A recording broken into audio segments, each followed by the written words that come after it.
Well, the sun is out, the humidity is up, and it's final round coverage of the 73rd U.S. Women's Open Championship here at Shoal Creek, just outside Birmingham, Alabama. What a week it's been for Ariya Jutanugarn. Rounds of 67, 70, 67. Yesterday was a clinic. Her lead is 4. About to get her day started. Glad you're with us today on Fox.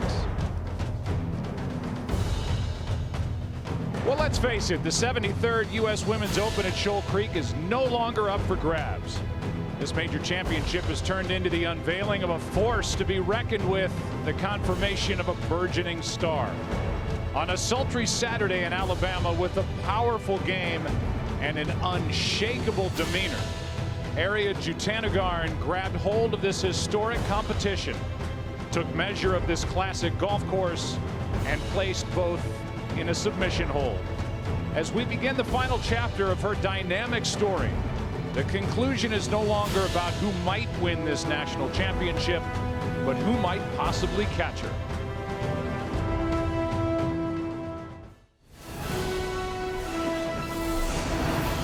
Fox Sports and Rolex proudly present the USGA Championships. Today, it's final round coverage of the 73rd U.S. Women's Open Championship from Shoal Creek. About 15 miles southeast of Birmingham.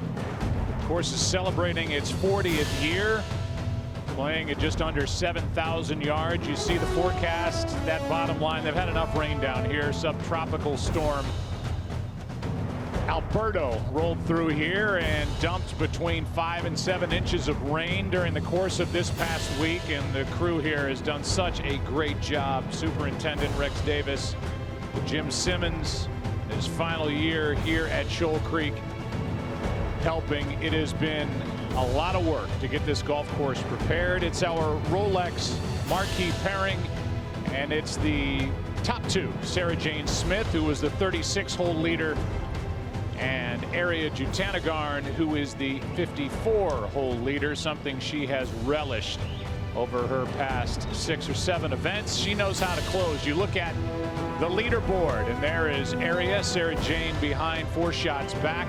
Yoo-Joo Kim, Madelyn Sagstrom, fun to watch all day yesterday. She's already out on the golf course, 7 shots back. Inbee Park, a highly decorated LPGA player, is lurking, but at the moment 4 shots back. And you see some of the other names, including the amateur from UCLA, Tavatanakit. Patty has played brilliantly here at Shoal Creek. Again, our leader is Ariya Jutanugarn at 12 under par, and there she is. And it was a clinic yesterday, and we really haven't seen anything to indicate that she will wilt under the pressure about to start her day. Let's take you to the first tee. This is the 1:05 starting time.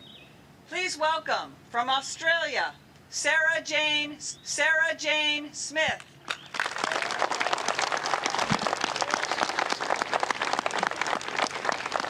"33 years old, has played 222 LPGA Tour events, and still looking for her first win, let alone it happening in a major championship. Played well, just could not get a putt to fall yesterday. Did not have a birdie. Oh yeah, Smithy. From Thailand, Ariya Jutanugarn. Had to play 28 holes yesterday. Got up at 4 o'clock in the morning because of the delays, and then the rain shortened second round here on Friday. And so with a long day under her belt, a full night's rest, she's trying to win her second major championship and become the first from her homeland, Thailand, to win a U.S. Women's Open Championship.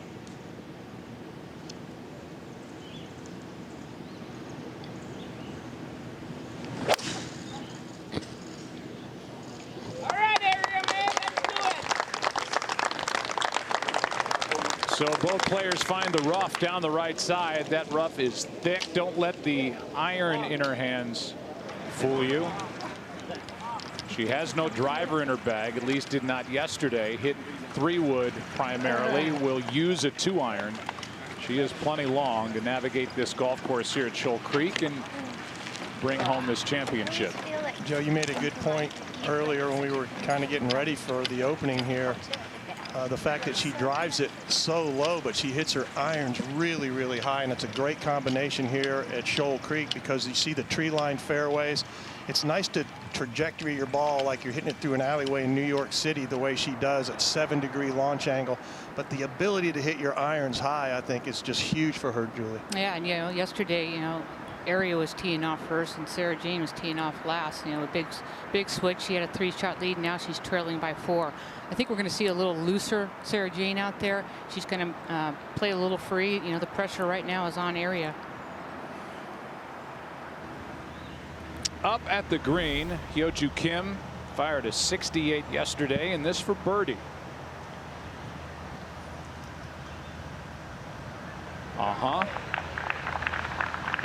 And now 7 under for the championship, just 5 shots back.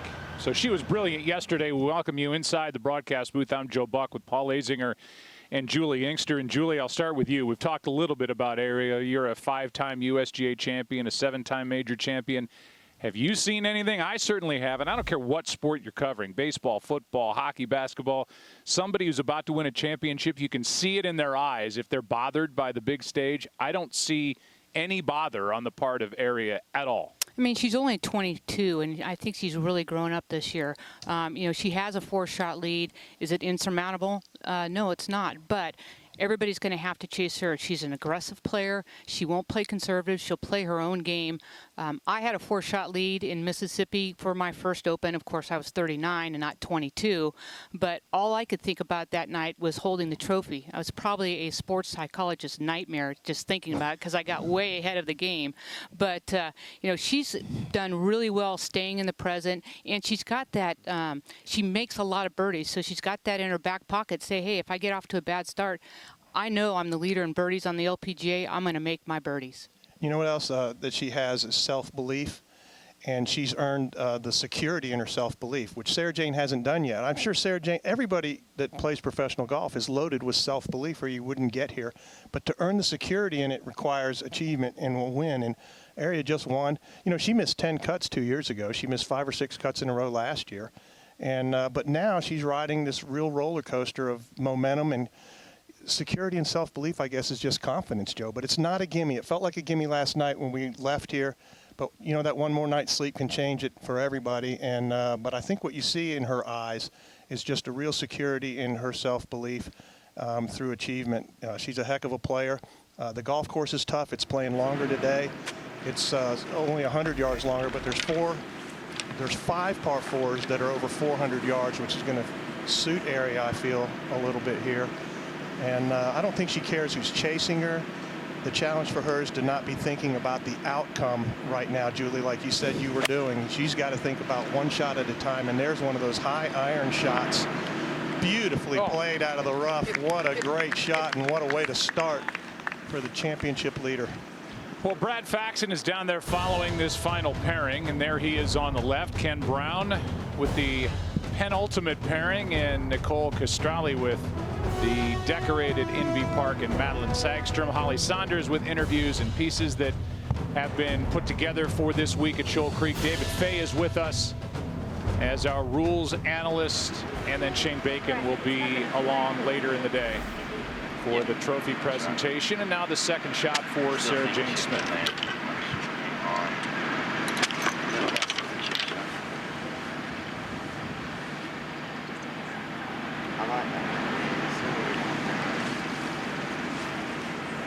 Some 35 yards in front of Aria's tee shot. She drew a little bit of a thicker lie, but shouldn't have any problem getting this to the green.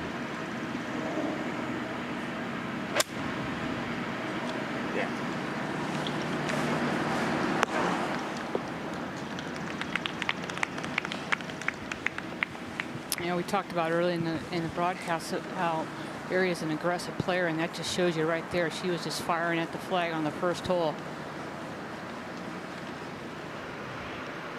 Now at 2, it's Hyo-Joo Kim who birdied the opening hole.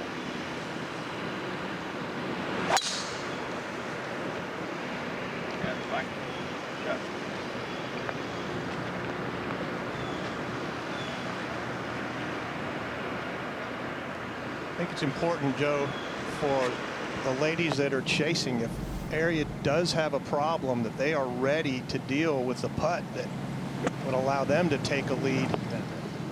Here's Carlotta Segunda up ahead.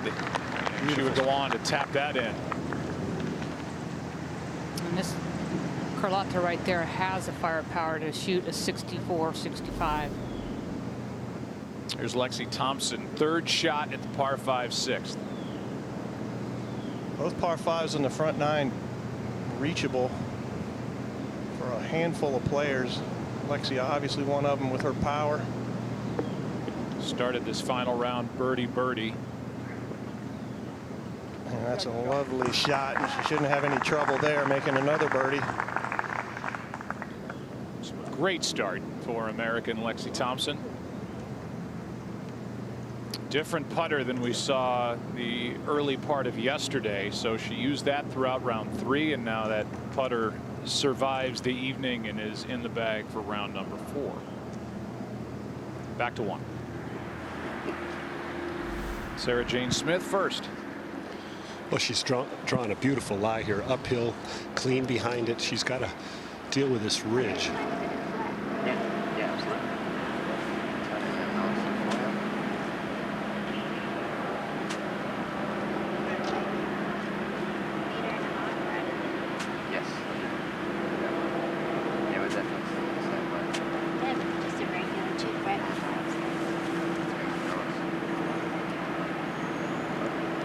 This ball's really going to go left once it hits the green.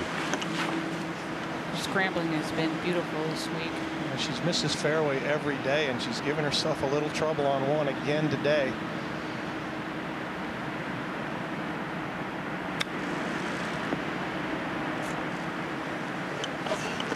She's walked away with par each of the first 3 rounds, and she'll have to make that for par here on Sunday.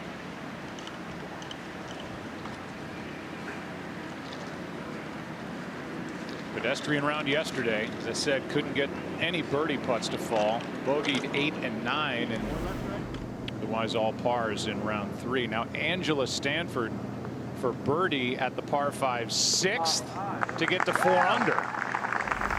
This is a great pairing for both of them. Lexi and Angela. Lexi Thompson, Angela Stanford played many Curtis Solheim Cups together. They love playing with each other. Good tempo, trust your target, okay? Yep. Second shot here for Madeline Sagstrom at 3. After bombing her tee shot, she's got 224 to this right hole location. She is on a slight downslope, which will actually help the shape of this shot. Aim it at that left bunker and let it peel back to the right.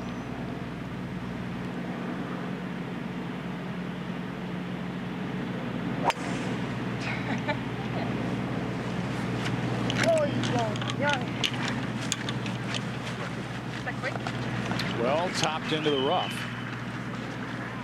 I think she's trying to lift that a little bit. The hole's cut right on the front of the green there, and I think she tried to get a little loft on that. Stood up on it just a hair early. Here's our leader, Area Jutanagarn, for birdie. Started with a nice birdie yesterday. Can she do it? Oh yes. How about those nerves, Joe? I mean, there's just no flinch at all. That's 3 days in a row she birdied the first. Pretty impressive. Here's Lexi Thompson for birdie at 6. I think that putter might stay around for a little bit. She looks very comfortable over it, and it matches her outfit. I was wondering if you're going to get that in there. Now the par attempt for Sarah Jane.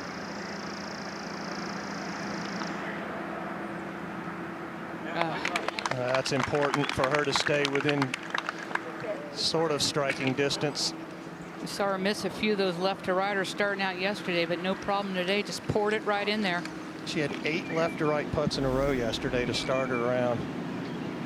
Missed them all. Yeoju Kim at 2.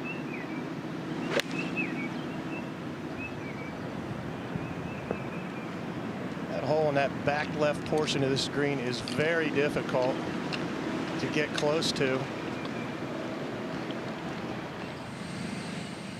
Here at 5, So Yun Yu for birdie.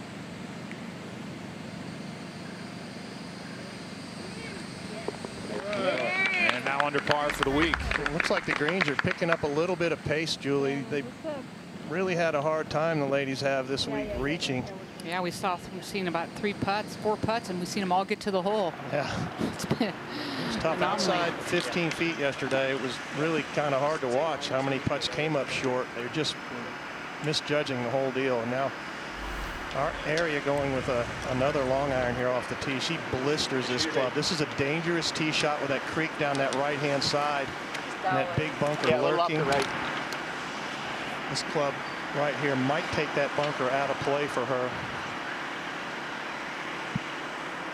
And we saw her yesterday hit 3-wood off of 1, and today she did go with a little less club. So I think her strategy today is get it in the fairway.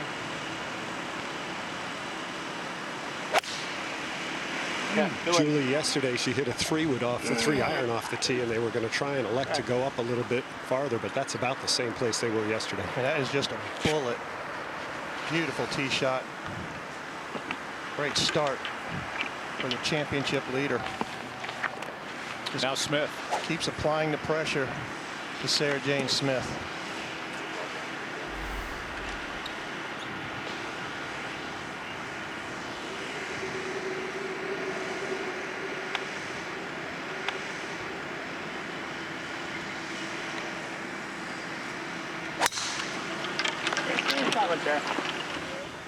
She's got that little butter cut down pat. Just blew it by Area right there. Well, we didn't see that much yesterday. Inbee Park with her 3rd shot here at 3 to par 5. She's going to have to land this one pretty soft from 56 yards. She's only got 4 yards of carry on that front right bunker.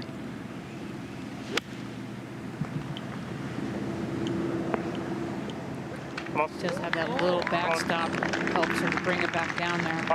I would say her and Lydia Ko are probably our 2 best wedge players on our tour. Before Inbee played, this was the 3rd shot for Madeline Sagstrom.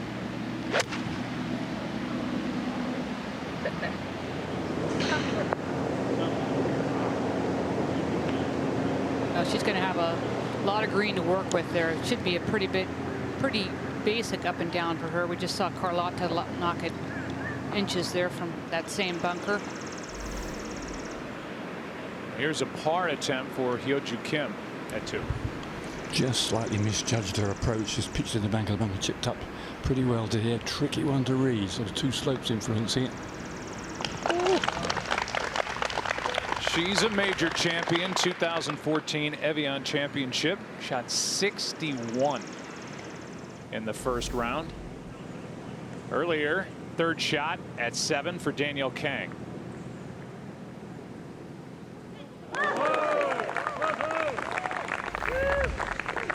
And the 25-year-old able to knock it in 3 under for her round today. So we are seeing some birdies out there. The course is giving them some up early.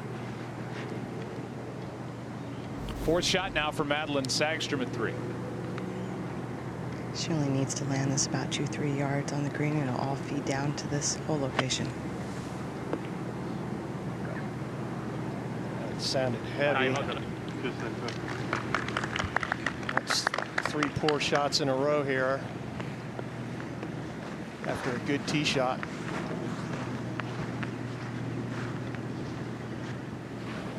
Now at 6, Alban Valenzuela.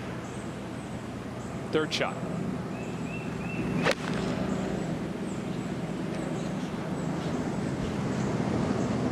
Alban's will be a junior next year at Stanford University. She is actually leading in driving distance this week. Wow. So she gets it out there. Well, she goes to Stanford. She speaks 4 languages: English, French, German, and Spanish. Patty Tavatanakit is on top in that amateur leaderboard, 3 under for the championship through 5, playing with Valenzuela.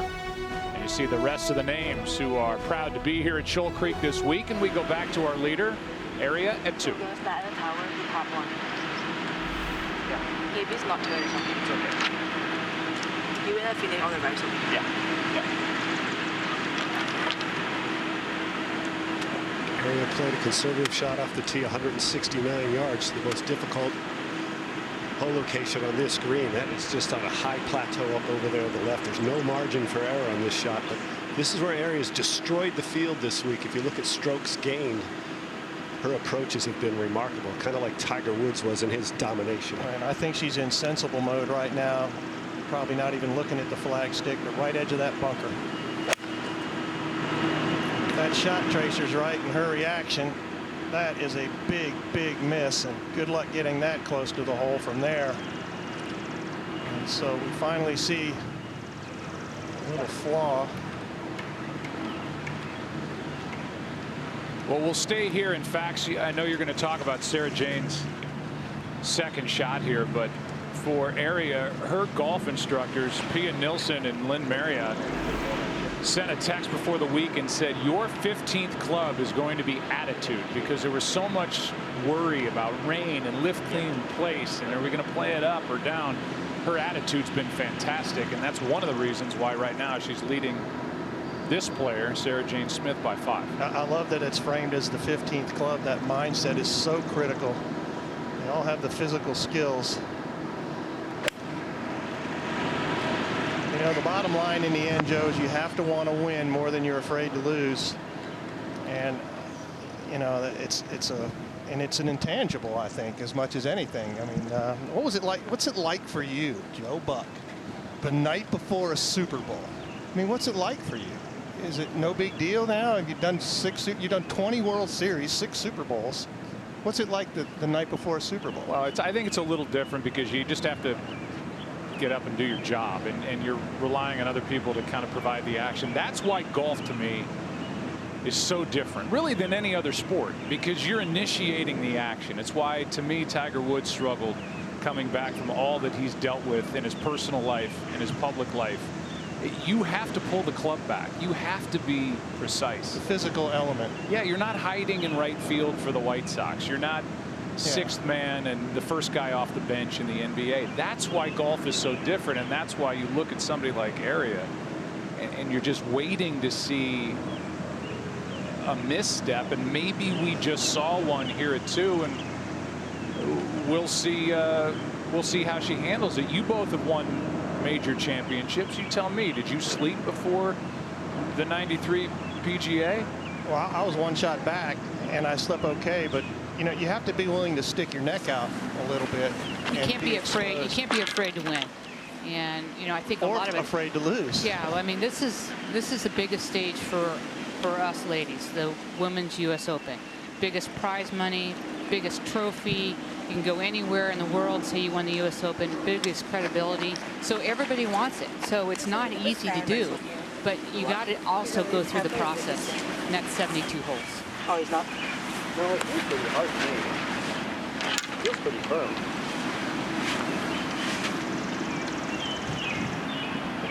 Oh, still can't open. Yeah, I think so. I think you want to try to favor just a little bit left of it. It's going to get us to the flatter putt. And then it also gives us a little back slap back there just in case it comes out. It's a little, I think it's going to be a little bouncy. I think you can open it, yeah. I almost feel like you're setting up kind of at the left edge of the green. Just try to finish it like a little bit left of it. Very difficult shot here. Decent lie. It's clean. You can see the view from the players. Look, she's got to land it just past those 2 sprinkler heads. Got to go up in the air to get this close. Goodness. So much for safety first. That is just beautifully executed, probably as close as you'd ever want to get it in the situation she's in at the moment. And you know, you also, you talk about being out on an island by yourself, but Les, Lurk, and her work really well together. They talk everything through, and Aria has a lot of confidence in Les, and Les has a lot of confidence in what Aria can do, and that's a big thing. I mean, the caddy was telling her about, you know, they were talking about how much she should open the face. He's pretty involved in this. I guarantee, I don't know you back then, Paul, but I guarantee you nobody told you how far to open the face on a field shot like that. No way. That is just a different world, a different game. I think golf's harder today than it's ever been with all the information the players get. Now, I wonder what this lie's like, Brad. What's really skinny, you can tell it's still wet underneath it, so she's got to be really precise, shallow approach here. I would expect a medium height shot and let it run when she lands on the green. And again, 2 shots in a row or a big knoll or ridge she's got to play with.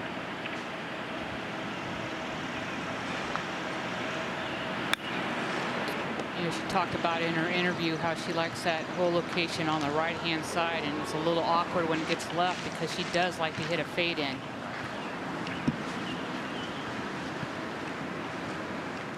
Up ahead now, Inbee Park, 7-time major champion for birdie.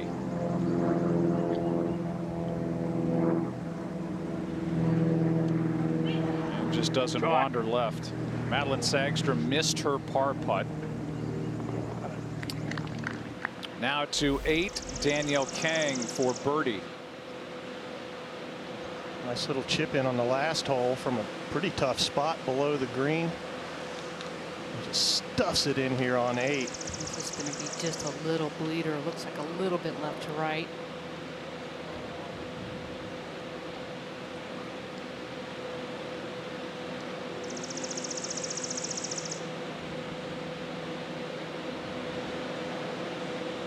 Wow, what a start. She's birdied 1, 3, 7, and 8.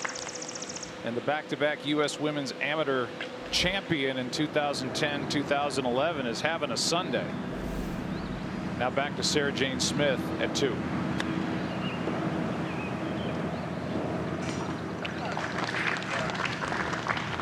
She'll have that for bogey. Here is Patty Tavatanakit for birdie at 6. The UCLA Bruin. Yeah, we talked about Albin leading in driving distance. Well, Patty is leading in greens and regulation. We got 2 amateurs up there leading some stats. Well, we're looking right into the future then, aren't we? Birdies at 1. Pretty intimidating course. Aria's only failed to get it up and down 3 times in the entire week. This would be some kind of impressive if she can make this, Brad. Well, it's a very flat putt here on this top of the green, and a beautiful 3rd shot. Left all the way. Just set up by a really bad 2nd shot. Very unusual. We haven't seen anything like that from her the first 3 rounds. So let's see if maybe she's just is going to be affected by that. That'll rattle you when you miss the green that badly with a shorter club. I'm not sure she gets rattled too much. You know, she's matured a lot in the last few years. Steve Eubanks, who's working with us this week, just said she was just kind of fun-loving, bubbly, older sisters out here. But the last couple years, not weeks, last couple years, she's really flipped a switch emotionally. She's not worrying about the outcome, which is, I mean, it's really hard to tell a 22-year-old that. Don't worry about the outcome. And she has so much skill. She putts the ball well. She drives it well.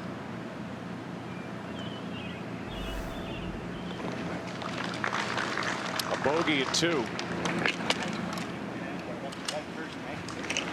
Bogeyed the 2nd on Thursday. Uninterrupted coverage of the USGA Championships on Fox is presented by Rolex. Now to 7, long birdie putt for Lexi Thompson. Right back up the hill again. It's just speed is getting the ball there. Okay.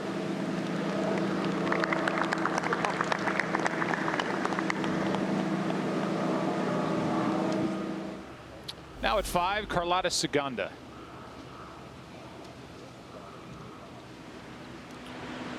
Playing 161 yards today with that back left hole location. Plays about 7 or 8 yards downhill. That's another beautiful iron, just right at the flagstick. She played really good golf each of the first 3 days. A couple miss hits. She hit a shank the other day, and she made 4 double. over for number 9. If she get rid of that, I mean, she's 8 under par. So, yep. Dogging the leaders.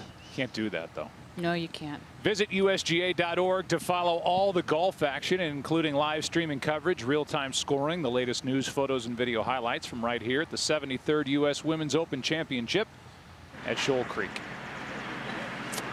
So both Smith and Jutanagarn bogey the second hole, and here is our leader Aria at 3.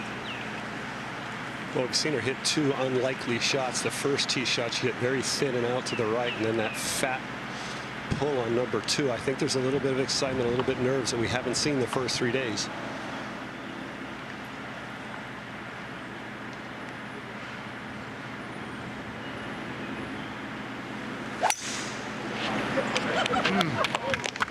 When she gets to pull that 3-wood out, like she does here at the par 5, she's like a different player than anybody else you see out here, at least this week. And she's played this 3rd hole at 2 under here at Shoal Creek. She'll be able to reach from there, Joe. And, you know, the most beautiful aspect of her swing is how she gets all the speed in the right spot. It's never early. She doesn't rush it early. All is at impact and beyond.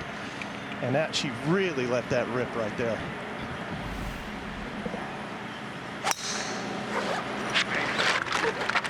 Sarah Jane Smith finds the fairway, and maybe this is the chance to break the string. She's gone 26 straight holes without a birdie. I have to say that's the most roll we've seen all week on a golf ball. Yeah, no doubt. So they are drying out a little bit. Take a look at the leaderboard, and as you look at the names and where those players sit here as we play on a Sunday at Shoal Creek, let's hear from Mike Davis.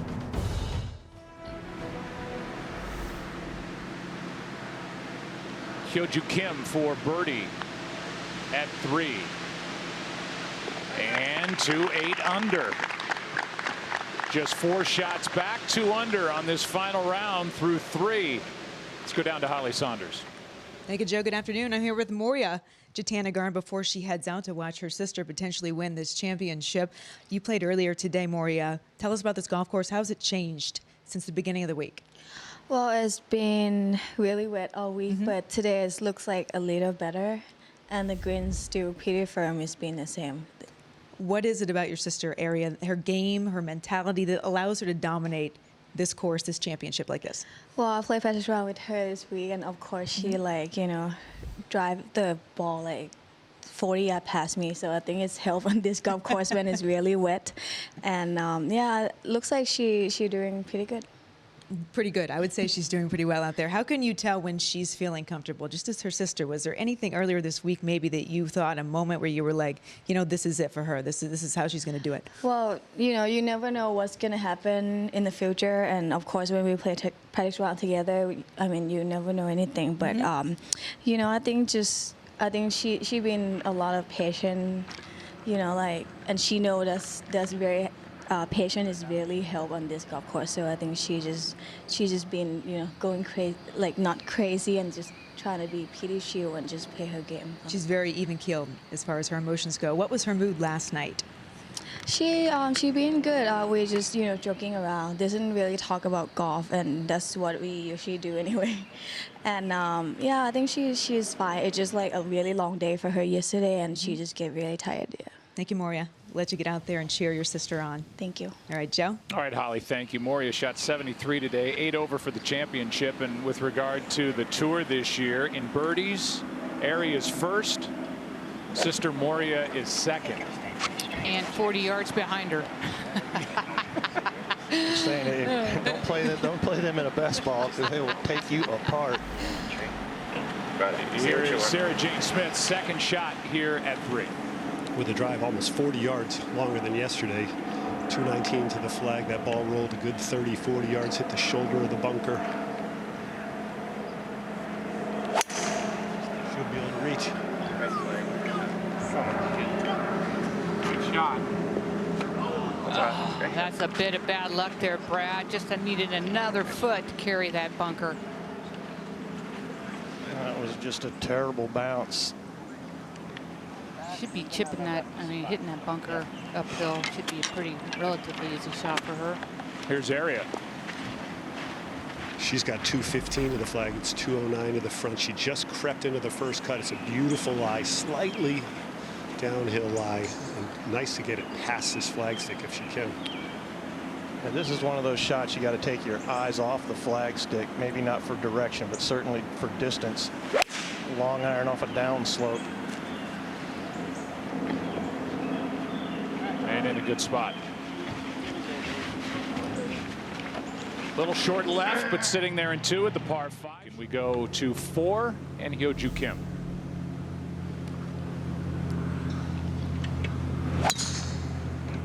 One of the hardest holes out here, second most difficult this week. Not any easier today. 430 yards, and the hole's cut all the way in the back right portion of this green. Inbee Park at 5. Inbee talked about not really giving herself very many chances at birdie. She wasn't hitting her irons as close as she usually does. Seen the last couple holes hitting them a lot closer and giving herself some opportunities for birdies. Yeah, pretty good look here at 5 for Inbee Park. Now Area back at 3. She's got a perfect lie, slightly uphill, clean, ball's clean. Just going to be a little kick to the left where she lands this. I think we're going to get a real indicator of how she feels right now, Brad. It's a delicate little shot off a good lie.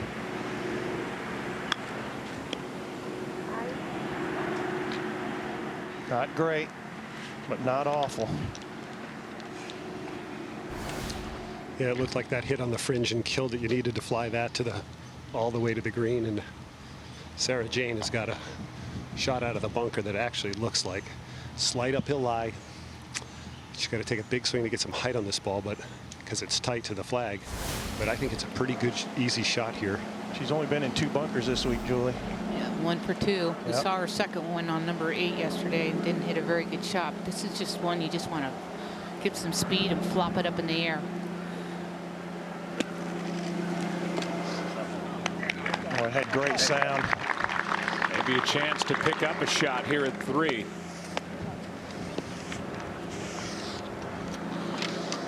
Up ahead at 8, Lexi Thompson for birdie. See that little knoll there about 2/3 of the way up. She's going to have to maneuver around. What a good roll.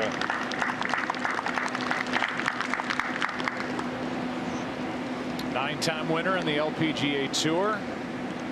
Won 1 major, the ANA Inspiration in 2014 as she taps in. 3 under for the day. Back to 3.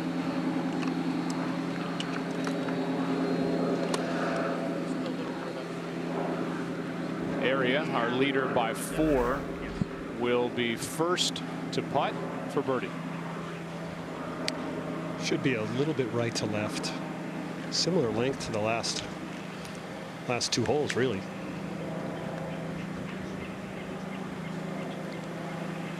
This looks a little trickier. It looks like it could go 2 ways on her, Brad. Yeah, at the very end when it dies, it could go towards the front of the green where Sarah Jane's standing. Got to get the right speed.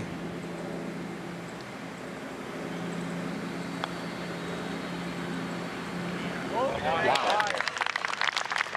A birdie at 3.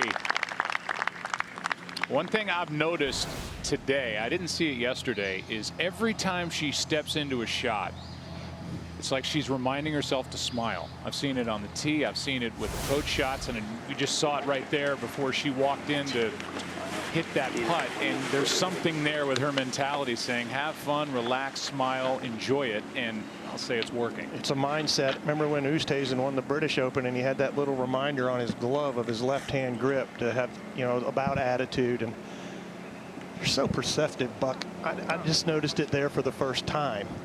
But you noticed it way earlier. You're an amazing, man. He can't pick up a curved ball and 4-seamer like nobody. Absolutely. And no birdies in the last 26 holes, and Sarah Jane is begging for one here.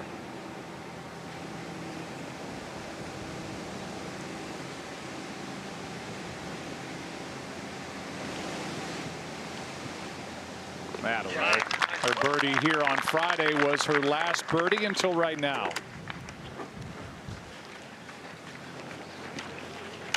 Earlier at 4. Here's Hyo-Joo Kim.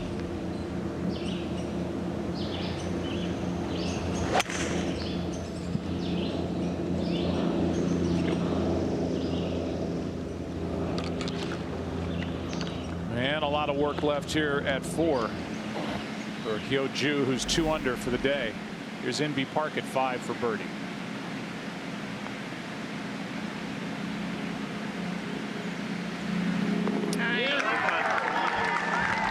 She said she feels like she's putting better.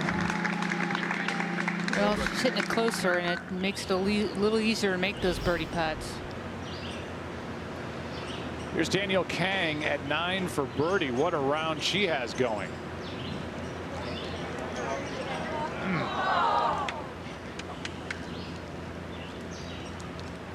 Nice little 4 under on the front side, though. That's going to get your blood going a little bit. Qualified for the U.S. Women's Open at the age of 14. It is. Pine Needles missed the cut, but tells you the kind of talent you're dealing with Danielle Kang, and now to 4. Area first up, leading by 5. Going with that trusty 3-wood here. She does not have a driver in the bag this week. She clobbers this club, and it's important here if you want to reach this green in 2 to put the ball in the fairway. Look how low she tees that thing.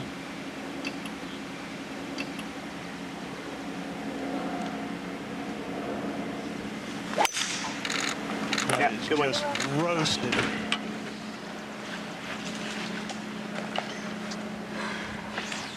Beautiful. We heard from Moria Jutanugarn early with Holly Saunders, and of the 13 events on tour this year, 3 have been involved in all 13, and it's Moria, Aria, and Sarah Jane Smith. They don't like vacations. They like to work.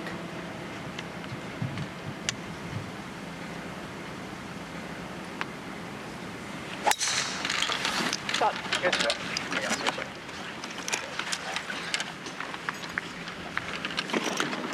So both in the fairway at 4. The lead is 5 for Aria Jutanugarn. Here is a par putt for Hyo Joo Kim at 4. Oh, it's a huge putt to keep that momentum going. We saw her hit her second shot to the right out of that rough. That was a good 15-footer to keep that momentum going. Here at the 9th, it's Angela Stanford, second shot at the par 4.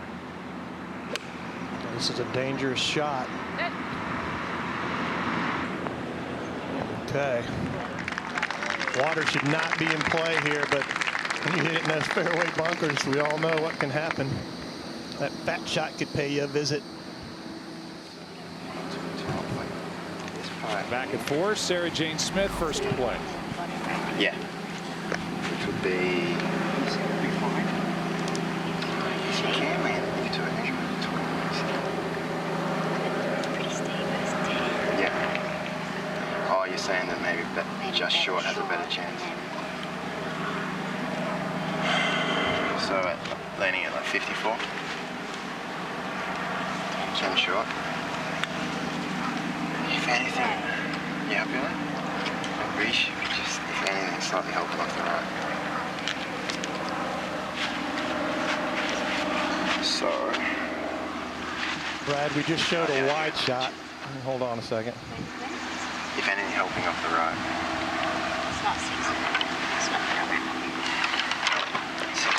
And this is what Sarah Jane Smith's up against. She's striped her driver down the middle, and Aria's just slapped it 25, 30 yards past her, no problem with a 3-wood, and that's a daunting task. And ironically, this is the first time Sarah Jane's hitting first in the hole. 180 yards. She's got to fly at least 165 to get at the first shelf. This is a really tough hole location. Way in the back right, 30 paces on a canyon to the left.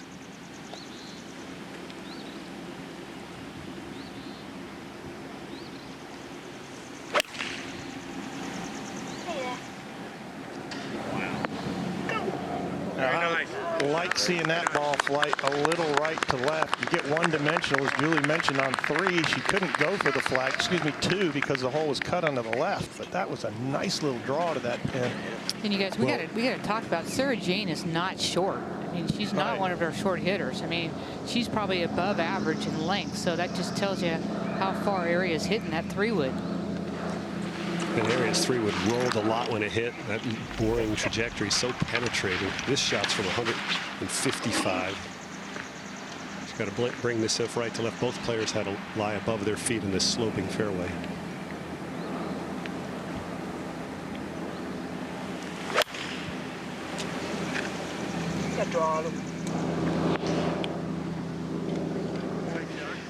That's right where you need to put it with a 5-shot lead.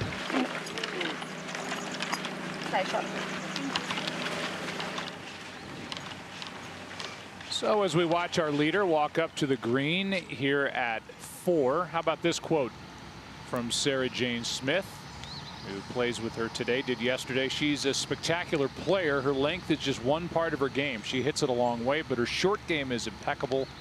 She rolls the ball beautifully. She's just the whole package, and we've seen that each and every round here at Shoal Creek. 67, 70, 67 at a U.S. Open setup. That proves that. Wei Ling Shi at 6 for birdie.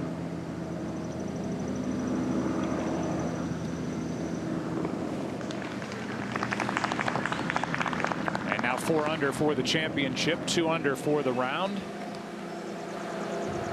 Hyo-Joo Kim here at 5. Hyo-Joo's 7 under for her last 17 holes, so she's making a lot of birdies, but she's not happy with that one. At 6, Carlota Ciganda for birdie.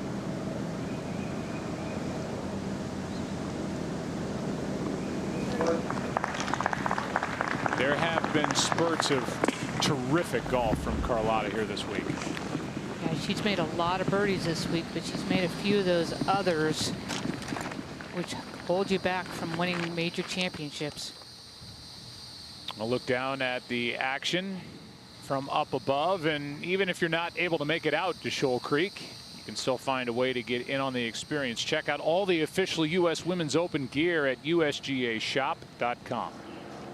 Fax, I know when you're down there on the ground, you miss the presence of Steve Horn being around you. Steve Horn, our editorial consultant. We heard from Condoleezza Rice earlier, and I don't want more time to go by before this nugget from Steve. Willie Mays, the great Willie Mays, is from the area, and Condoleezza Rice's mother taught Willie Mays in school.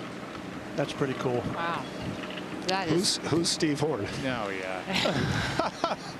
you know, I can't even begin to describe between shots who Steve Horn is at the U.S. Women's Open Champion. I wonder how many. Cares the Red Sox won last night. And the Giants. Okay, here's Jutana Garn.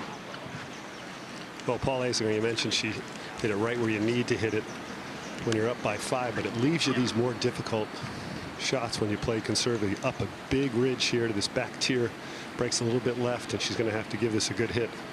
Yeah, Jack's done a great job here. There's several 3-tier greens, a bunch of 2-tier greens, and you want to be on the right level. But I think the risk here at 4, and the desire with that big lead is to get it right on the middle of the green. See if you can 2-putt this thing and get out of town. Pretty good putt right there. She's parred this 4th every day. Coming into today, should continue the trend. And now here at 6, Envy Park. This is her 46-degree wedge. Her and her caddy said they needed to get off to a hot start on this front 9 if they've got any chance. Well, she's gotten off to a decent start. She's 1 under par. Had to lay up here at 6. What's that? Playing under 500, 490 yards, the 6th hole today. Reachable par 5 for a lot of the players today. Now Sarah Jane Smith for birdie. I hate to admit this, Paul Azinger, but I learned something from you yesterday. To hit it left of the flag, most of the time they're left to right putts. And here's another one, 16 or 17 feet. Well, that's why he's sitting up in the big chair. I got to tell you, I knew that because I hit a lot of shots just left of the flag, and I made a living putting the left to right putts. There's a certain way you can walk into a left to right putt that makes it easier. Most right-handers putt right to left putts better than left to right putts. And but there's a way to get on your putter head on the line of a left to right putt, but I won't explain it on the air. Just please explain it to me after. I charge $5,000 a lesson, Joe. I haven't got anybody to sign up yet, though. Here's Hyo-Joo Kim at 5. Now she shanked that ball, Julie, and that shank can haunt you for the rest of the day. It's going to be interesting to see now that she's sitting here in second place if she can hang in there after that shot. Par putt for our leader.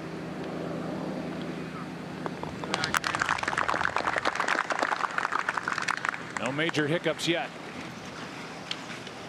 A couple birdies and a bogey. It's a solid start for her, though. Now Hyo-Joo Kim at 5 for par. Been doing a lot of inspecting of the wickets, just checking the break, a little downhill. Didn't take any chance with the chip. It was a horrible tight line, just ran out a little bit. So this will be for single putt number 5 if she nudges it in. Downhill and a little movement from her left. Well, if she was shaken by the shank, she didn't show it on the putt. Any noticeable signs, Ken, that stand out about her? Did that rattle her at all, you think? No, I don't think so at all. She just seems to waddle on. I mean, she's got beautiful, beautiful putting stroke, no grip and everything. Complete command of her game, really. Here at 9, Angela Stanford for birdie.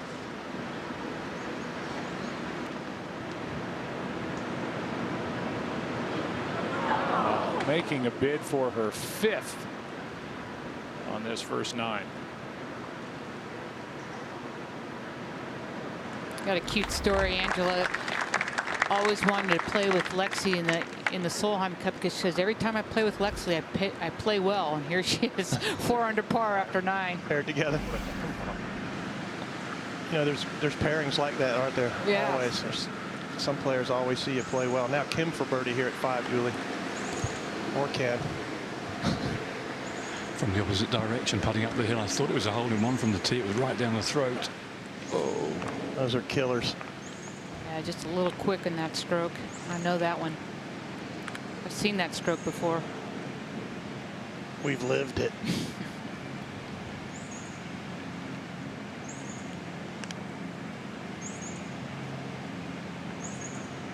Oh, both Kims wearing the same outfit today, Ken.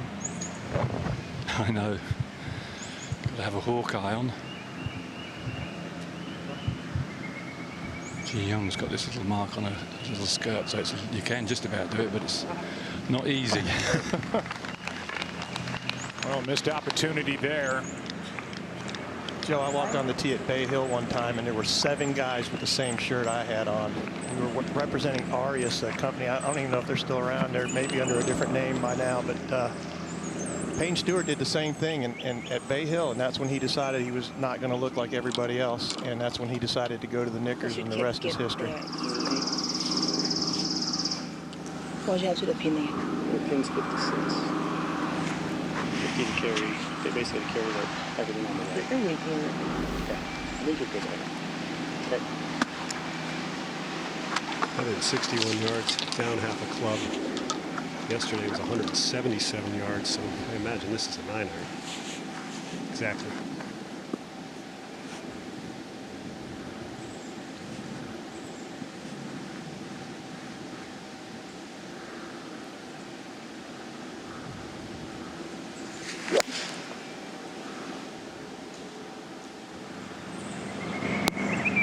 Oh, what a shot. When you hit a nice towering high shot, it's going to stop right where it hits. And boy, she's been doing that all week, just peppering those flag sticks. I think it's a little bit of a kinder, more gentle USGA than I'm used to seeing. I thought that hole was going to get cut right in that front left today, which is a terrifying position. Yeah, they had that on Thursday, and saw a lot of people going long. And Julie, the only big mistake you can make here is long left. She's taken an 8-iron. Give you a look at our Lexus Tracer.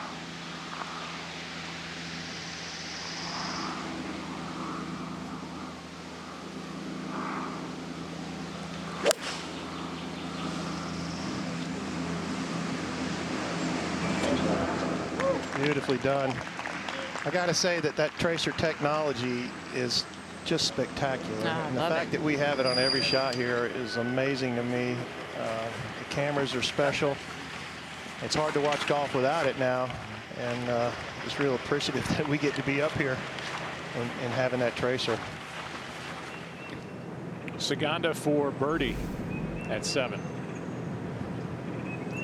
Should be a little quick going right down this hill. She has a little bit of knoll to start out with just at the start. Should be moving a little bit left to right on her. These greens are picking up speed a little bit too. A lot more players getting the ball to the hole. So it'll be 2 birdies through the first 7 for Carlota Saganda. Here is Inbee Park at 6 for birdie.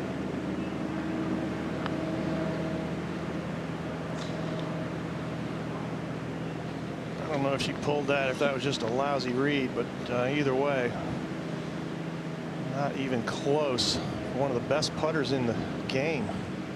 Well, you know, you have off weeks. And, I mean, this is an off week, and look, she's still tied for 5th. Yeah, that's the truth. You know, good players find a line, don't they? They do. And you're always in a quest to find the line. Birdie putt here for Patty Tavatanakit. And that yellow ball has been finding the darkness quite a bit here this week at Shoal Creek for Patty. That gets her to 4 under, and she leads by 3 on that amateur leaderboard. No trophy but a medal at the end of this championship. Meanwhile, she's tied for 6th in the regular championship. Let's go to 6. Yeoju Kim. It's an important tee shot if you want to reach this green in 2. Put the ball in the fairway. That fairway's not perfect over there, so it's going to depend on her lie whether or not she takes a crack at this green. Now back to 5. What's interesting, both these balls pitched identically, just 1 step past the hole location, and you can see the power that Area generates causes her ball to stop a little bit quicker, even though Sarah Jane's ball fades. Now this putt is downhill. It's a really tricky looking putt. Has a little right to left early.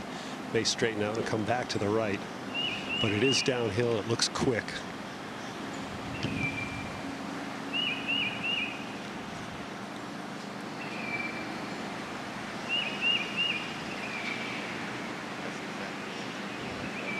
A couple raindrops now. Getting darker here. Did you bring your rain umbrella caddy, Brad? Or do you have to carry one yourself? I'll get a runner. Shane Bacon will be my runner.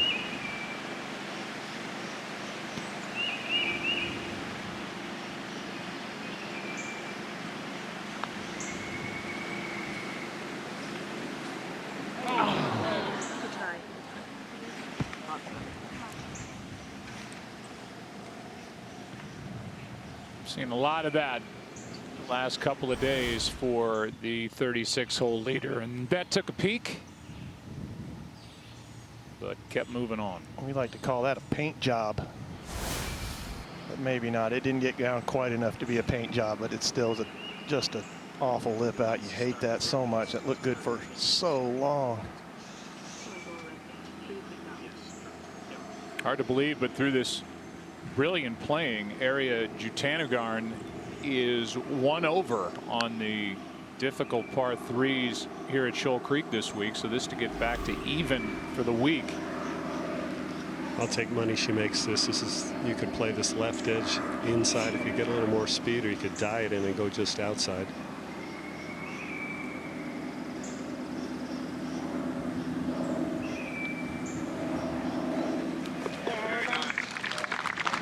Nobody took your bet. Now 14 under, leading by 6.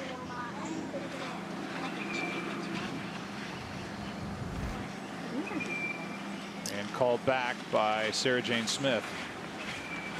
You know, we talk about, you know, if Area does end up running away with this tournament, 2nd place is still huge for the LPGA. And speaking of 2nd place, here's Hoju Kim going for number 6 and 2. 3 wood, 230 yards, not the widest of entrances. Lovely bounce. But back to my point, there's a lot of money online. So all these girls, you know, even though they might be out of it, they're still grinding hard. Well, and I don't think they think they're out of it just yet. And but you know, I always say you only choke for 2 things out here, and it's cash and prestige. And they'll be choking for the cash if they can't win. Second shot at 7 for Inbee Park. It was a heavy lie over the left rough. This is 4 hybrid. Now I have to say, Nicole, you've seen her hit a lot of those drives to the left, which we usually don't see. Usually she's right down the middle.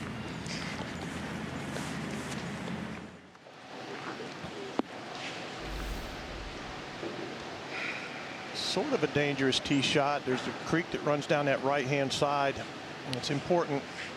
Again, I just reiterate, well, look at the sweet spot on her 3-wood. She is beating a sweet spot to death with that thing.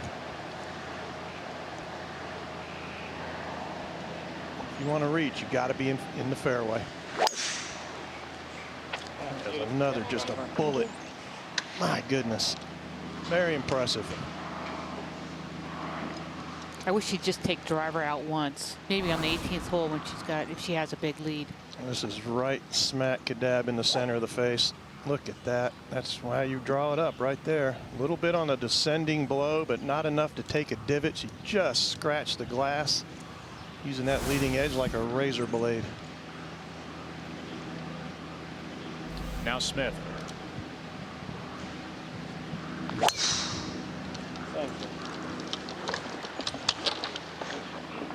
Well, that tee shot looked scary to me when I drove around here the other day, but not for them. Well played. You see the hazard stake over there on the right, very much in play before you draw it back, but after impact. Let's go to Holly Saunders with Steve Eubanks. Thank you, Joe. Yes, here with Steve from Global Golf Post. Good afternoon, Steve, again. Nice to see you. Great to be with you. You know Ariya Jutanugarn very well. Take us back to the beginning. Tell us more about the Ariya we knew when she first came out here on tour a couple years ago. Yeah, Holly, the talent has always been there, but the maturity level wasn't. When she first came out, it was really very difficult to get her to speak. She would actually go physically sort of hide behind her sister anytime you were in a public setting. So it was very childlike almost, and we all knew that once she gained that maturity that she was going to be a tremendous player, and she's proven that. Hiding behind her sister who was smaller than her, right? Absolutely, yeah. What changes have you noticed in the past year that have made a big difference? It's been remarkable, and the level of confidence that she has now has come on quickly, and it has been incredibly dramatic in the amount of confidence that she has gained. You see it in her interactions with people. She will look you in the eye now and carry on a conversation. You see it in the way she conducts herself on the course, and obviously she's very comfortable in the lead now. And Joe Buck mentioned earlier on the broadcast that he notices Ariya smiles before she hits every shot and putt. And you commented while we were watching the broadcast that this is a reason behind this. Yeah, her mental coach, Pia Nielsen, has been working with her on that for well over a year, and that's one of the techniques that they use to get her confident and comfortable before every shot. 2 things. Joe is very observant, and I'm going to try that out, but I think everybody's going to just think I'm creepy and weird probably if I smile before every shot. Steve, thank you so much as we send it back to Joe and the guys. All right, Holly, thank you, and thanks to Steve for that. So that is something that is intentional, calming down our leader, and Ariya's been just awesome. 14 under par for the championship, and this summer the 2018 FIFA World Cup is coming to Fox and FS1 with every match live and over 300 hours of coverage. The world's biggest sporting event begins June 14th on Fox and FS1. Hyo-Joo Kim at 6, third shot.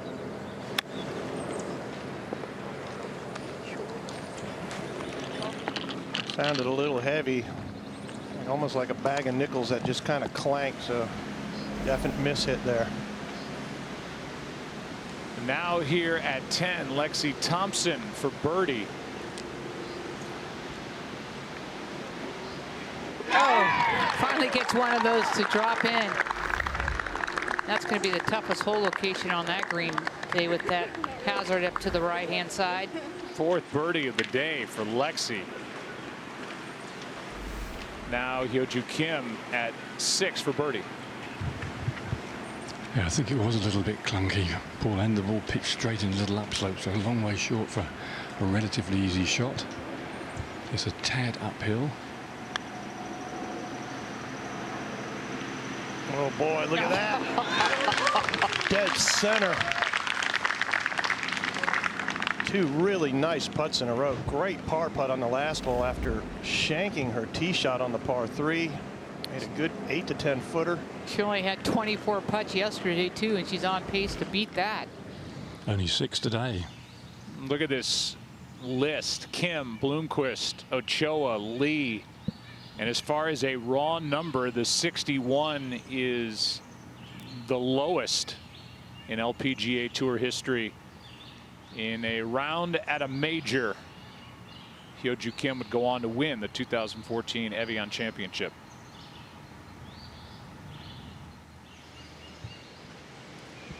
And here is Danielle Kang at 11 for birdie, also putting together a fantastic round of golf.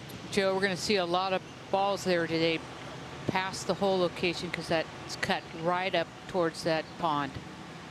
Comes up a bit short in her bid for her 5th birdie of the day. Step here and here.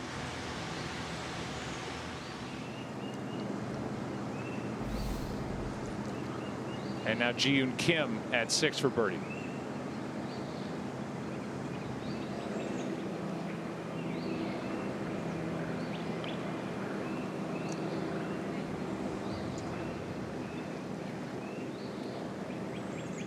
Not a great start. 1 over par on her round today. Good opportunity there for birdie. 6 slips away. And this for par at 7 for Inbee Park.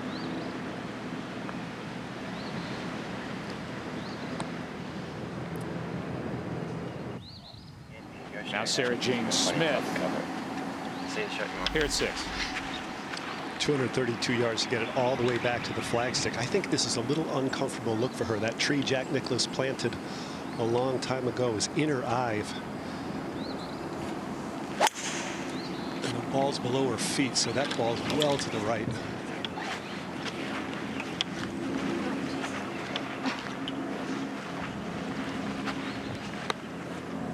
See the shot she has there. It's going to be a downhill knoll that she's going to have to fly down. We got a good look at what she faces next, and it's not pretty.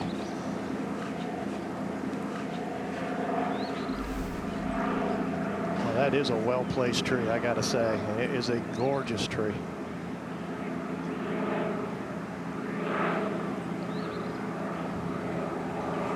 .232 here.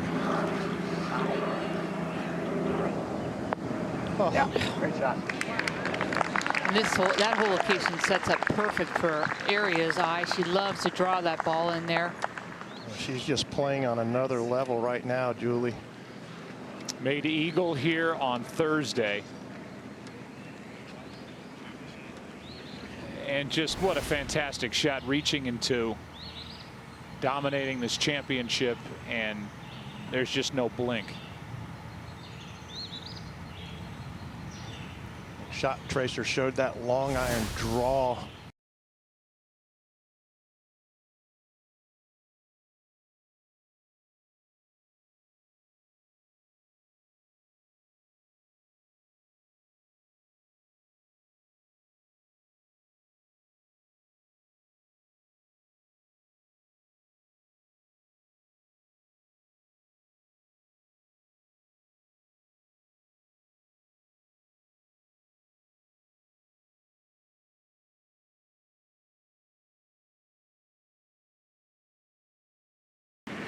Described her sister as having the memory of a goldfish. Said, you know, goldfish has a memory for what, 30 seconds? Oh, look, the castle. Oh, look, the castle. Oh, look, the castle. Keeps going in a circle. And Aria is that way. That's from her sister, not me. Here's Carlota Ciganda for birdie at 8. That's funny. What a round of golf for Carlota. What if the goldfish saying, ah, The castle. I'm sick of seeing that castle. Ah, the castle. I'm sick of seeing that castle. Here's Kim at 7. Okay. It's a beautiful par 4. Usually the bunker on the right would come into play, but it is still a little bit soft, so some of the girls can just go ahead and hit driver right out and gives them great angle in that whole location today. Julie Inkster, you're watching coverage of the USGA Championships on Fox, presented by Rolex. Birmingham has been a great host city. Shoal Creek, a fantastic host golf course. They've rolled out the red carpet, and the championship has been fun to watch as we play here. Final round coverage on Sunday. Sarah Jane Smith on these par 5s. Big reason why she's put up the score she has. 7 under. This number 6 is the only par 5 she has not birdied this week. Yeah, she's even on the par 3s, which is actually pretty impressive, Joe, because they're generally the longer clubs. But she's killing the par 5s. I see that. Working. No, but I mean, like. Just normal, right? Yeah. So.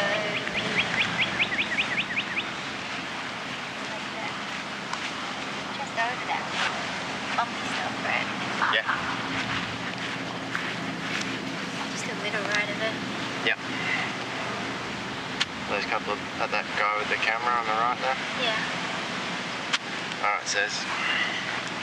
Yeah, she's got a decent lie. It's a little thin and patchy. But to get this close, she's really got to go up high in the air, or else kind of bank one down into the upslope. Either way, it's tough to get it close. There's such a big slope down towards the hole once she gets to the green. Is she against the breeze at all that would help her? It's really not enough to affect the ball flight. She looks like she's going to go low here.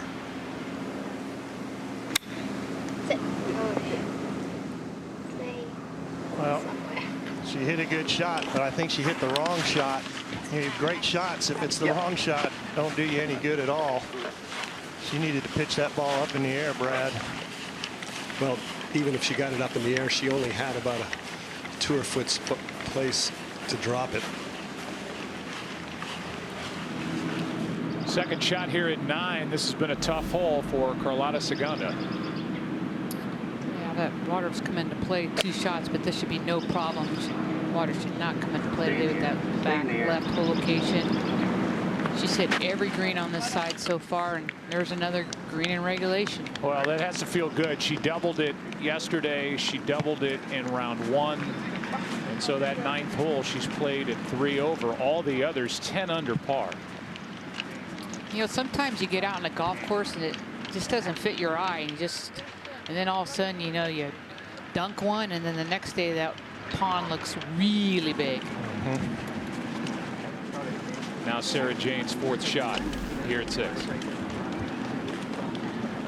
can see how awkward the stance is. She's way down in the grip here onto the steel. I thought the ball had gone into the bunker. It's on the upslope. She might have to stand in the bunker too. Did you practice these things, Brad? Throwing all up? the time. Yeah, me love too. doing this. Yep. Play horse or something with somebody in 21. This line's definitely going to want to go left on her. Yeah, it is, Julie, and it's easy to hit this heavy.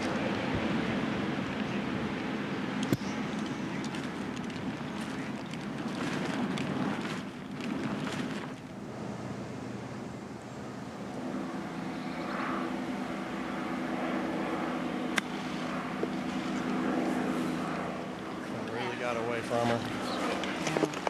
And it hole that she was trying to reach into actually did reach into par, reachable par 5. You're going to struggle for par. Well, now Ariya Jutanugarn, and we go back to the first round here at this hole, and this is really when Ariya started to put her thumbprint, her stamp on this championship. Here's her 2nd shot at this par 5. A real indicator that you can play this game and that you can ball strike is when you can draw a long iron off the deck. And and would go on to make eagle here on Thursday. She reached this green on the par 5 6th and 2 moments ago, and here's her long eagle putt. 6 feet of break at least. Look at putt, an aggressive putt.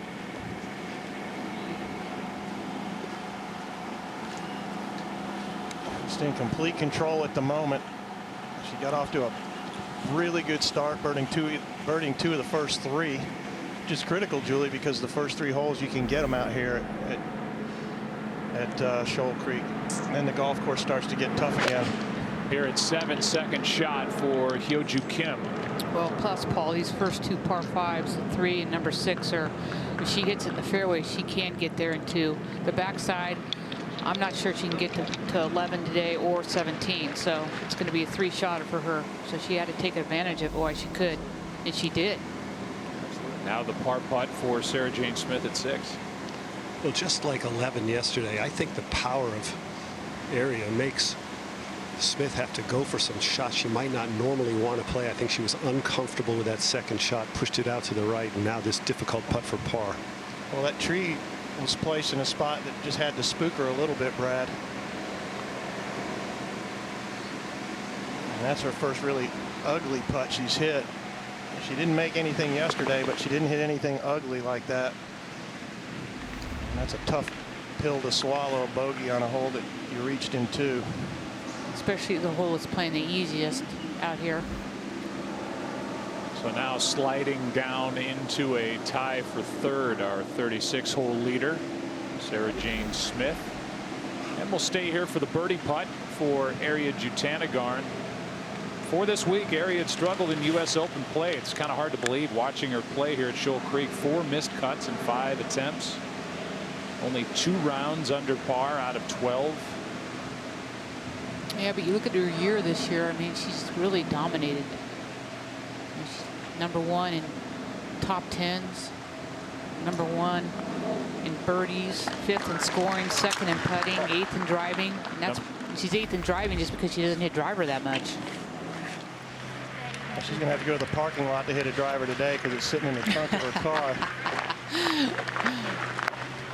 Well, she's only one off the historic effort by Julie Inkster, 2 seats to my left back in 1999.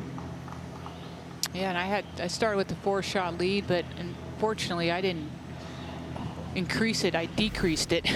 I think it got to 2, and it felt like I was behind. Well, a long birdie putt for Carlota Ciganda at 9.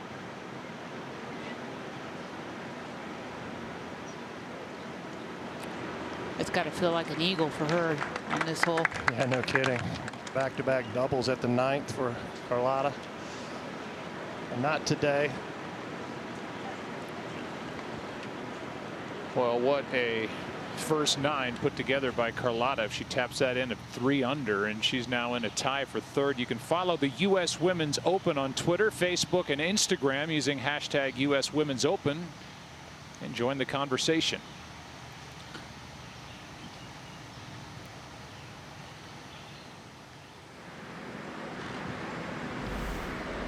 Hyoju Kim for birdie at 7.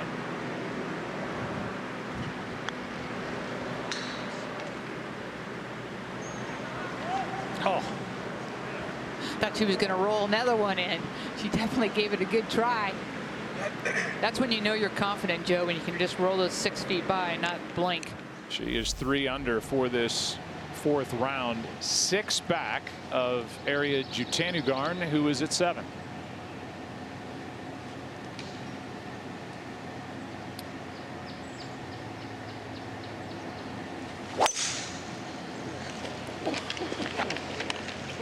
She got 250 to that bunker right there. I think it's just in that first cut of rough. And a smile. Now the par putt for Hyoju Kim. She's made a lot of those.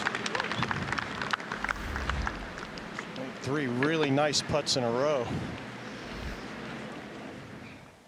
She is 6 back, but any kind of slip up and things could get dicey quick here. This is a difficult golf course. Smith at 7.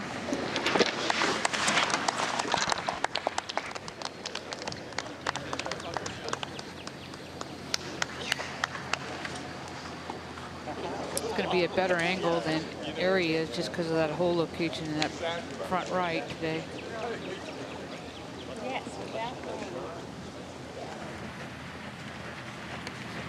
So Sarah Jane is coming off that bogey at the par 5 6th. Looks like a good lie here at 7. For so many of the game's greats, representing their country in the Curtis Cup was the highlight of their amateur careers, with memories that will last a lifetime. It's a great week for those juniors. Here's Kim at 8, the par 3. Downhill into the breeze, playing 140, going with an 8 iron. Yeah, very nice. That was a scary bunker on the right side there. You just don't want to be in. The green runs away from the player if they hit it in that.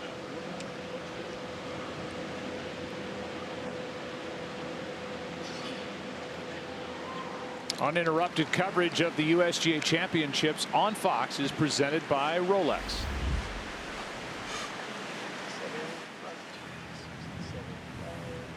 Well, our leader coming in wondered what the mindset would be for Ariya Jutanugarn, and well, that's been answered. 3 under.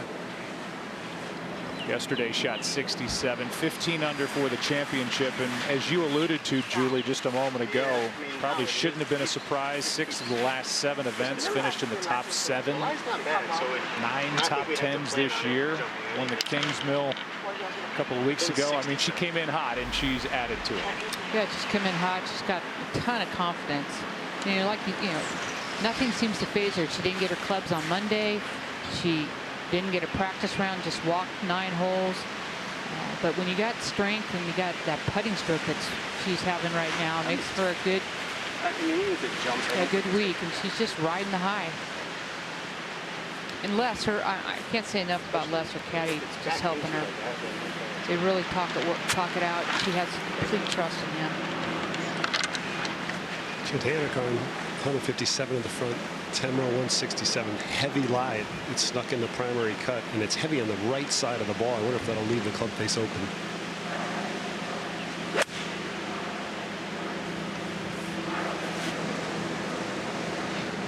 And this is sure right. Did.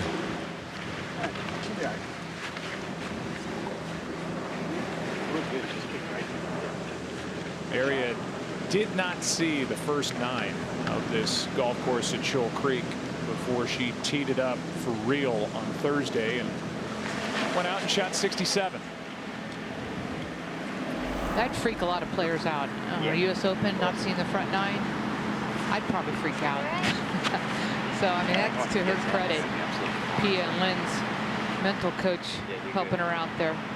She is 8 under, Ariya, on the front 9 of this golf course this week. Just the opposite of Sarah Jane Smith, who's 10 under on the back 9.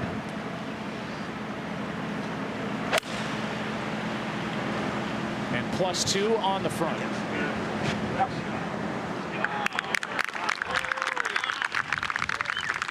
Seven iron just inches short of the putting surface. Well, I don't know why someone wouldn't want to play it. It's a great game.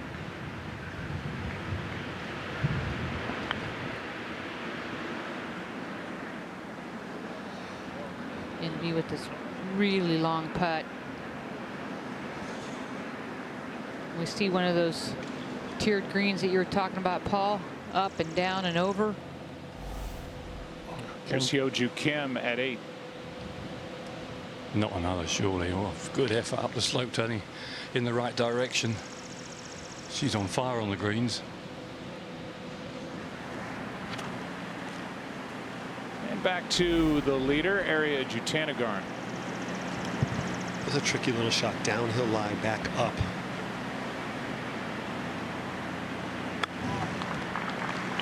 Pretty tricky.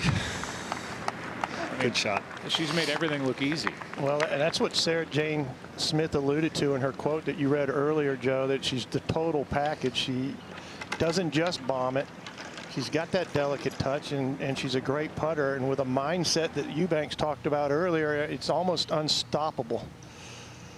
Well, she knows how to close, and we talked about this yesterday. When you see the 8 career wins on the LPGA Tour and where she started the final round, I mean, that's 6 straight. And so you give her the 54-hole lead and you can pretty much book it. Yeah.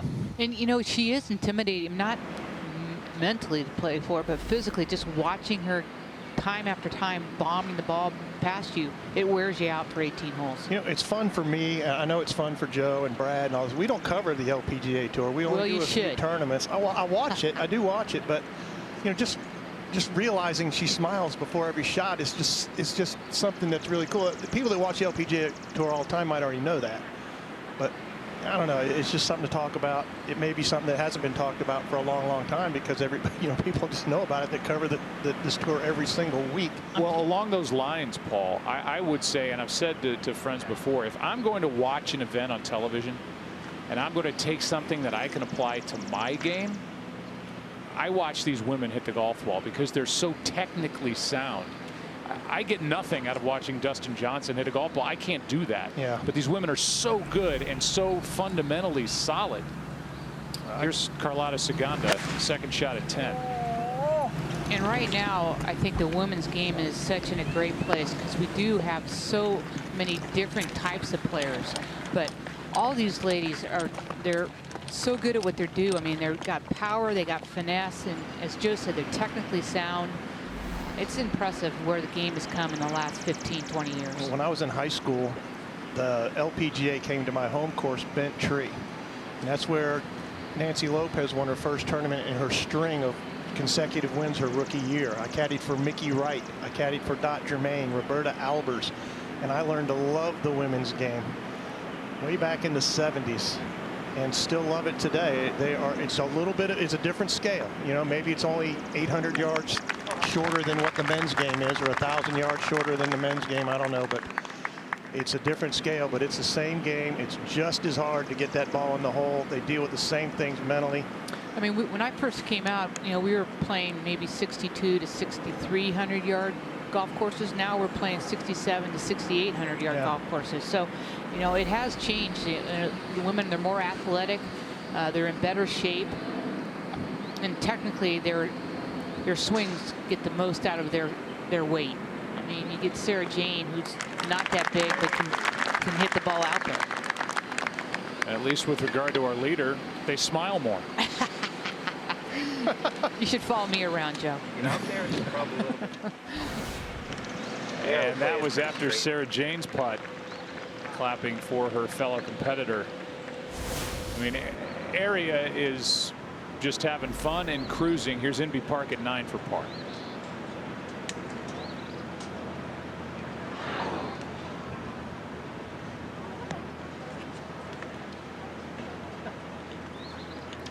She's still got a little bit left on this putt too.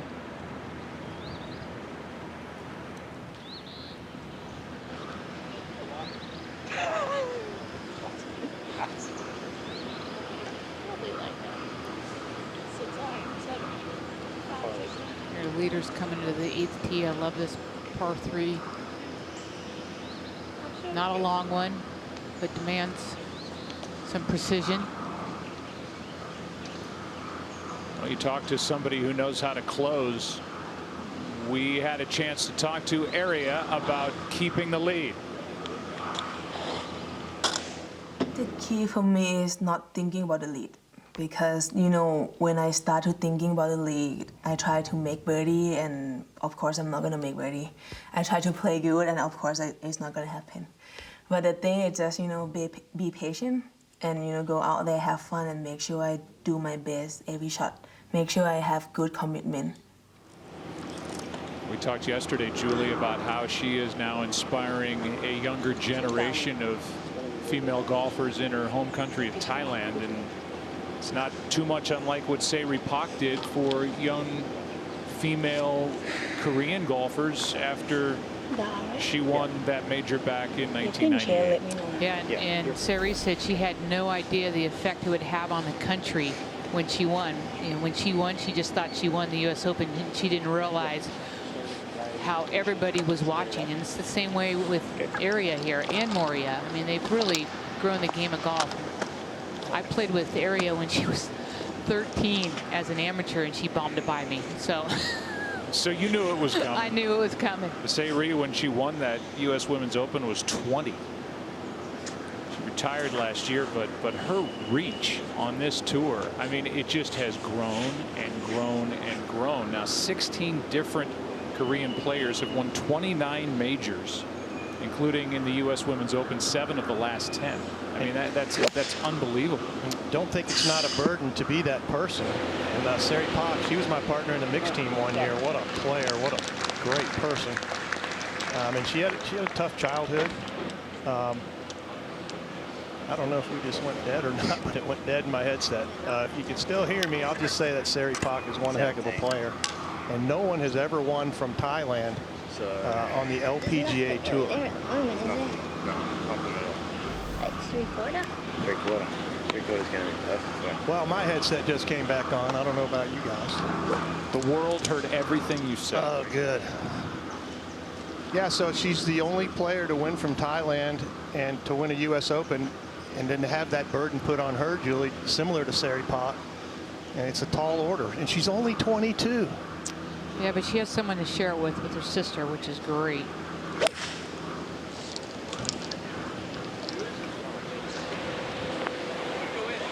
What a shot. She bogeyed this hole yesterday and the day before, but not today. It looks like a kick-in birdie. Now up ahead, Carlota Ciganda for birdie at 10.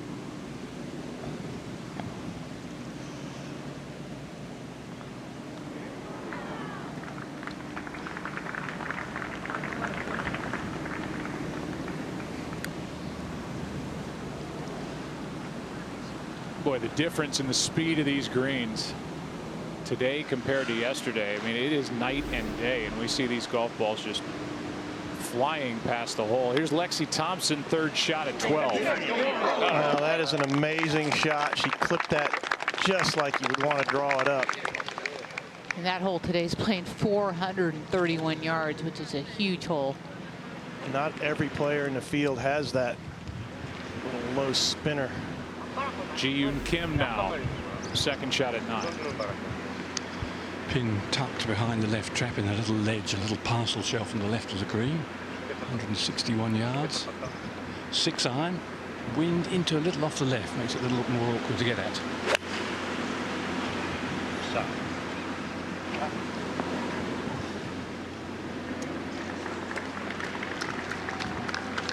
One over for her round today. 4 under for the championship, and now the par putt for Carlota Ciganda at 10.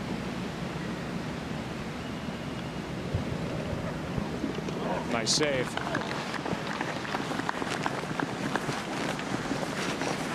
Three under for her final round. Hyo-Joo Kim.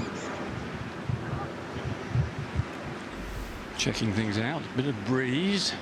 Bit of breeze picked up. Course is firming up. They've cut the fairways for the first time this week, and they're playing a little faster. Yeah, for sure. Yeah. Yep. You can hit this. Not gonna be long. A couple weeks ago, she just put a new set of irons in that are a little more forgiving, and her caddy Jeff Snow says that she really likes them. She's hit a lot more greens these last couple weeks. 7-iron, Julie, trying to draw it in. I think these next 3 holes could be quite critical. 2 tough par 4s and a par 5.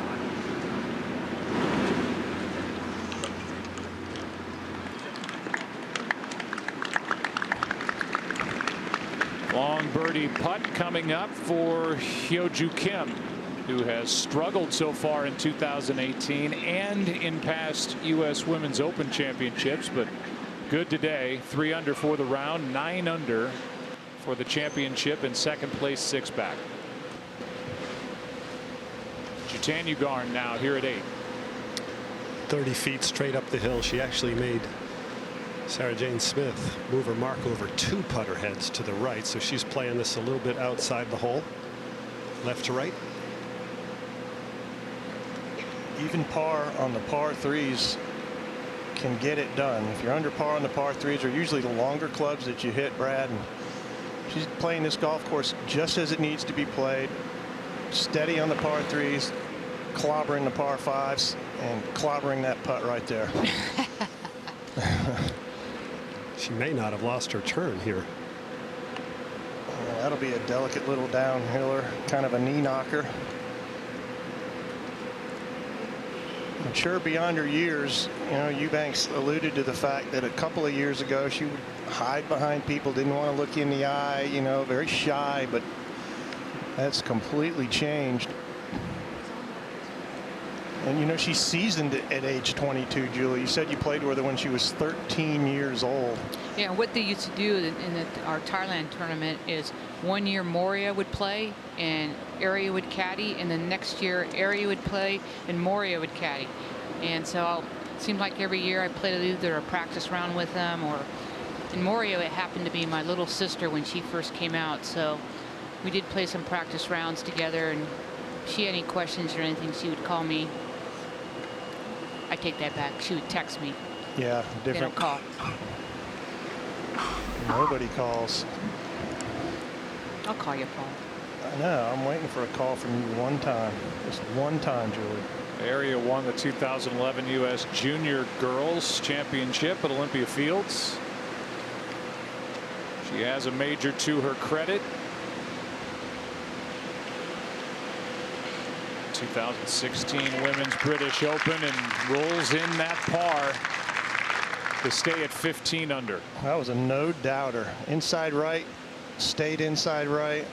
That's as true a roll as you'll ever get. And there's the smile. That's a real smile. Yeah. The other one is a reminder smile. That's a real smile. Remember when Verplank ran away with the Buick Open, he had that smile going, that it was, you know, a kind of manufactured smile, but you know, those things work. It's like watching Jason Day get behind the ball and close his eyes and kind of sneaking up on it. You know, he makes his little step move. These little idiosyncrasies that players develop through the years. And Smith struggled with this hole, but a great chance today for birdie to redeem herself in that back-to-back bogeys the last 2 days here.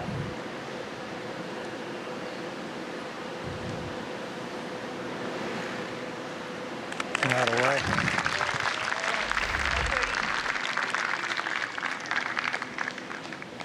So back to even for the day, 8 under for the championship, and sitting alone now in third place is Sarah Jane Smith. Here's Kim for birdie at 9.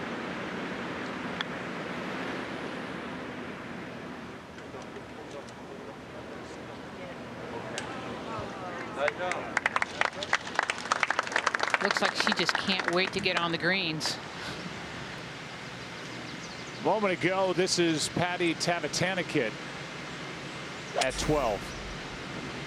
I mean, here's a Thai girl that talked about Aria and Moria having a big influence on her and her golf game. So you're already seeing it in the junior game and the college game. And look at this shot.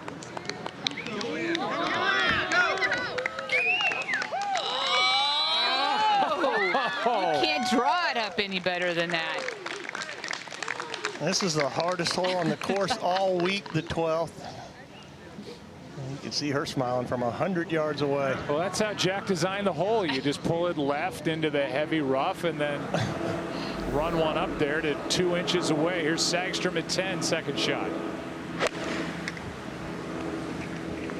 Having a tough front 9 at 2 over par. One of the most beautiful swings in the game. I don't know how she could ever struggle. Nice shot. Highly intelligent. That was very nice. Close to go. It's 2 or 3 books a week. Sarah Jane Smith at 9. Bad drive here yesterday. Cost her one of her 2 bogeys. She bogeyed 8 and 9, and that was it. While Aria Jutanugarn was putting together a round of 67, and now Aria here at 9. This was the start of the stretch yesterday, Joe, where Aria took control of this championship. Back-to-back bogeys by Sarah Jane, and Aria making a couple of birdies in that stretch, and the whole leaderboard flipped right here.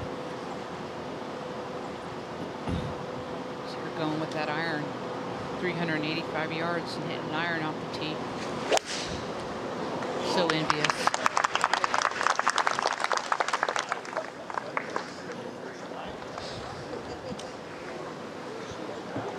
We will give you our Deloitte look again moment from yesterday's third round and the conversation between those two. Here it is. We got 14 more. That's where you got 212, like where that tree is.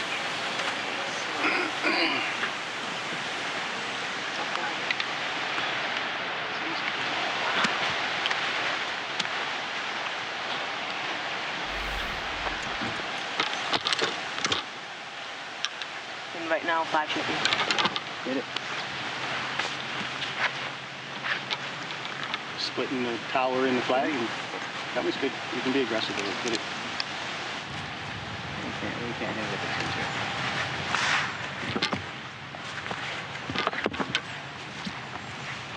That one's still good, man. That one's fine. Okay.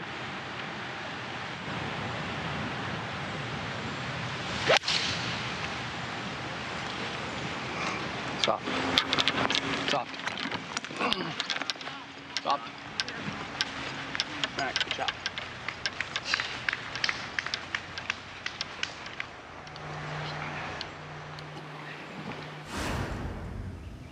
There's the Deloitte look again, and you know, it's a mind game, isn't it? I mean, we are in a wrestling match in our head mentally. Sometimes you got to battle with your caddy too. But you know, in the end, feel trumps thought, doesn't it? And you got to go with your feel as a player, and she went with her feel there and hit one of the best shots of the championship.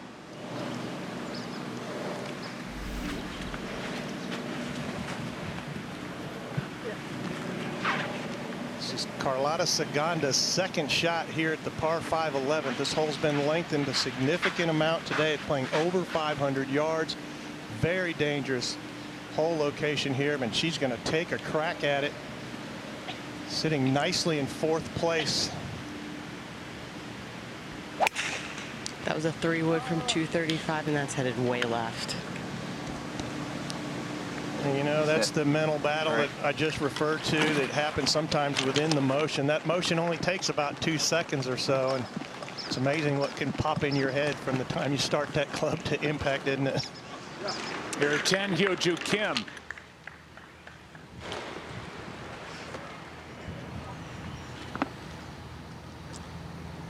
Three under for her round today. Sitting in 2nd place, and here at 10 up ahead for birdie, Madeline Sagstrom. You saw the approach and able to finish off the birdie. What a shot. And you know, she's so cute and bubbly and just has such a great attitude. Boom, she says, birdie. And what a golf swing. So again, a bogey yesterday for Sarah Jane Smith here, and in great position on Sunday.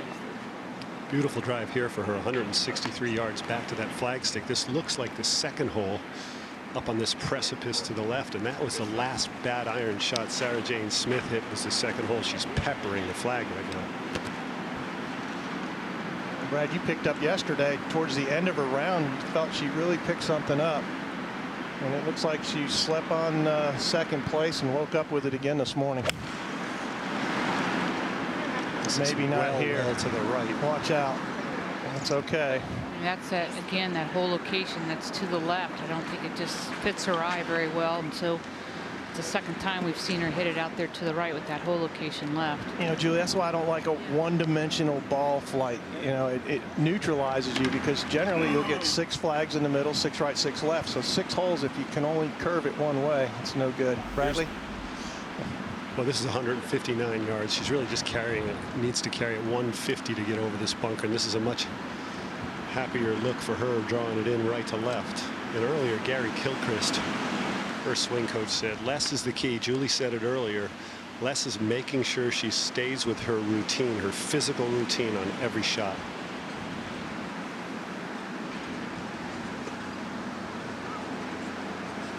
Nine iron.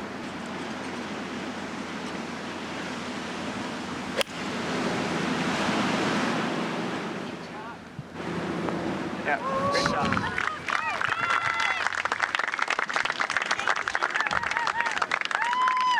Beautiful shot here at 9 for the leader, Ariya Jutanugarn. Well, it's a great tip, actually, and I appreciate the courtesy mention there. But truth be told, that getting further away and then a sitting position is key to hitting great bunker shots. And hopefully Hyo-Ju saw the tip.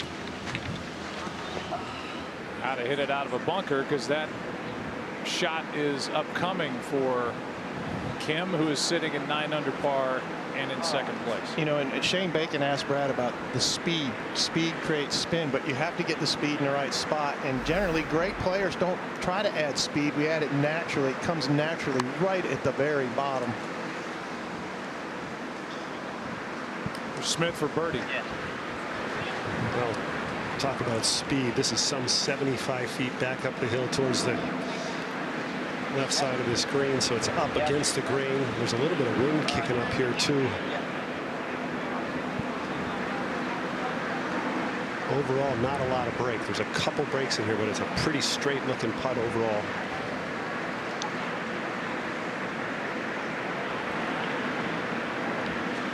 Looks like the last part is a little bit downhill.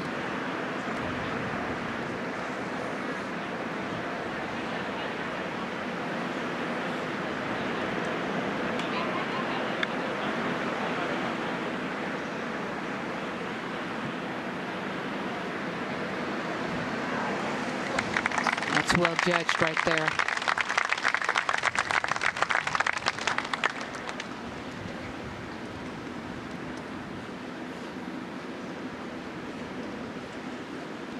Talked yesterday about her working relationship with her caddy, also known as her husband. Dwayne grew up in Australia together, known each other since they were 11. Now Saganda at 11. There you go. Shot. Well done. She'll have that for birdie. That's a beautiful shot from where she was. She had to take a drop out of that tower and place it in the drop zone and got a nice little lie. Hit a great shot in there. Now Ariya for birdie at 9. Well, Joe, I wonder if Paul Azinger is right here. This is from the right side of the hole location, but should break to the right a little bit at the end. Oh, good read, Brad Faxon. Great putt. Ariya Jutanugarn. That almost missed the center. Now 16 under par. Hyo-Ju Kim at 10. She's already been in. That's her 7th bunker she's been in. She's 4 out of 6. That'd be 5 for 7. I think we'll just tell her to pick it up. She hasn't missed one of those all week. She certainly hasn't missed one today. Now back to 9. Missed the par putt for Sarah Jane.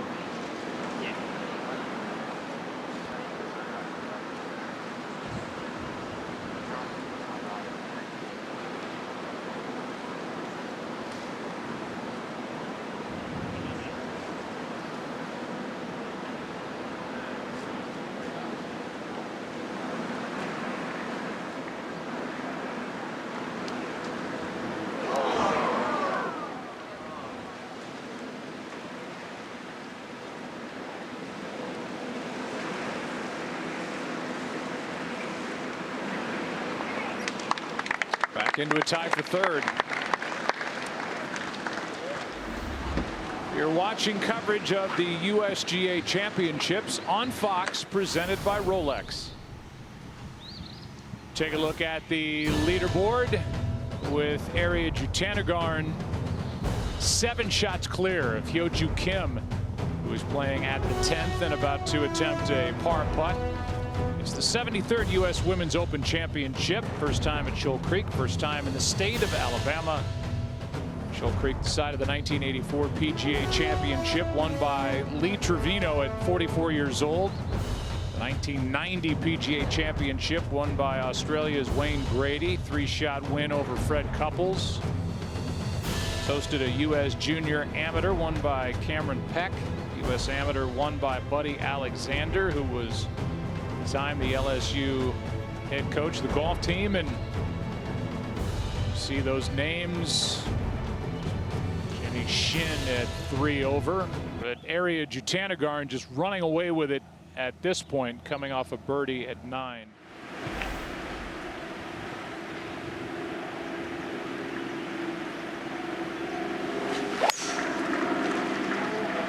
There's a creek over there. This hole is intimidating looking, and she's missed by a mile over there by that big great blue heron flapping his jaws there, waiting on a lizard to come by or something.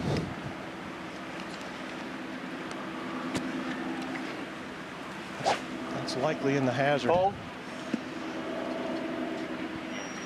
Now Sarah Jane Smith after a 3-putt at 9.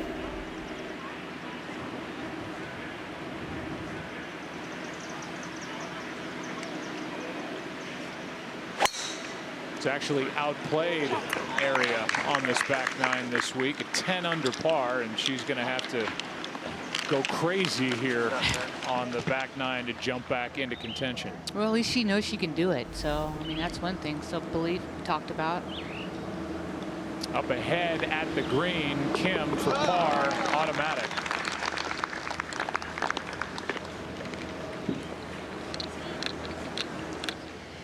Another birdie putt for Carlota Ciganda.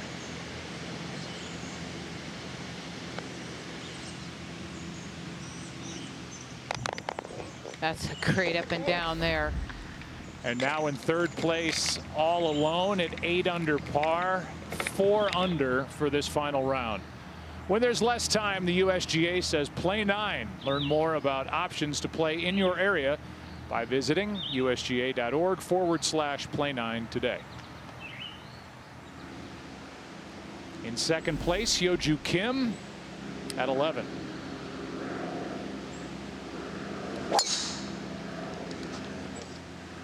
Should probably be a 3-shot hole for Hyoju today.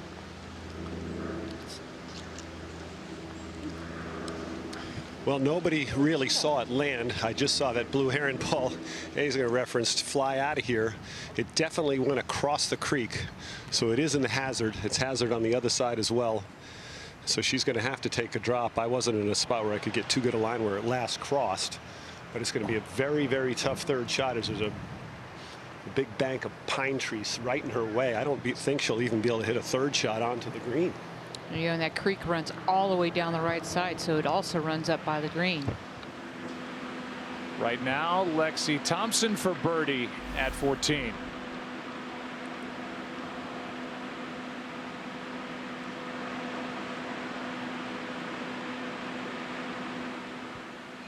There has been frustration this week, to be sure, for Lexi Thompson, but she is putting together her best showing. You know, I like the way, you know, the first 3 days she was not getting the ball to the hole. She had no confidence in her putting, and it looks like today she's developed a little more confidence, being a little freer and getting that ball past the hole. She's never finished under par at a Women's U.S. Open. This is her 12th start, so playing brilliantly today. Here is Madeline Sagstrom for birdie at 11.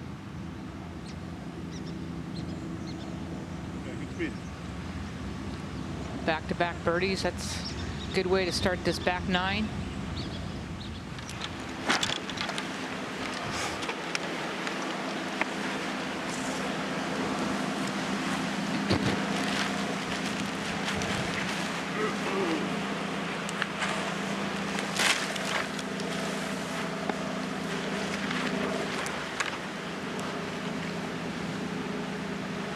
Rules official, from what we're told, walking over now to figure out where the drop will be.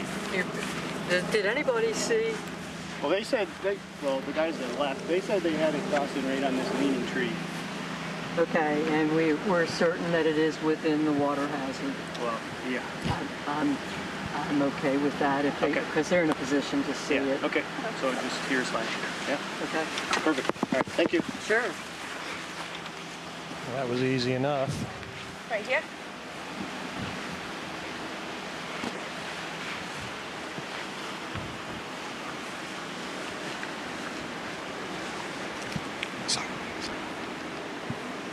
David Fay. Well, the red line is on the golf course side, if you will, of the creek. That creek is deemed to extend to the right to infinity. So it's not as if it's marked on the other side. I mean, if you all know, oftentimes if you get into a wooded area, you might say, well, is it in the hazard or is it not? This one is simple. They just extend it to infinity. Or that fellow's swimming pool up there on top of that hill. Probably coming out of there. It's jump. You probably got to hit 9. Well, just listen. Around that left front. Don't have to try to do anything. No, no. All right, come on, slow down. Yeah. Okay. Keep your mind right. There's houses all around the golf course, but you can't see any of them. Brad, that rough's pretty deep over there, huh? It'll be very hard to curve this ball. She's picked a 9-iron out 181 yards. She's got a pretty good lie in her drop. She looks like she might be leaning for that to go left a little. Oh, Paul, that hit the second of those 4 pine trees. It got very, very lucky and kicked a little bit left, so she's still in the rough with a very difficult shot that looks like it's still blocked out. The only thing that can sabotage her now is a big number, and she's on her way to making double bogey or worse, possibly. Sarah Jane Smith now. She couldn't have a better spot to be, middle of the fairway to a flagstick that's located in the right center. Her happy spot.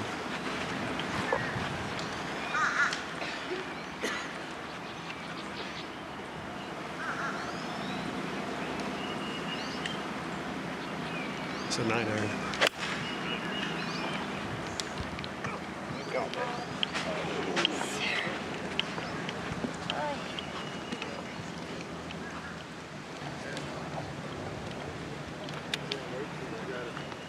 So from the action at 10, up ahead to number 11 and Hyo-Joo Kim.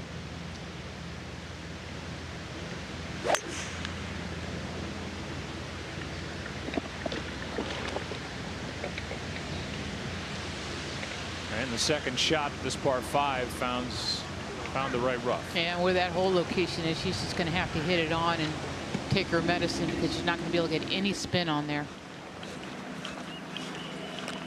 Well, we talked about the short memory for our leader, Ariya Jutanugarn. And we'll see if she can put that tee shot behind her and then the follow-up that found the rough and what she can do with the rest of this 10th hole. Yes, just a good 80 shots per hole. Not down. It'll be hard to get this close from here.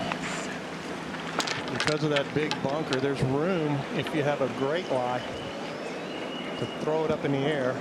Saying she's got a pretty clean lie here.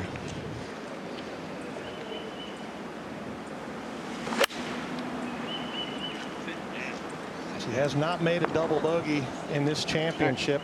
Only 5 bogeys this week, no others, and she's going to have a tough putt for bogey right there.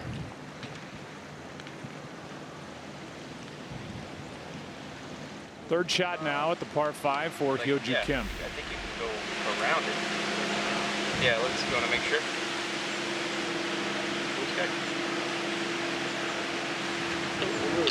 USGA. It's caddy Jeffrey Snow asking for a rules official.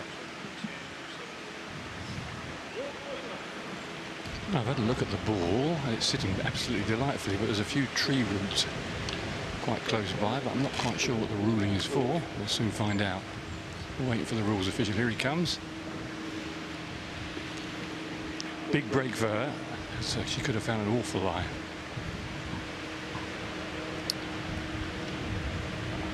Oh, she can't get too cute with this, where that whole location is up front. She's going to just try to carry it pin high and Breeze helping. Yeah, and take her medicine because she's not going to be able to stop it. Yeah. She's got one right there. We'll come back to that. Now Sarah-Jane Smith. She got a little unlucky with that second shot. It's kind of a driving trajectory, almost like she knifed it a little bit, but it would have gotten back to that pin in the lower flight. This is not a difficult shot. She's got a lot of green to work with. It should be able to run out when she pitches it.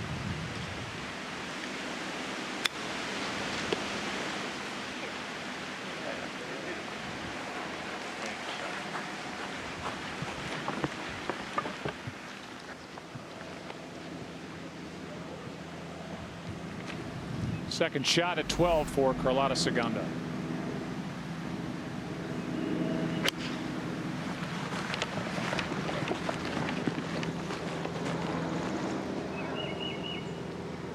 And 12 is just a monster. 431 yards, sopping wet. That hole today cutting a pretty precarious spot on the left-hand side of that green. No green to work with for Carlota. And now back to 10. This is a tough putt if it was for a birdie. Now it's for a bogey. I was very surprised at a couple things. It took a long time for the players to get off the 9th green to the 10th hole. There's a lot of traffic from the players finishing the 18th hole.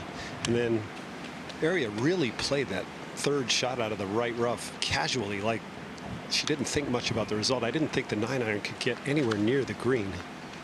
I thought she played the tee shot casually, Brad. She, you know, it just didn't look quite the same for whatever reason, and she flared it way out to the right. Maybe that birdie at 9 was a bad thing. Sometimes you let your guard down. Wow, just a terrible putt here. She'll have that for double bogey, and when you're 7 shots clear, I'm telling you, the only way with 9 holes to go, the only way you're going to let it get away is to make a big number. She needs to avoid that, and it's not happening here at the 10th. At the 11th, here's Ho Joo Kim, third shot.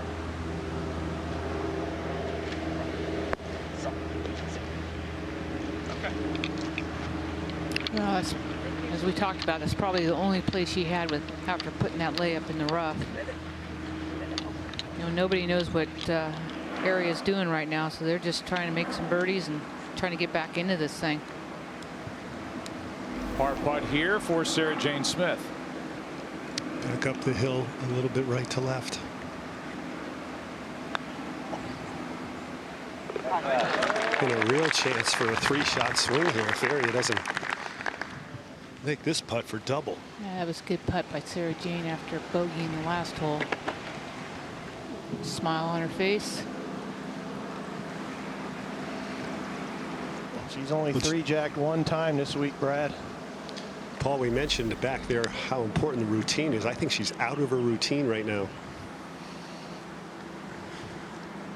Well, don't forget Kim sitting there at 9 under par. If she misses this putt, her 7-shot lead is down to 4.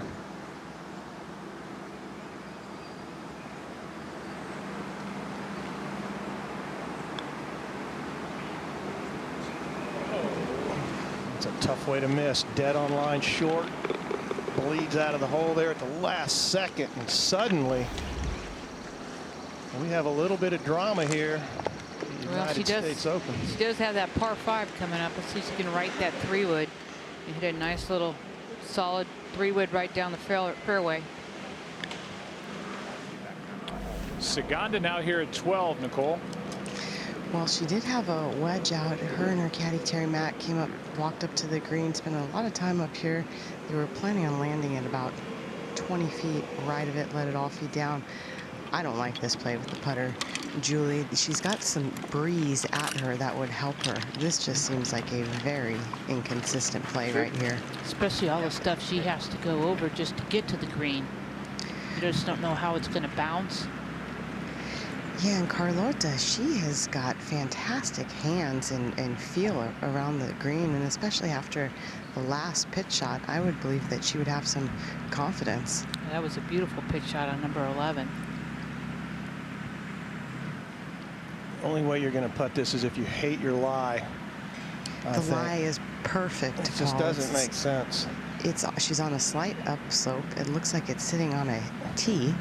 This could go anywhere. She could have this same shot again. She needs to call on that Ghost of Sevi. Pull out some of those Spanish roots and hit that little finesse shot she hit earlier. But let's see how she does. Clobbers it. And she, you know what she's trying to do is just feed it off that big bank on the right. I guess it's going to be a really difficult putt coming for par. Little does she know right now, she's only trailing by 5 after a triple by Ariya Jutanugarn at 10. Here's Smith at 11.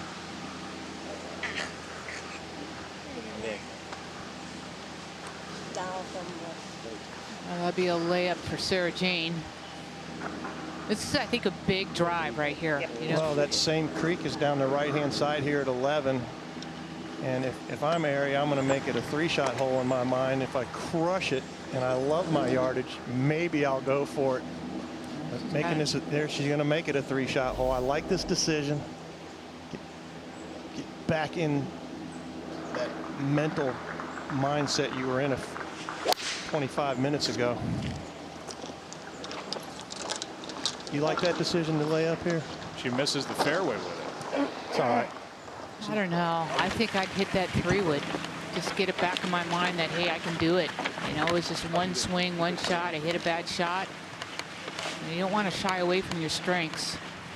Well, she just made the only triple on number 10 all week. And time now for Course Insights by American Express, bringing the fan an inside view of hole number 11. Such a nice hole. It's 508 yards today, which makes it pretty long, but we see several players go for it. That creek down the right-hand side makes it a dangerous tee shot. Ariya's decided to make this a 3-shot hole. I like the decision because the second shot's so dangerous with the hole cut right on the front of the green and the water lurking. Of course, now when you lay up, it's going to be a dangerous 3rd shot. So we'll see. She's got to gather herself, take a couple deep breaths. Well, we saw that long putt from Saganda. Now this for par at 12.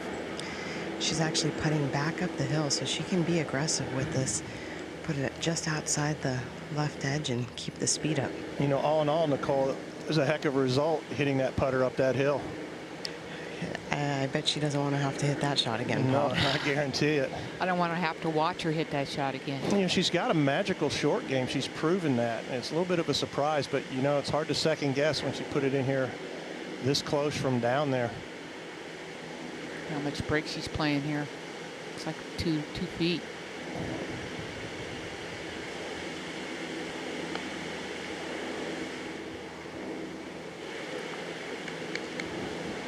Greens look to be about a foot or so faster.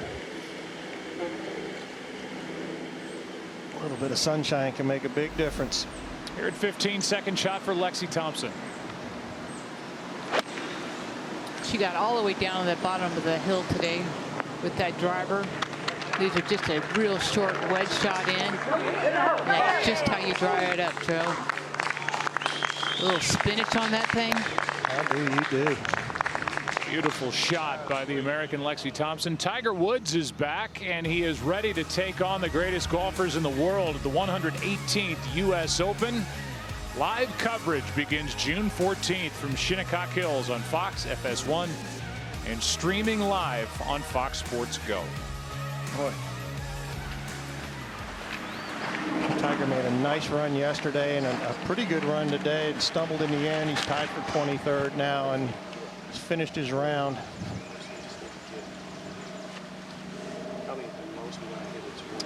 Ariya Jutanugarn is next to play here at 11. I'm going to have full speed. Yeah, that's going to put us at 56. Yeah, it's going to put us around full sand range. Yep. Okay. Come on, be aggressive with it. Well, she's got 290 with the hole. She's supposed to carry it about 160 yards just to get it to the second fairway. I remember Ken Venturi, the famed announcer, saying when a player starts to get nervous, they start losing trajectory control first before distance and before accuracy. And she hit a couple high balls on the last hole, and that was a low shrimp off the tee there with her 3-iron.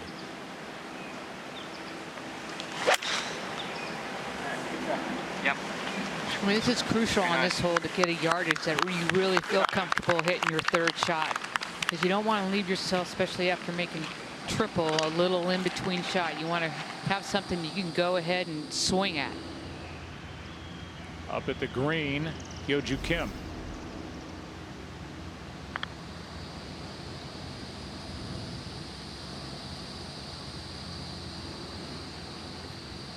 Not a lot of dangerous holes on this course, but 11 is one of them. And I think Ariya needs to know she's got to get by it, even though it's a scoreable hole, being a reachable par 5. Sarah Jane taking a crack out of the rough. Right down the middle. Well, down the left side. That's middle to me. If it's in the fairway, I count it as middle. I'm right with you there, Paul. If it's short grass, it's middle. Now Saganda 12 for bogey. Oh. Her first bogey on the card and an exhale. 7 under, 6 back. Having the par putt for Hyo-Joo Kim at 11.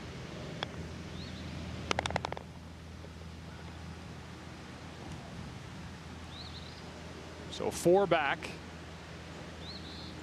3 under for her 4th round here on a Sunday at Shoal Creek.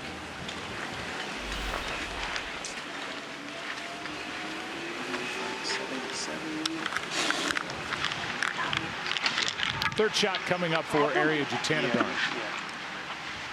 She's got 77 yards. She's got to fly at 70 to get all the way over the water. Intimidating looking shot, but she's got a perfect lie. Little swirly wind, maybe back at her just a bit. This is probably just like a little driving range, choked up stock lob wedge for her right here.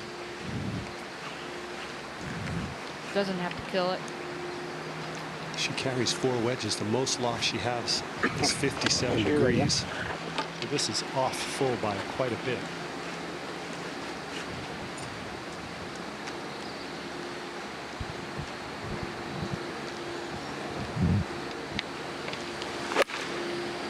Sit down. Come back. Come on. Very nice. Very nice. Oh, beautiful. That's beautifully played. That's how you say, that's how you come right back at them. Give yourself a nice chance at a birdie.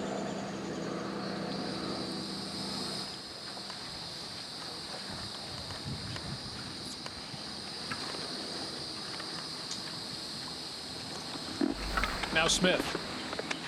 She's up very close, Julie. 48 up front, 55 to this flag stick. I think you can expect this to land well past the flag. I don't know if she can spin it from this close.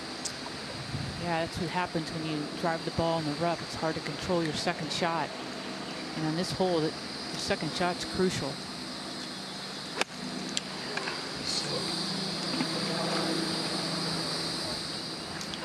Well, we just laid the sod over that, and that finesse zone is really difficult. It's hard to hit it pin high from inside full for any player. It's something you have to work on over and over again. I like to evaluate my practice swing, Julie. I've hit enough of them. Was it too hard, too soft, or just right? If I think it's just right, I give it a go, but she got that way heavy. I'm the same way with you. I'm a huge believer in practice rounds. I'm feeling it, but I'll tell you, if she has to hit this again, I'd go back. I'd go back further.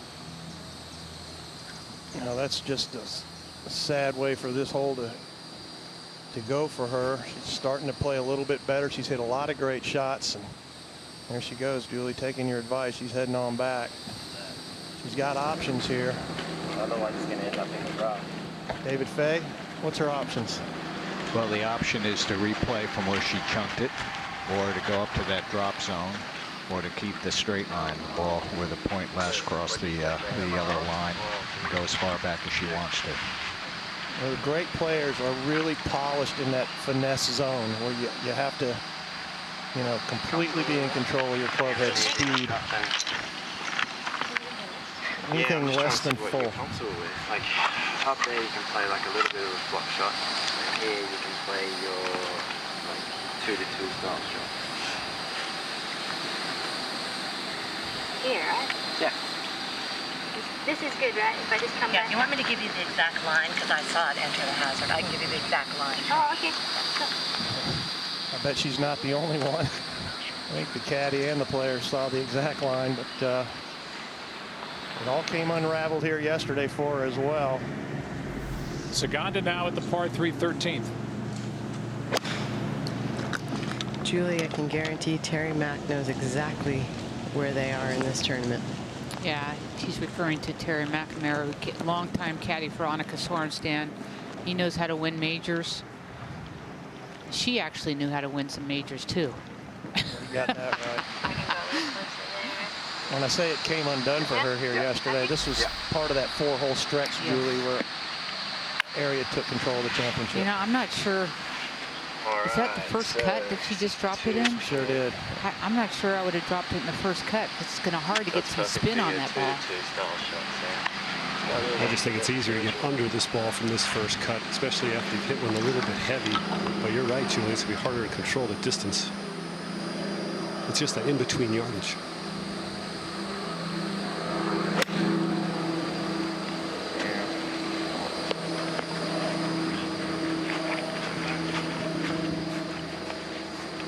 And so no spin and up to the top shelf. A couple of 3 years before that, I was on the driving range at Callaway Golf, and I remember somebody asked me what I thought of her. And I said, well, who is that? That's Annika Sorenstam. And I'm thinking, you know, at the time, she was tiny. And I just thought, well, I don't know if she's strong enough. That was my only thought at the time, and that's why I'm not a scout for NFL or NBA or MLB. Well, if you're going to be tiny, golf is a good sport to play. Well, our 36-hole leader, Sarah Jane Smith, misses that bogey effort. Now we go to Hugh Joo Kim at 12, second shot.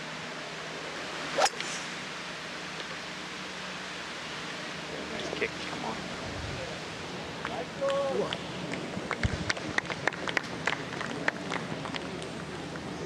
Easily the most difficult hole on the course and the most difficult green to hit in regulation. Only 22% of the players have put it on there in regulation in this championship. Birdie putt for Ariya Jutanugarn. Well, she got a little bit of a read, too, from Smith's putt. Just about 10 feet, maybe 11 feet.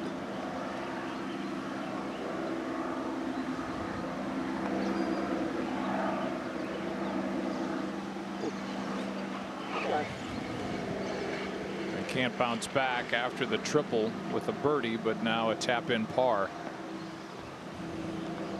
to stay at 13 under. On to the difficult 12th she goes.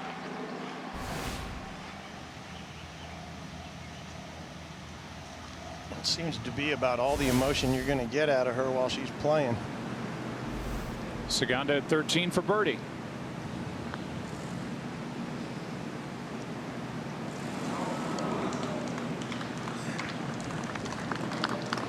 Good roll out where that whole location is. You got to keep it up on that right hand side to really have a realistic chance at a birdie. There you go. Yep, that's good. Well, this will be for double bogey for Sarah Jane Smith, and maybe the irony is that she was even through 10 on Thursday when she came to this 11th hole and holed her third shot to jumpstart her round. She was the 36-hole leader, and now on Sunday tapping that in for double bogey to knock her down the leaderboard as she's 5 under, 8 shots behind Ariya Jutanugarn. Uninterrupted coverage of this USGA championship on Fox is presented by Rolex. Yeah, Joe, and it doesn't get easier going to the 12th hole. It is playing the second hardest on the whole golf course. Here at 14, Saganda. Water's going back there. Fabulous short par 4, only 361 yards. You see the downhill nature of this tee shot. Mostly with the left way. All those bunkers are in play. You just got to somehow fit it in between them.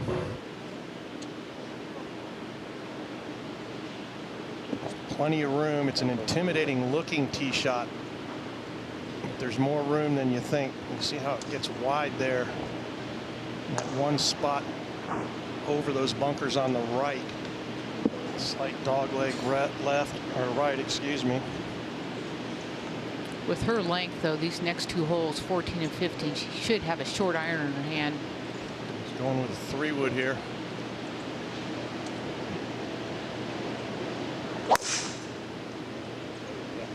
Beautiful little cut shot. We could follow that ball against those trees in the background. It's like center field in a major league game when they drop that green back behind. You can pick up the baseball. Moment to go at 12. Ji-Yoon Kim, third shot.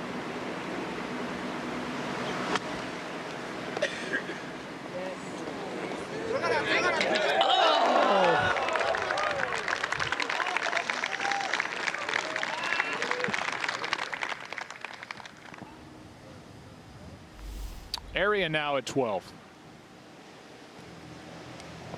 Did brilliantly well to get the ball on the putting surface from way back, 222 yards.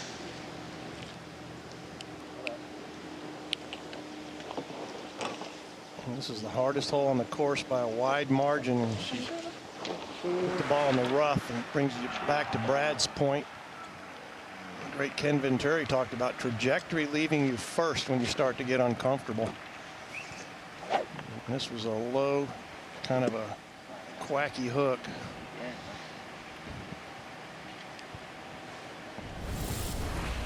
Now Sarah Jane as we give you our Lexus Tracer.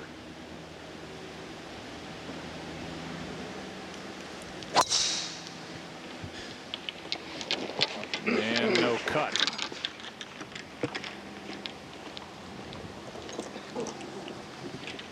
So while Area was hitting up at the green, this is the putt from Hyo-Joo Kim, who is sitting in second place.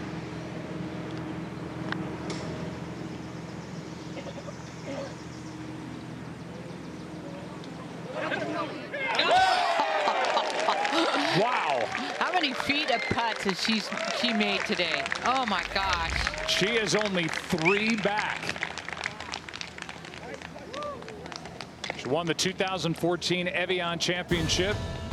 As we told you earlier, shot an opening round 61, so she has a major championship to her credit.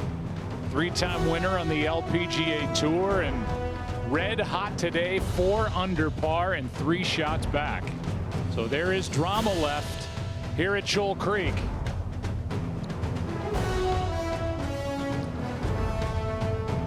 The top 10 and ties get in for next year. So still a lot out on the table for so many who are still out on the golf course.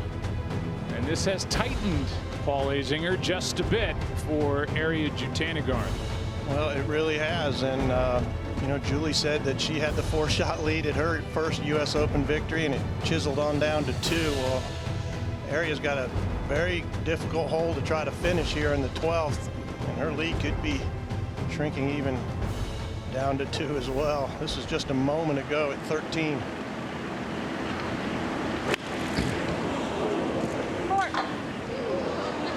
Well, that might be one of the best breaks you'll ever see. You know, back to that lead. I mean, she's had, what, a 6-shot lead going into the backside? 7-shot lead. And then all of a sudden it's down to 3. Right now, she's feeling it. Well, There's yeah. no question. You better believe it. Now it's Ken's responsibility to be prepared and to be ready if she's got a putt to tie her to take the lead. Third shot here for Sagstrom after that first bunker effort. Hit a structure past the green, kicked into the other bunker, and now up and out to that far with a bogey putt upcoming.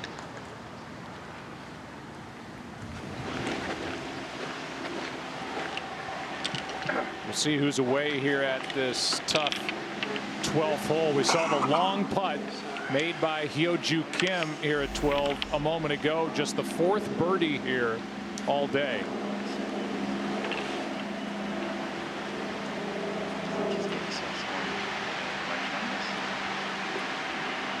This week, this 12th hole has played the hardest at Shoal Creek. I mean, look at only 19 birdies in 4 days and 168 bogeys. Oh my God, that's a tough hole. 97, so you want to leave yourself with 80. So you're only going to hit this one 120. You can go a little bit further if you want. While we wait here and look at husband and wife to talk it over, how's the lie for Area, Brad? Her lie's good, Joe, but her stance is going to be a little awkward with the length of the club she's going to need to use. She's going to have her heels very close to that bunker. Yeah, but try to see how you want.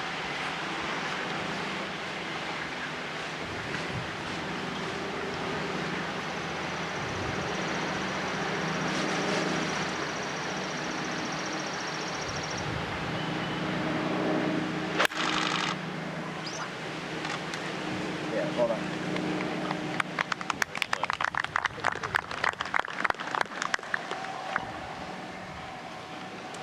We'll stay here for Area's second shot at 12. She's got 202 back to the flag. To be. Yeah, the flag can't be her target. Still going to take it at the kind of like center of that bunker, huh? You see it?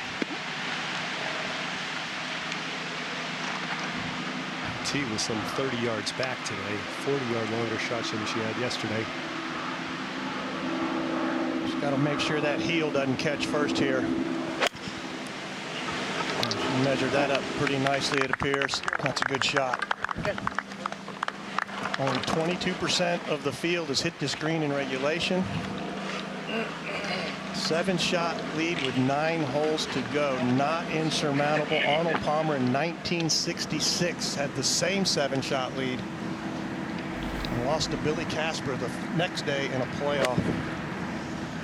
Here is Carlota Ciganda, second shot at 14.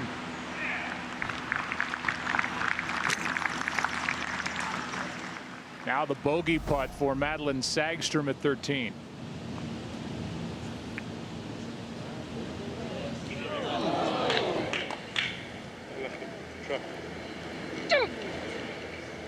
She might need to take that ball out of play when she gets on that next hole.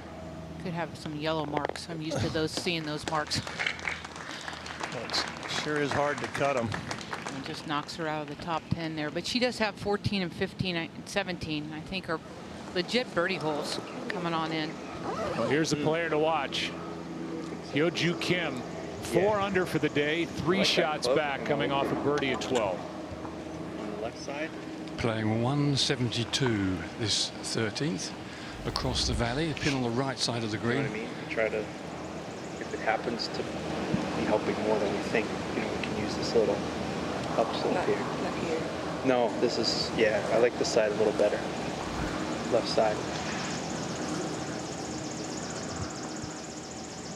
Picking the I think wind, it's just a tricky. normal shot, right?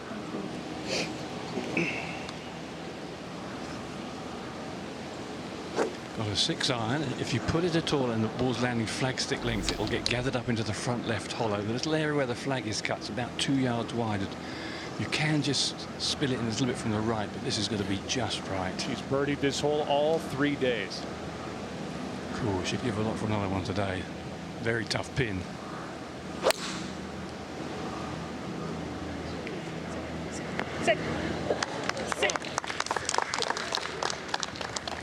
And if she birdies it 4 straight rounds, it will take another long putt made. But speaking of long putts and rolling it beautifully, Hyo-Joo Kim at the 3rd for birdie to get to 8 under. Here at 6. This was another long putt, Joe, but she made a great putt for par on the previous hole, the par 3. That gets her to 9 under. And then moments ago at 12. How about this? Well, this is always the unexpected pleasure. You're just trying to make sure you don't leave yourself a second putt. Down the hill, just races towards the hole. She's knocking him right in the middle, and she's made a bunch of 3- and 4-footers as well.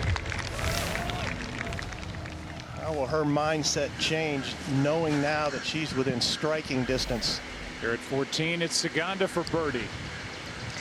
She's already backed off this putt one time. It's a little bit awkward from below. The hole looks like it's going to go right. From the other side, it looks like it's going to go left.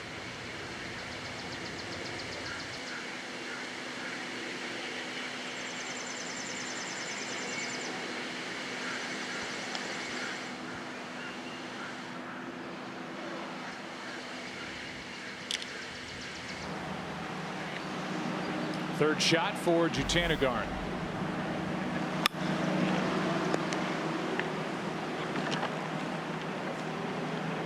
Not very good. They got a bad first hop to the left and now sitting on the edge of the green. It's hard to regroup. You cannot call timeout when you're playing this game. You're actually on the clock when you play this game. If you're out of position, the official comes in and lets you know. So it's not like you can go sit under a shade tree and try to regroup here, go eat a sandwich or something. She's going to have to just keep barreling along. This is when the caddy makes his money, Julie. Yeah, I think this is a big time. You know, she's got to just slow herself down a little bit. To me, it seems like she's just rushing a little bit more than she did on that front side. But this is where the caddy has to know to take the reins in, what to say, when to say, and I think Les is very good at that. Well, and Kim's caddy up in front, as you alluded to earlier, has all the experience in the world to keep his players' mindset, you know, in preparation, you know, for the opportunity that she may have. Yes, and you know she's got nothing to lose. She's freewheeling it. I mean, she had 24 putts yesterday, so you know the flat stick's really working for her. So she just needs to get on the green, hit the greens, and she's going to have a chance for birdie. Well, she's made 3 straight wayward tee shots. It cost her a triple at 10. She didn't take advantage of the par 5 at 11, settled for par, although did come close with her birdie putt. And then the wayward tee shot here at 12 has set this up where she's going to have to make a bomb to salvage par.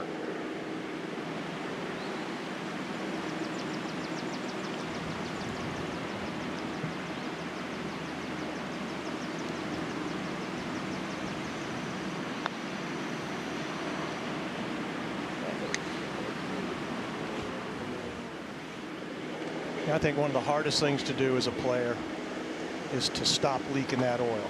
When it starts to go bad, it feels like there's no end in sight. When you're feeling it like she was in that front 9, you don't think you'll ever lose it.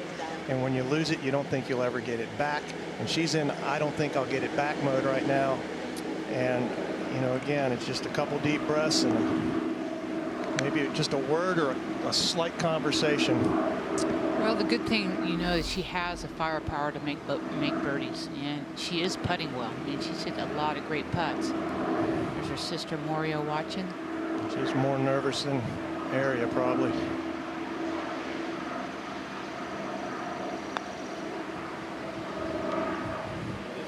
Now you know the pressure showing up because that's the first really kind of crummy putt she's hit, and she's left it woefully short.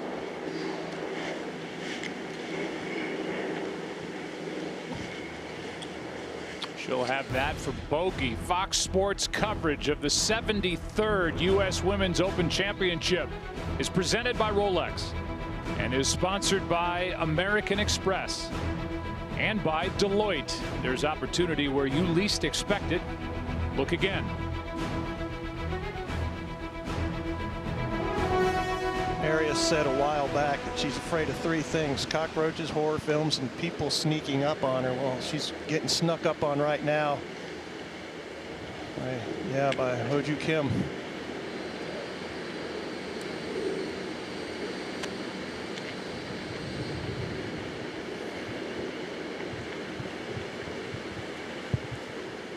Just seen her playing partner knock it 10 feet wide. Let me describe this, but it's quite a break from left to right.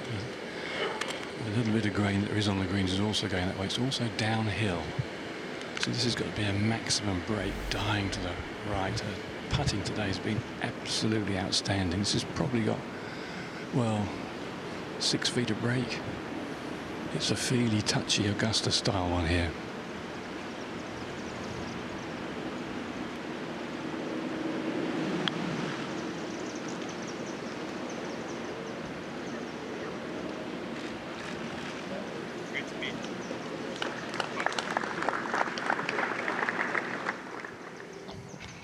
Here's Area for bogey.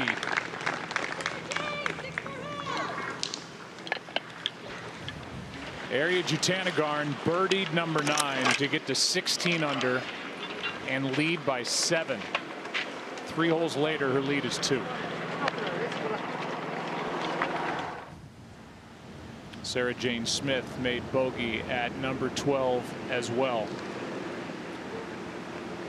This for par for Ji-Yoon Kim. It's so easy when you've knocked one past on a downhill putt coming back up the hill to forget to hit it firmly enough. This has got quite a bit of break from right to left. Has to keep the speed up.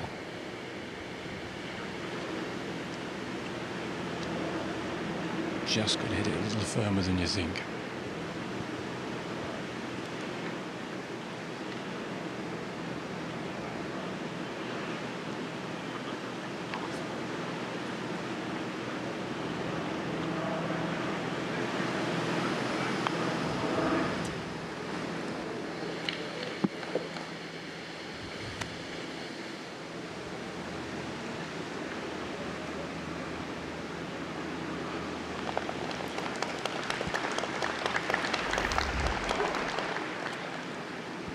Four over for this final round. And now Hyo-Joo Kim. Tap in. These have been automatic, as we've talked about.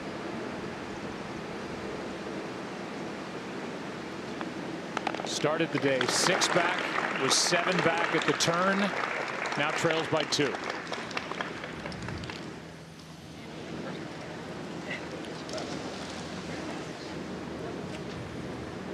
Pressure mounting for Area Jutanugarn. Back on the tee here at 13. They're looking at 172 yards today. Yesterday, they used that bottom tee box. It was only 139 yards. So a couple more clubs today to a pretty accessible hole location. It's right in the middle of the green, 17 paces from the front. About a swirling wind right now. Okay. Yep. But I think this is where she could take advantage of her length. You know, you saw Hyo-Joo hit a 6-iron in. She's probably hitting 8-iron in where she can get some height and get that ball to sit. This is 8-iron. It's a long way. It's a long way. Does play a little downhill, probably. Oh no, it doesn't. It's probably even. Plays even.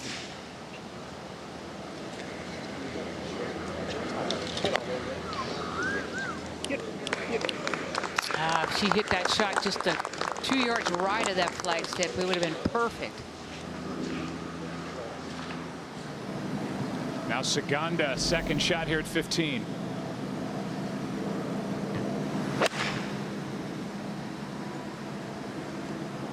Trying to cut a little shot in there.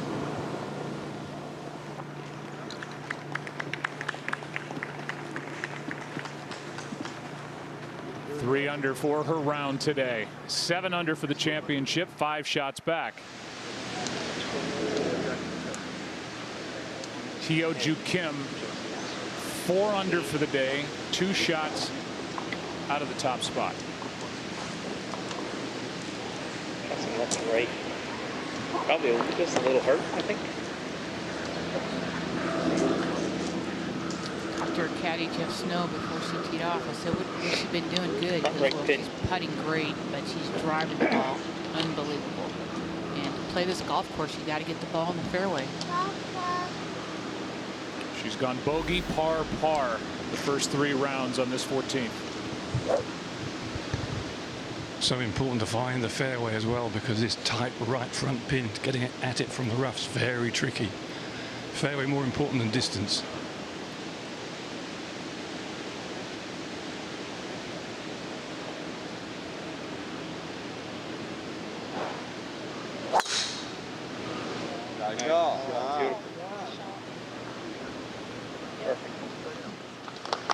Another fairway found.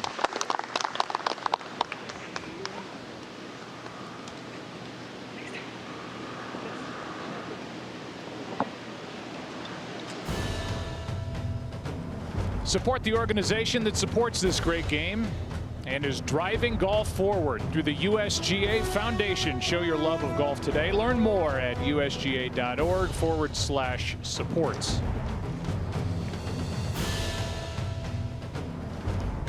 Meanwhile, there's been one story here over the last hour, and it's really the story between those top two players on the leaderboard. Hyo-Joo Kim and the way that she has played, and Ariya Jutanugarn, who is a major champion, who had a hiccup when she won the 2016 Women's British Open. Able to survive a double bogey on her 13th hole of the day, held on, won it. Right now her lead has been whittled down to 2. Well, she did have a lead in the 2016 ANA Inspiration 2 with 3 holes to go, and she ended up bogeying all 3 of those holes, and Lydia Ko snuck in for the win. So this is where, you know, you learn from experience. I'm not going to say she's going to do that or not, but and I hope she doesn't, because she's played well all week. But you have to learn from your mistakes. You see that leaderboard right there, Julie? There's no way Kim doesn't know where she stands right now.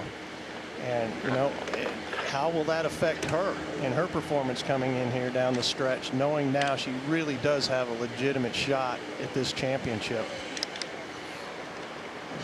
Well, that's why we play all 72. Yeah, I know. But it's the knowledge sometimes. You know, you hear players say, I didn't want to know where I stood. And I've never understood that. Never understood that. Kim was putting directly at that scoreboard. She knows exactly where she stands. And we'll just see if that changes her any.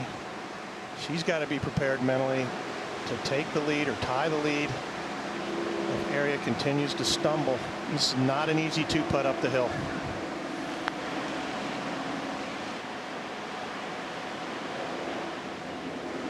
And again, short. 2 in a row.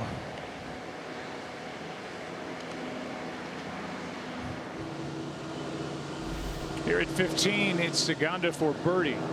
And this is one of those putts that looks like if you just get it started on the right line, it's going to go in. It's going to be moving right the whole way down the slope.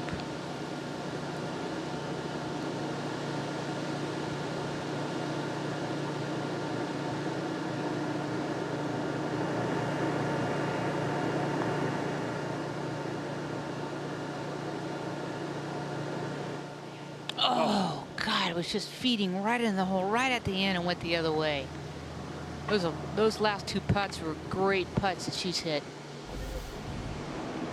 Here at 18, it's Danielle Kang for par. She got off to a red hot start and still pretty steady. Sitting nicely in 4th place, 4 under on her round today, 4 under on the front side today.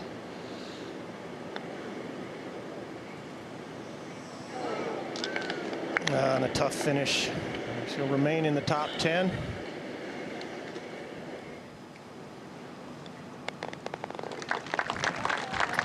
Pick up herself some Solheim Cup points, which I like to see.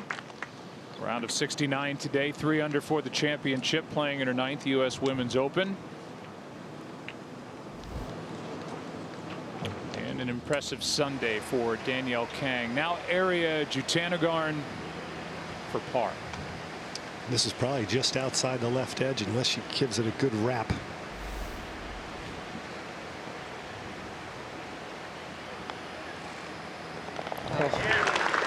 Silky smooth right there. That's pretty impressive.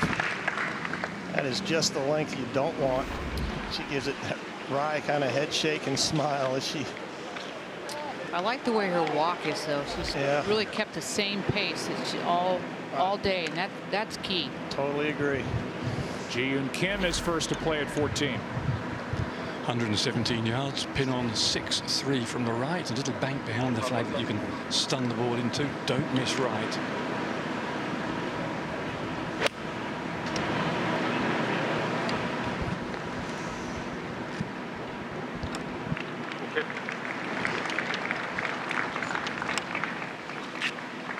Stay here for Hyo-Joo Kim. A little sort of zephyr of breeze helping, which doesn't make it any easier to hold it by the flags. You've got 5 yards to land it on before the cup, and then It's about 5 yards of bank beyond it. Bounces on, that's okay. What's the yardage, Ken? Yardage 113. Got it. I think if the breeze was in her face, Paul, she could pitch it in that backslope and bring it back quite easily. But I think even if she pitches it in there with the breeze behind, it'll probably just stick a little bit. Well, if this is a wheelhouse number for her, and I'm guessing it probably is. Yeah, I think they all are with a wedge. Yep.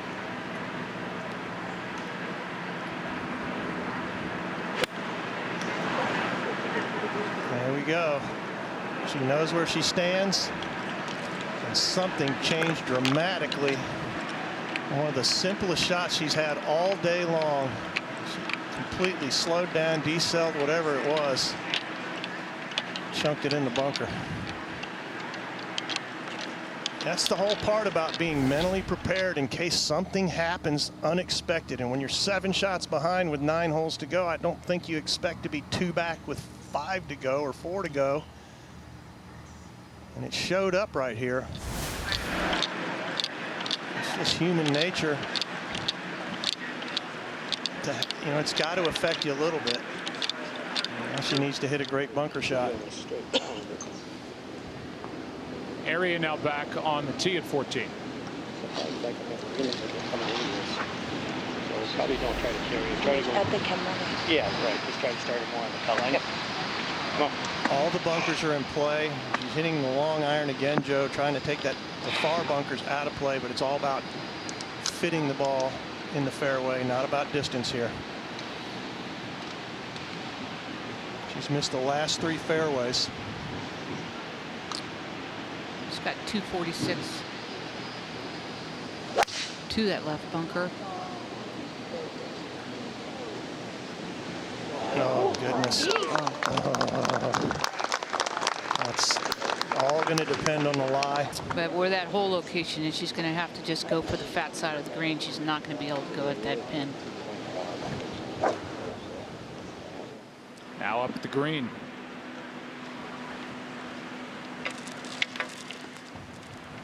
Hyo-Joo Kim. Well, the good news, a spinning wedge, sometimes it can drill itself into its, when it stops into the sand. It's sitting up nicely on the upslope. I would say, Paul, it's the most basic, simple splash shot that you and I have practiced for hours and hours, but this is a bit different. Yeah.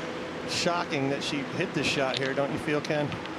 Well, I think she was trying to she didn't hit a full out wedge. She was trying to sort of chop one in, and she knew it was going to come in flat. I was frightened it was going to skid too much. But she doesn't look frightened to me.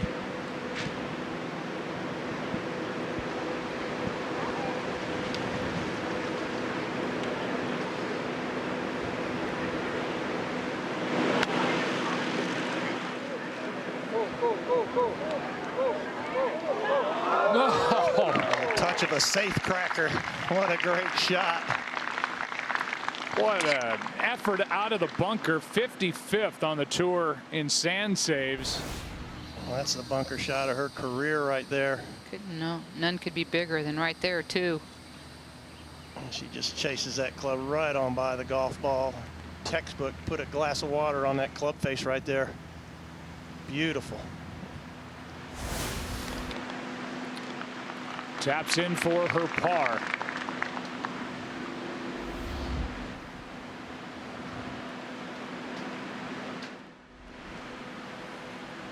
Here is Ji-Yoon Kim now for birdie at 14. Downhill left to right slider. Got a bit of break, particularly early on.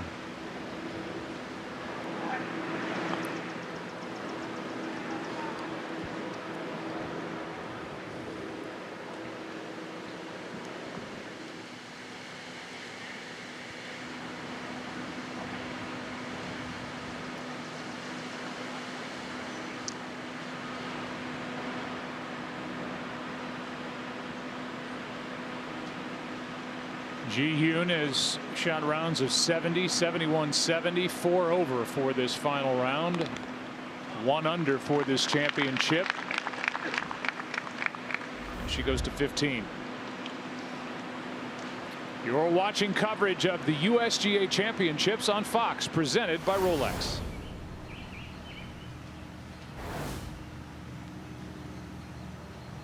That's a good look at the second hole. Seems like a long time ago. Really does. Beautiful dog leg right. Aria was just cruising after a birdie off of number 1.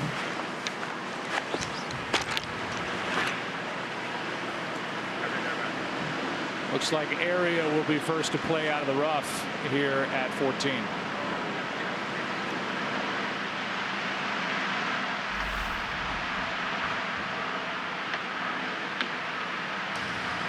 She's really got a bad lie here. Downwind.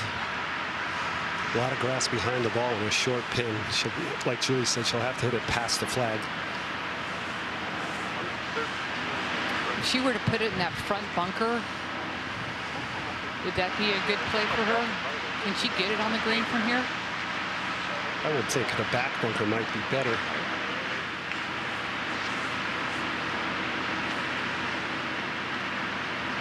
Sometimes it's all about leaving your second shot where you have a chance to get it up and down. Yeah, just kind of a bit lighter on a 10 shot, yeah. Just try to do at least 1 inch. Remember, this is a top 5 player in the world, a major champion, hottest player on the tour coming into the week. Today, it's just been a back 9 stumble to this point.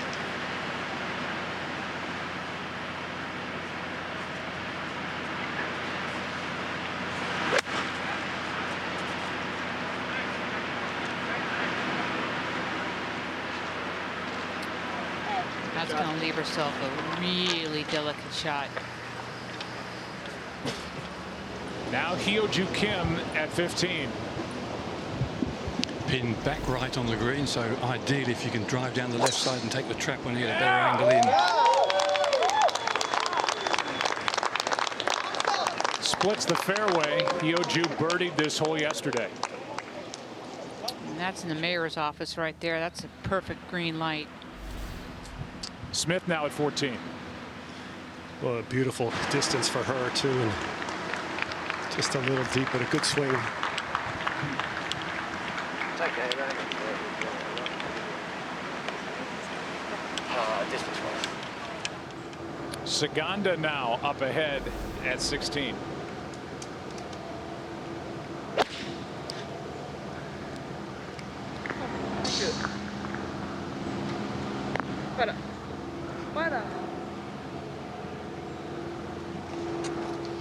This hole playing the 4th hardest today, so it's no gimme here.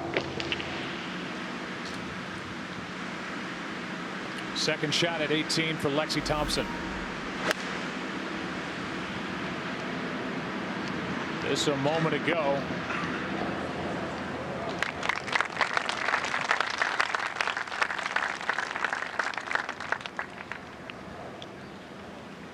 Putting together her best effort in the U.S. Women's Open Championship, and now the leader, Aria Jutanugarn.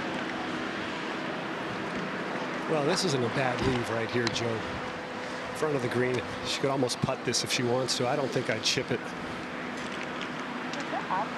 Yeah, definitely up here. And once it's on the green, it's still up a little bit, but not that much. It's working across. Yes.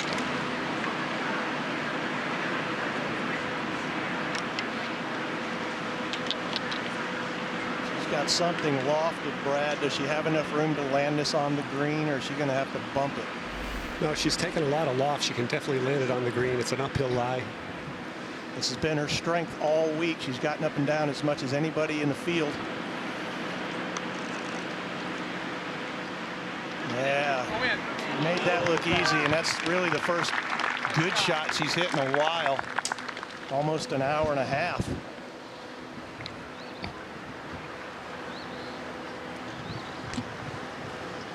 That's a nice save. Yeah, maybe that'll loosen her up a little bit. See if she can start hitting some fairways. That was her key to the whole week.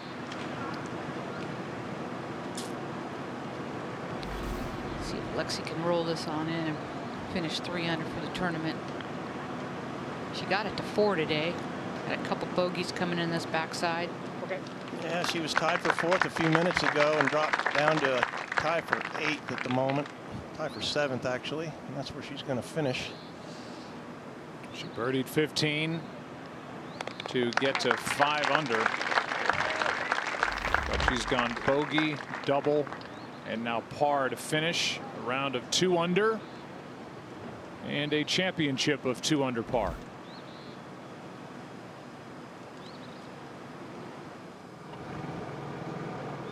Saganda's second shot here at 16. She has a putter out, Nicole. Yeah, she's really dead here. She's on a slight downslope, and really once she gets to the green, it all slopes away from her. So she's really just trying to trickle this right onto the fringe and let it feed down to the hole. If she gets this within 6 feet, it would be a good shot. She does have the putter out. Seve used to talk about shots like this when you had to putt or pitch over a bunker or putt it up a hill like this, just to focus on the point where you want the ball to stop. And she wants to stop right at about the top of that hill, doesn't she, Nicole? She does, and you saw her caddy, Terry Mack, point to exactly where she wants this ball to try to finish.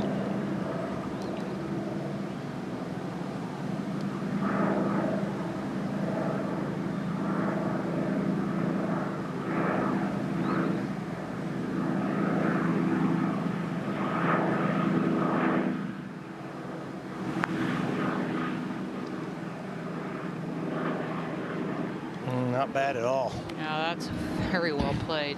It's going to lead a little tricky putt for her par, but I think she would have taken that at the start.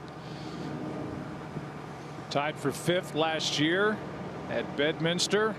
Best finish in a major is tied for 4th at the ANA 2015, and sitting all alone in 3rd place at the moment. Hyo-Joo Kim at 15. Yeah, I still like the club, but now you can just hit it. She's got 146 yards to get close to this flag. You've got to be just right. You've got to land it on a tabletop. Anything coming a little bit short will dig in. A little too long, it'll kick on. A-time cometh the moment.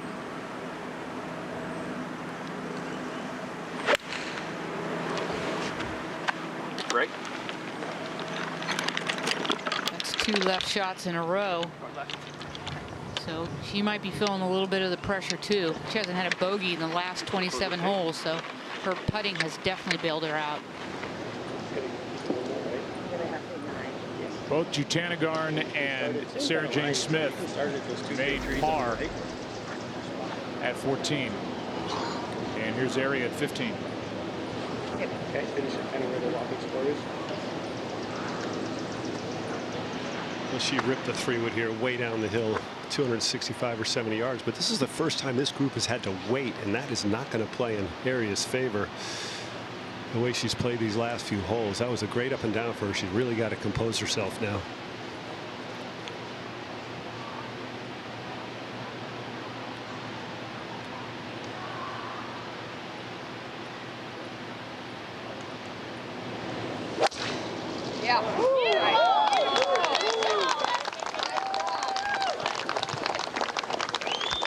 That's got to feel good. That's a real advantage to have that bullet long iron off the tee. Tiger called that the stinger. Patty Tavatanakit at 18 on top of the amateur leaderboard and able to stay dry with that second shot.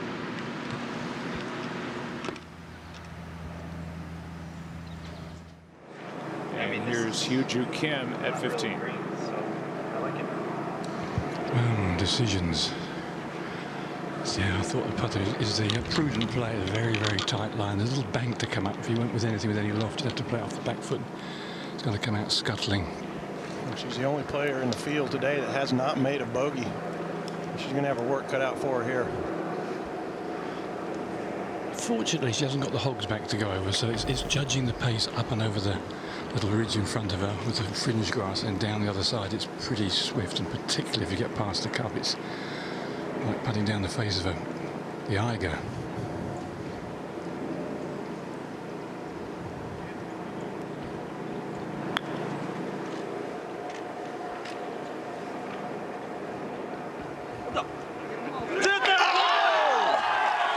Goodness.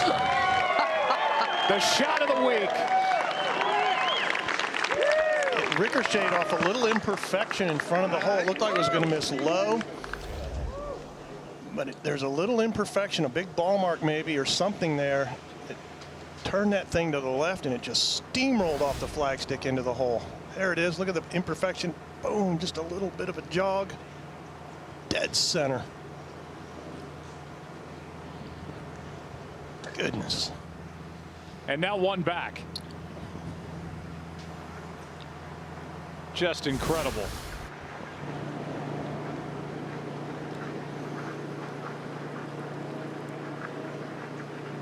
So the last two approach shots, she's pulled left. She got up and down out of the bunker and now holds it from off the green here at 15. That's only the 4th birdie of the day at 15. Here is Suganda at 16 for par. That's a class act there, getting up and down there. That was not easy. Here it is one more time at 15. Not only judging the speed, but how much it's going to break, what's it going to do on the fringe. I mean, that was a 1 in 100,000 shot right there, and she made it at the perfect time. Brad, did Aria hear that? Back where she sits at basically it's 70. 15 here. No doubt about it. She was about 30 yards shy of her ball. That was a loud scream here. Tree line. She looked right up, saw the arms go up, and she knows she's only one ahead now. And she just hit her first fairway on this back 9. 160 yards. This hole location, this pin doesn't even look like it's on the green. It's so far to the right.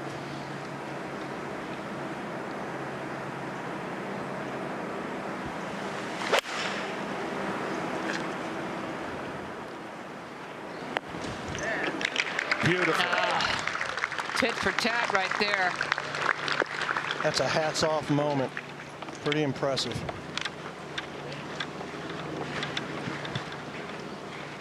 What must she be feeling? Carlota Suganda at 17, the par 5.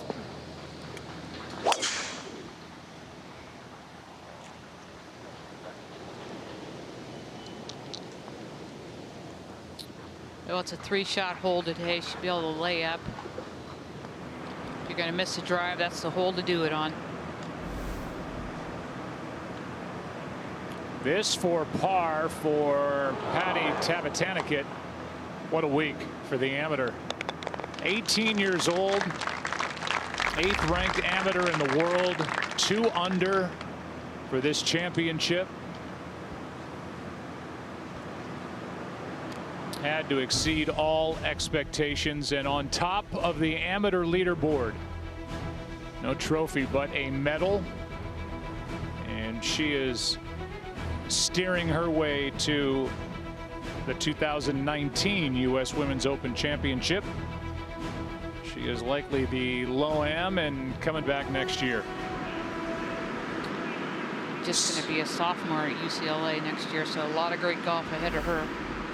So Young Yu here at 18, second shot.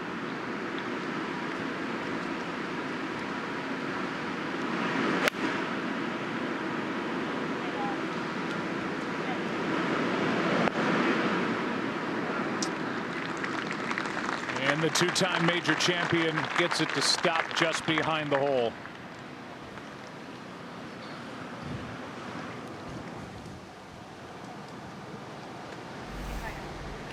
Madeline Sagstrom now, second shot at 16. Now we're seeing a little different approach here. She's elected to chip it. We just saw Carlota putt it. I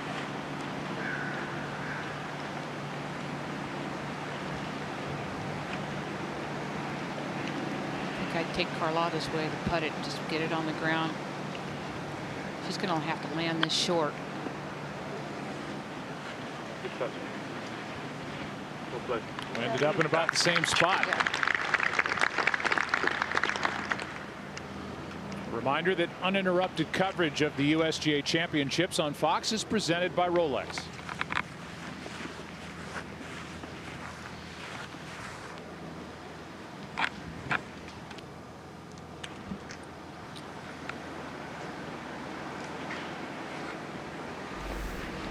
This will be MB Park.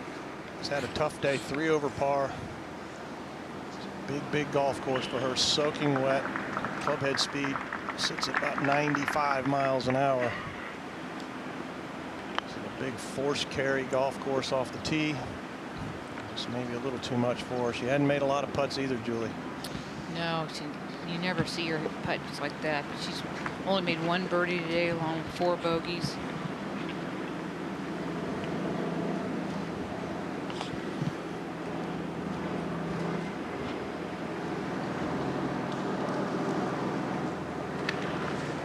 Hard putt for Sarah Jane Smith at 15. Well, she bunkered her second shot and blasted this one. It was kind of downhill once it hit the green, and this actually may go into Ariya Jutanugarn's favor here. Getting to watch the speed. Jutanugarn couldn't have a better putt for birdie, and what a second shot she hit. Very level back here, a little downslope. You don't have to worry about speed at all. I have to say this backside is playing havoc on these ladies. I've seen not too many birdies and a lot of bogeys. Kim's the only player really that's not had any trouble back here. She's putting it on the green for the most part. She missed 2 in a row, but the old Mongolian reversal there at the last hole, for her to be able to hold that when you're just trying to get down in 2.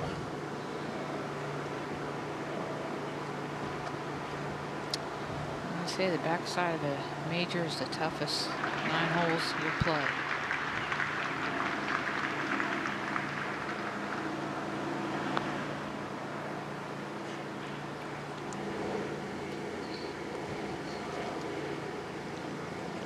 So a bogey here for the 36-hole leader, Sarah Jane Smith.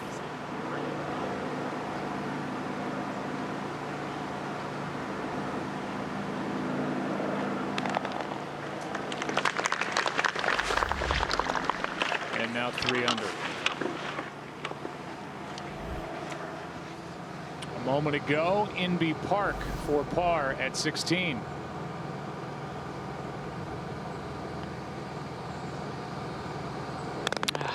Nice comeback there.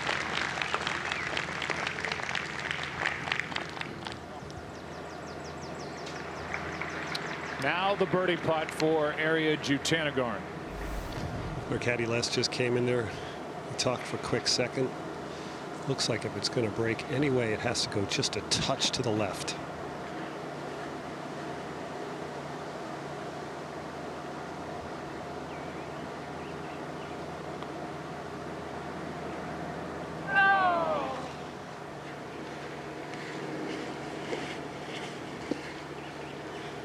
So a missed chance there to open the lead back up to 2.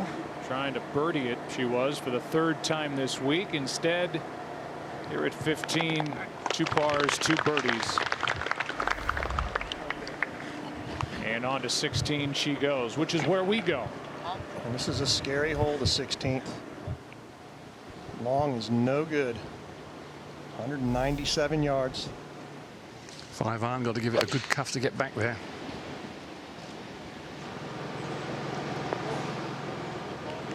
Fabulous shot. Kim's got that pedal on the right, floored right to the ground. No let up. Good look at birdie after holing a 50-footer at 15.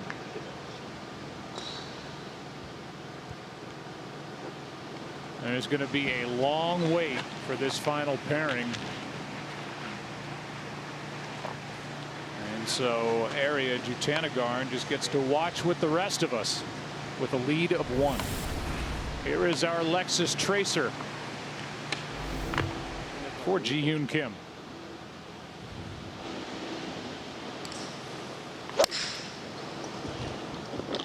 Hurry, hurry.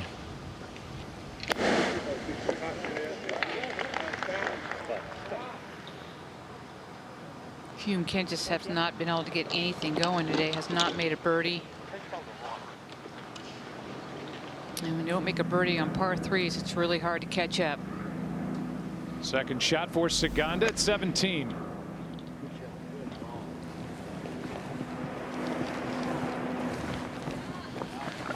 Three-shot hole today, as has been said, as we give you course insights by American Express, bringing the fan an inside view of hole number 17. Terrific par 5, 531 yards. It really hasn't been reachable all week, Joe. You've got to drive it through the chute of trees, which is the trademark here at Shoal Creek. That bunker on the right needs to be avoided for the most part because of those trees overhang. The layup second shot's not that easy. It's tight, and you see the imperfections here. This is one of the fairways that just did not come back like it needed to. All that rain this week hasn't helped matters any. Makes for a tricky third shot. That water should not be in play today at all.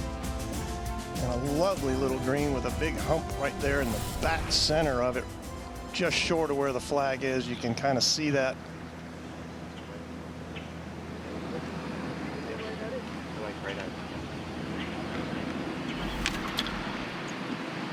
Third shot now for Segunda. And Paul, you talked about that big hump. She can go ahead and use that backstop as much as she spins her wedges. 6 yards past this hole location. There is a slight breeze helping. You can see the flags on the bleachers moving. This is going to be a gap wedge from 116 yards.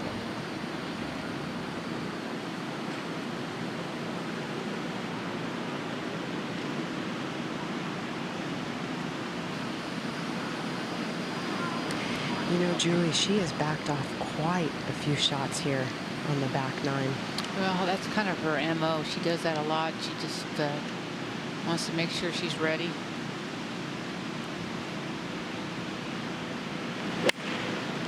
She's actually played the par 5s well this week. She's 5 under for the par 5s.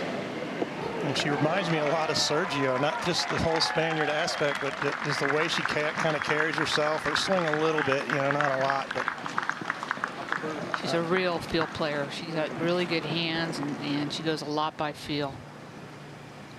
And this is the toughest thing, Julie, you know, just in life, really. You got to stay in the moment in life. Every step you take needs to be, you know, just in the moment, in the moment, in the moment. And now, well, maybe, you know, she likes to chill. Maybe it's going to help her. Maybe it gives her a chance to chill out and regroup, reevaluate.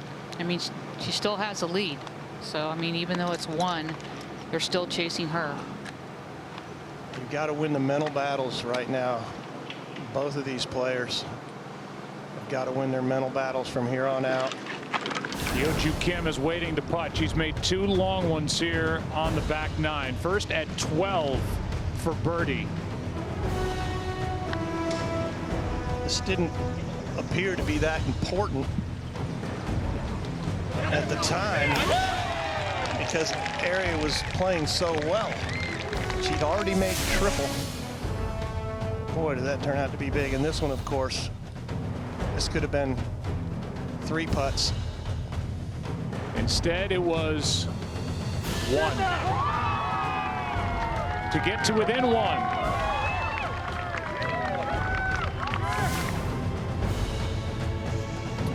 She's only had 19 putts through 15 holes.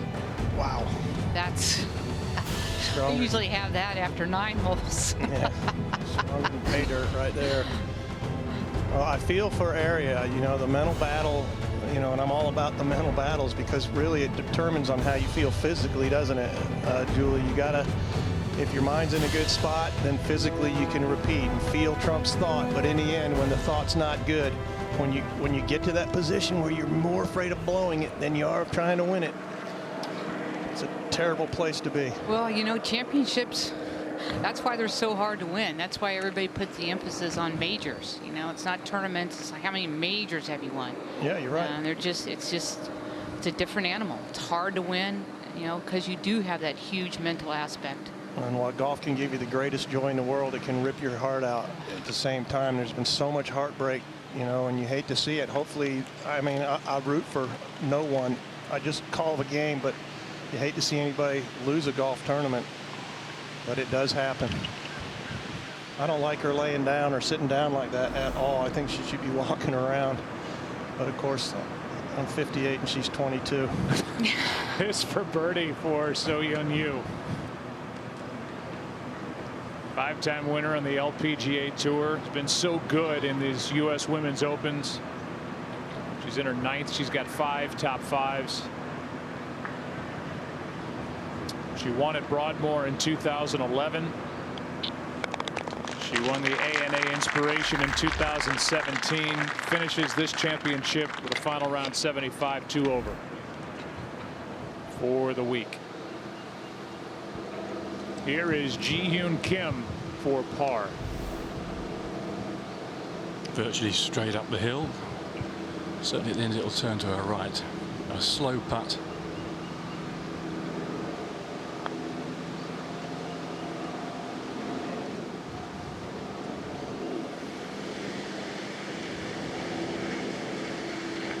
So that wanders by as we await the birdie putt from Hyo-Joo Kim.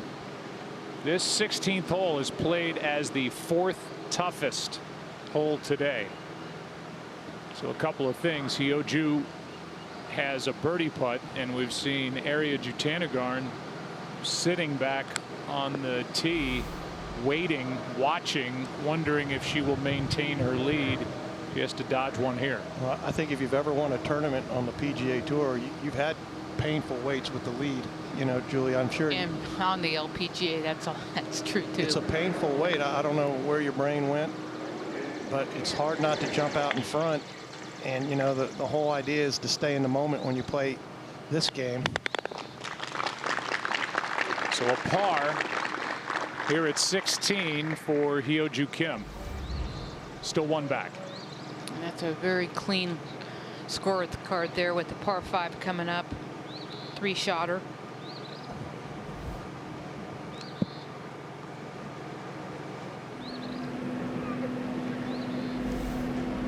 Saganda now for birdie at 17.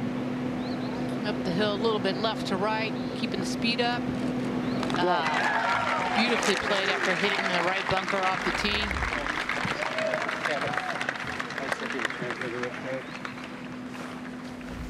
5 birdies and a bogey, playing so well. 8 under, 4 back. And now finally Ariya gets to hit here at 16. Good one here, yeah?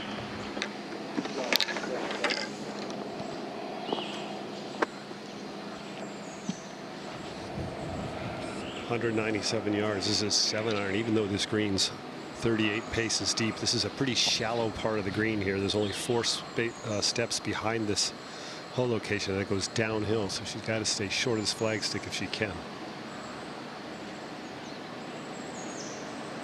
Little helping wind. Bye. Bye. Yeah, great shot. Oh, what a great shot. Absolutely flushed it. I got to give you a little golf clap for that. That's a beautiful shot. After that long wait to hit that shot here at 16. See, Paul, you need to be sitting down. You've been doing it all wrong these I've years. been walking around like a nervous idiot chewing on my nails. Should have been laying down relaxing.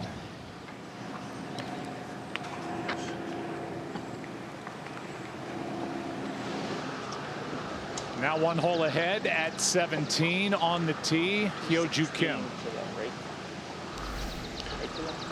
Bunker right, a reasonable size fairway.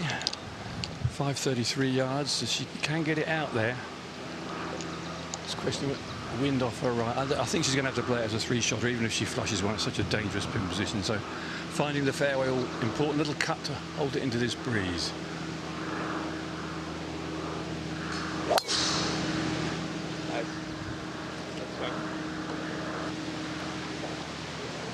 Another beautiful drive right down the middle of the fairway. She's done that a lot this week. Let's look again. It's sponsored by Deloitte. And Ariya had this championship in her pocket, it felt like. Probably just going to try, but I don't know that he can get something. She's going for I think so. I think it's 62 there. So probably coming out of there, expecting it to jump. You're probably going to hit 9. Just trying to get it kind of around that left front. You don't have to try to do anything. No, no. All right, come on, slow down, yeah? Okay. Put your mind right.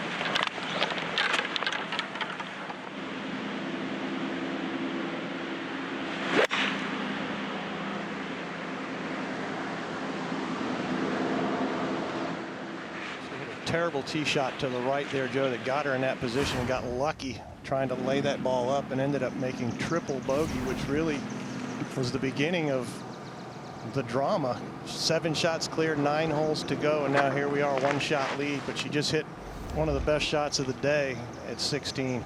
So you see at 10, she ended up with triple. Thank you. She drove it into the hazard on the right. That was her 3rd shot, led to that 7. She bogeyed 12. And she is being chased by Hyo-Joo Kim. 1 back. Kim is in the fairway at 17. Meanwhile, here at 18, it's Carlota Ciganda. This fairway slopes a little bit left to right. That bunker on the right's in play. Wallop that tree. Well, the only good thing about it, she's well cleared of 4th place. She's got a 5-shot lead on 4th place. Sarah Jane Smith, 2nd shot at the par 3 16th. Yeah, lengthy bunker shot.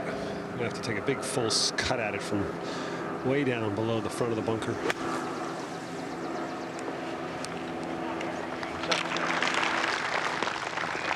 Pretty shot.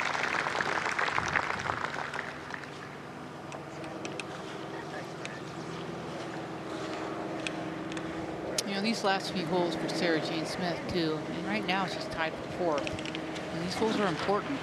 Like I said, you know, it's our biggest purse, and I'm sure she'd like to finish strong, kind of build on this. And I'm sure she's learned a lot this week about herself and about her golf game.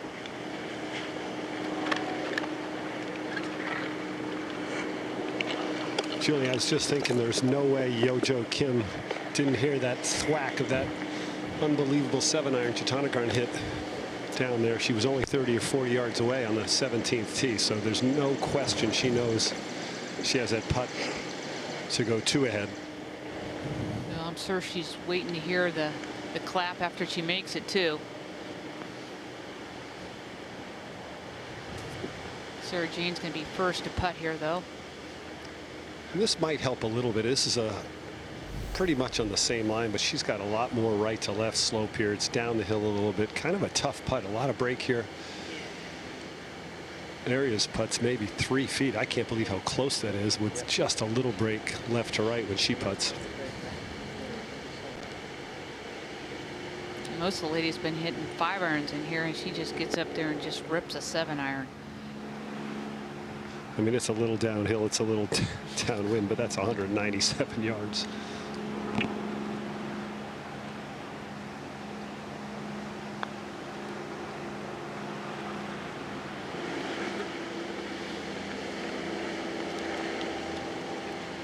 And there's a leaderboard. Both these players are staring right at it from the back of the green.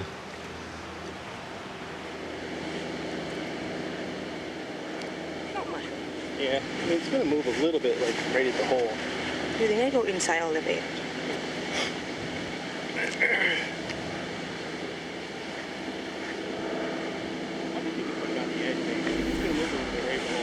He's up, right? Yeah.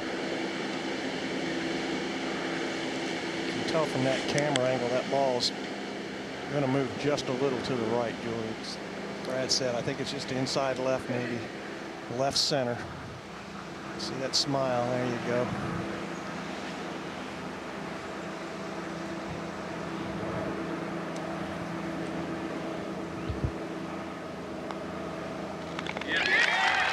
That is one impressive birdie on one of the most difficult holes of the day when you needed it the most.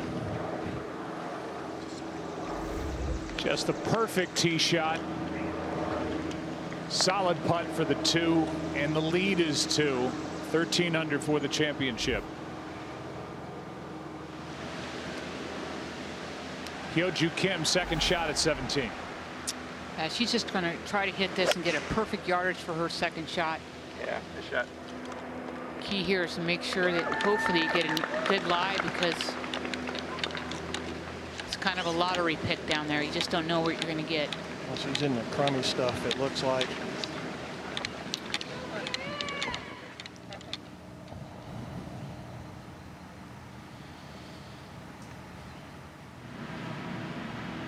Second shot here at 18 for Segunda.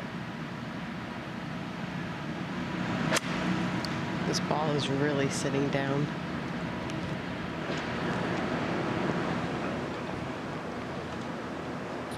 She got a good kick just to get it in the. She wasn't in the trees. I mean, that was a blessing. She is headed for her best finish in a major.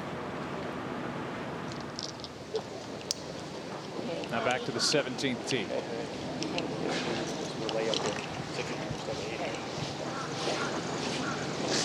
Same line, eh? Huh? Same line. Yeah, just hit the bunker, down, really right, come up. Okay? Yeah. Come on. The 17th hole is played as the second easiest hole today.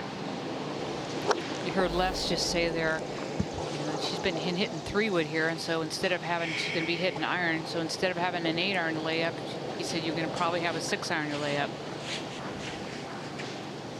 Neither one that difficult. No. Not for her. Challenge now to get it in the fairway. Oh, what an intangible, Julie, to have that kind of power, be able to hit a long iron like that.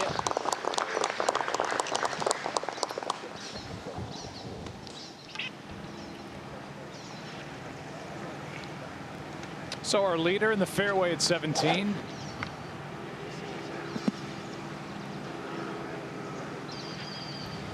And our 36-hole leader, Sarah Jane Smith, who is 6 over for this round and 2 under for the championship with driver in hand.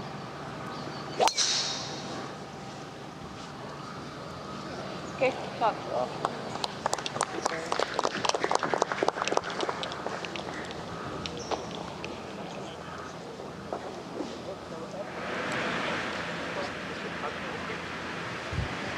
How is the lie for Hyo-Joo Kim? She's inspecting it. It could be worse. It's just laying in a very sandy area, and it's tight, which in some aspects is not too bad. But the front pin, you're going to have to play it a little bit back in your stance. It's going to come out a bit skiddy when you want it to come out softly. How far she got? 86 yards. Little slope behind, as Paul was describing. You can nip it in there. I mean, I'd really fancy if she's got a perfect line on the fairway. You think this is an absolute green light flag. Yeah. So we see how these clubs look behind the ball. This is one of those balls back in the stance type shots, Ken. That's it, but she wants it to land, you know, if to do that and it's coming in a bit flat, she's got a chance at the very front of the green because she knows it's going to skid. She's debating. If you really want to get it to stop here, you've got to hit it hard and full, so a little floaty one will skid, or you chance the front of the green, which is another possibility. The water short.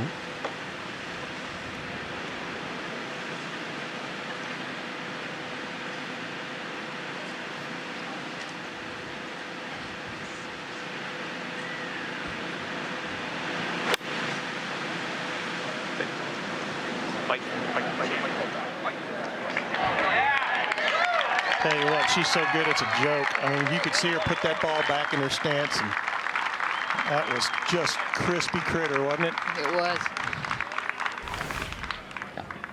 Here's a good look. Look how far out in front of the ball that divot came. Just what she needed to do. Keeps her body rotating, hands going. Third shot at 18 for Segunda.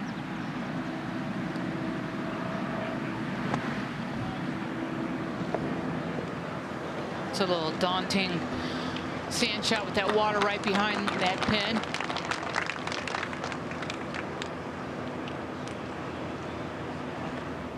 It's Major League Baseball on Tuesday on FS1. The Cardinals take on the Miami Marlins. Coverage begins at 7 Eastern on FS1, or you can stream it live on Fox Sports Go.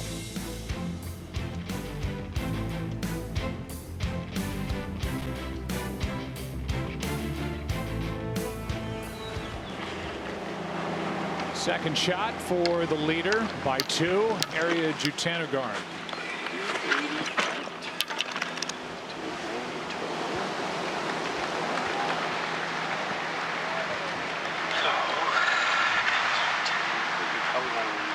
Short. Yeah. I'll leave it probably back in here, back on that 110 front. Then what in that? You're going to have a 120 and you can leave it back here. So from there is like a 170 down to 160. Then I'm going to have to hit half swing 50. Probably would be almost just like a full 56. How about it? Boom. If you go just a little bit more. You don't like it? No, I'm okay with that. So that will only get, so that would put us at 170, and then down is 65, a little bit down, and then 55. Yeah, that 8 will get us just a little bit, probably just a little bit inside that number. So we're just same line, right? Yeah, you can finish it probably from the USGA, like to the left edge of the stands with that thing, okay? From the left side of the fairway, it's a semi-blind second shot. There's a little fairway to the left she can't see, but she's trying to hit it at that bleacher just beyond the green, the USGA sign, 6-iron.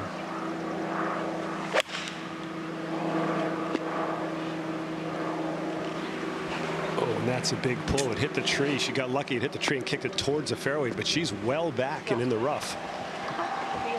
Yeah, came straight down. Aria's 8 under on the par 5s this week, but has yet to birdie 17, and she has some work to do here on the second to last hole. We're up ahead on the green. There is some action.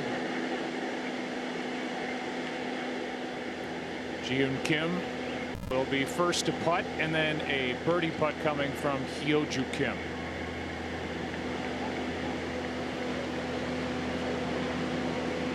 Her playing partner will keep a very beady eye on this, because I think everything suggests it should move a little bit from right to left, but the tilt of the cup looks the other way, so this is going to have some right to left, but the next putt may be almost straight. Hoji's right on this line, so she's going to be paying particular attention to this putt right here.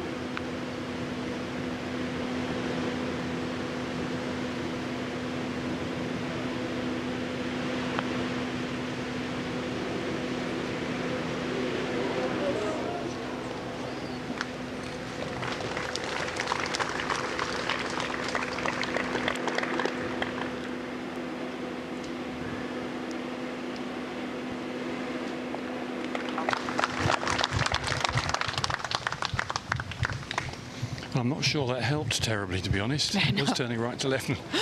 Sometimes it's better not to look. Yeah, it's caught me out once before. Cost me a PGA Championship down at St George's following somebody else. And as I say, this looks right to left, but I think if you hit it too much outside the right lip, it won't turn. Her putting today has been unbelievable. I was just going to say that, Ken. She seems like she's doing pretty good all by herself. Yeah, this is a tricky one.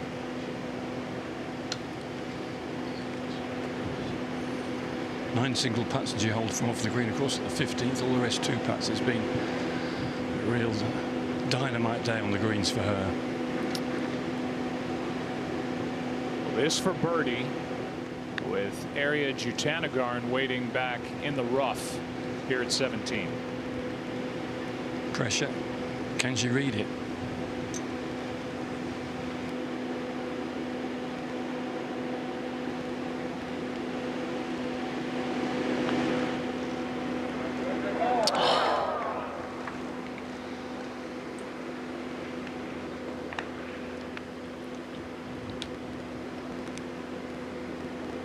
Looks like it was right, just right off the hopper. Ariya looking at that, she's like, yeah. So this for par to stay 2 back. And a missed chance after a terrific third shot. That putt just did not break left. no, it just looks like she started out there just a little bit too far right.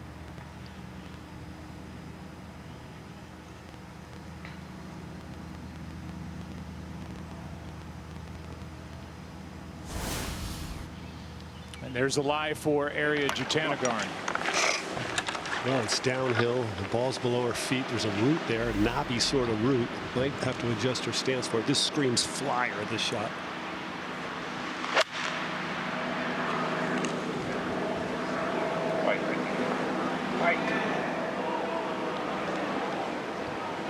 It screamed flyer loud and clear. That is a terrible place to be. She's got to negotiate that hill, that big mound there between her and the hole. Her sister Moria watching.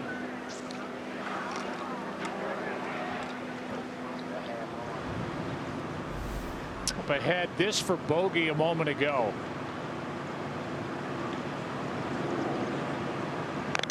For bogey. And a third place finish.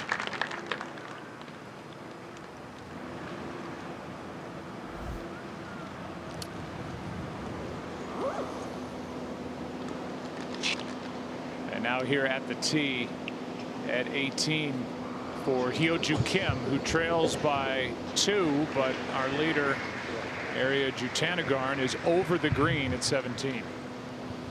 Over the green, and everything from that back green down to the front slopes away. She's going to have I mean, depending on her lie, she's going to have to probably bump and run it in there. I don't think she can fly it and get it to stop.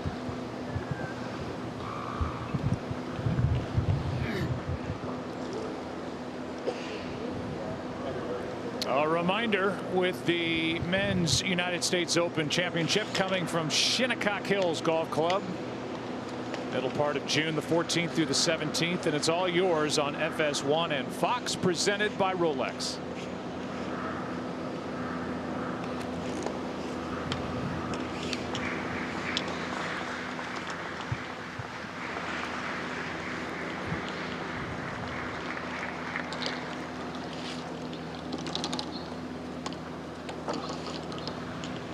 Elevated tee, a splendid scene looking right down to the green. Grandstand full on the right side.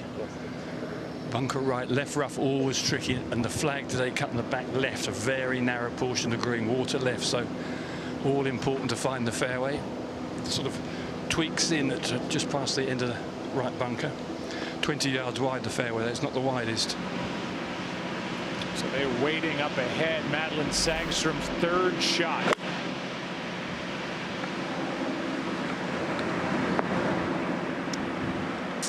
My worst swing today. How bad is that? Like, what is that? Like, it's not even. Like, are you serious? Like, it's not even a golf shot. She didn't like it.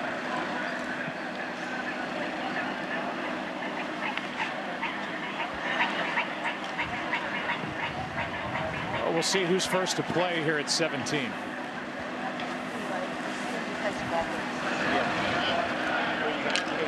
Ariya Jutanugarn from behind the green.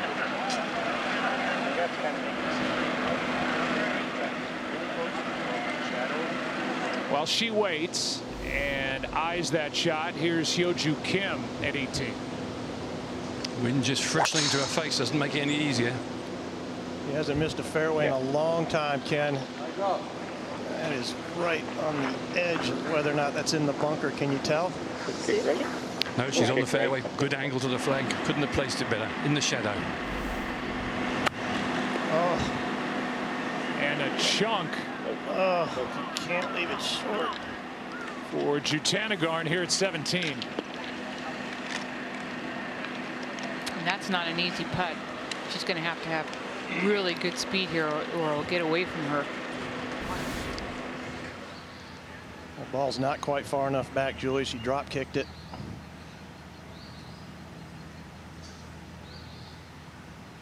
Again on a downslope, that's there. She just wants to get it over that hill so she doesn't have to deal with what she's dealing with now, this next putt.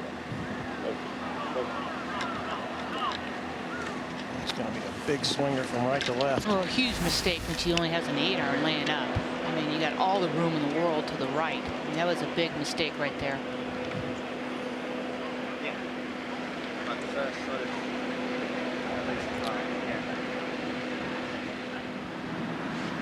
Ahead at 18, third shot for Inbee Park.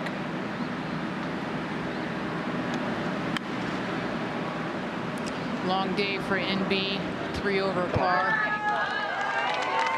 But she knows how to finish it off. She is a USGA champion, so she'll be able to take that with her, and she'll come back strong next year. Sarah Jane Smith with a birdie try at 17.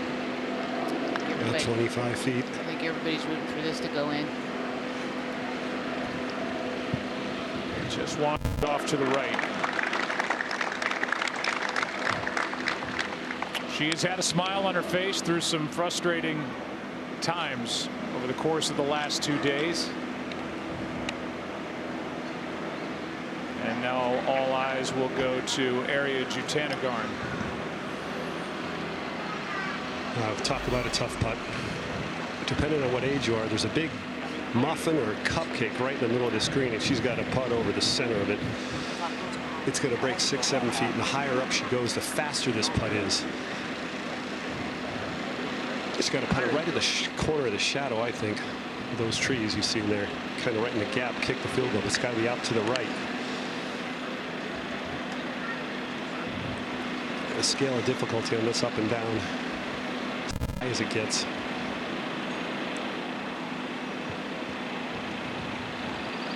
This for par.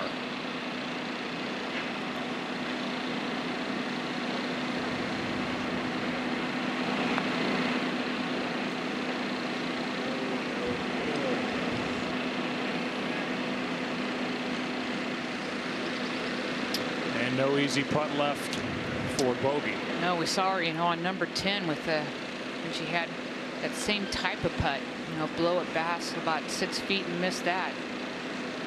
And on the 71st hole, these are the ones you don't want for bogey on a par 5 where you had 8 iron to lay up. Yeah, really, Julie, this goes back to that second shot. Yes, I mean, how many 8 irons? You can miss the fairway by that much trying to lay up. But again, it's nerves of a U.S. Open, trying to win your first U.S. Open. It's not easy.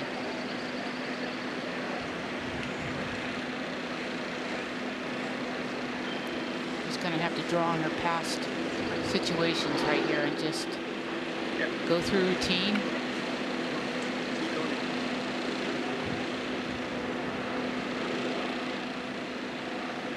I said earlier, when you start leaking oil, it's hard to stop.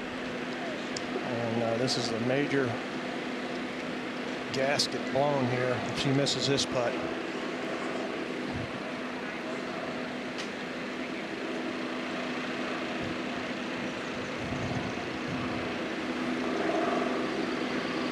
Yeah, a lot of heart there.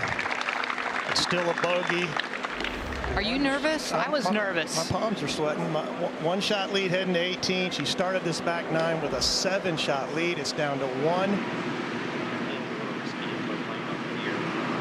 Now Hyo-Joo Kim at 18. Well, a perfect tee shot, but there's just a little smudge of mud on the lower part of her ball, which can make this a little tricky. It could do. You could never tell. A bit of indecision makes it no easier. Pin in its toughest spot, back left. If you drift the ball 4 yards, 5 yards, it'll ping off the bank and probably go in the water. Little breeze in their faces. It was a cracking scene, I have to say. Yeah, it's a tough finishing hole. Playing 3rd toughest hole in the whole course. It's only yielded 2 birdies today.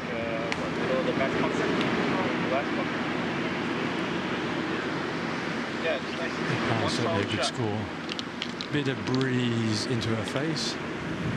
And going with a 6 iron. If you're trying to make a birdie, this is a tight old pin to have a go at. Well, that's a tough decision, Ken. What do you do? Yeah, it's a biggie. I think you've got to have a little bit of prudence in your approach and favour the right side of the pin. But this bit of mud shouldn't be, but it could be problematical. Well, it makes it doubly dangerous with the water on the left.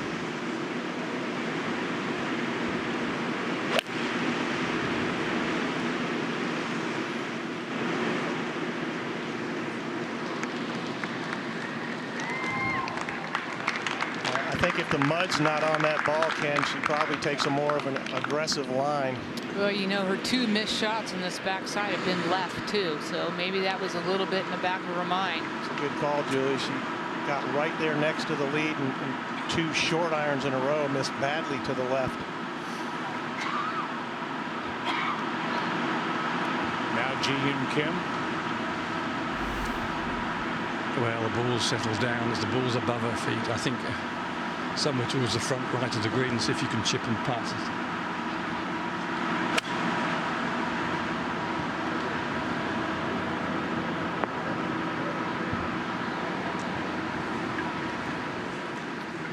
And into the green side bunker. Ji-Hyun 5 over for this round. Even for the championship.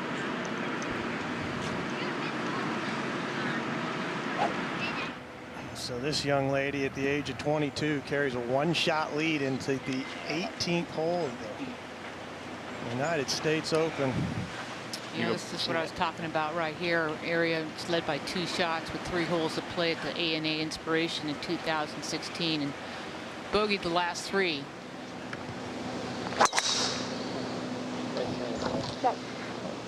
But you know what? Hopefully Moria's right, and she has a mind of a goldfish, and she doesn't remember that. You know, we bring it up because we're the media, but hopefully she doesn't remember it and can go out there and hit the fairway. Well, she has the advantage of length here if she wants to hit her iron. And she's going with it. And I like this decision.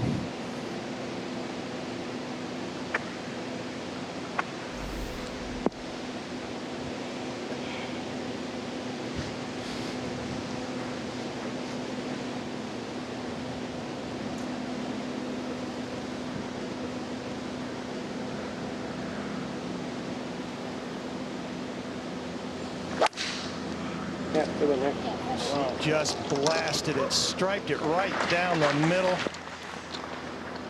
Now she's got that dangerous second shot waiting.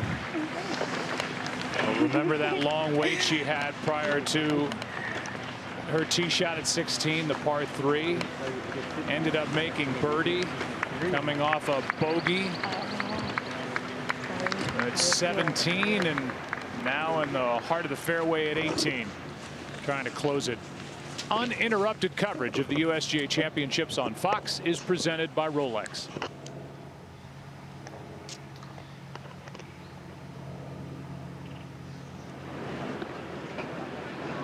Ji-Hyun Kim will be first to play up ahead here out of the bunker at 18.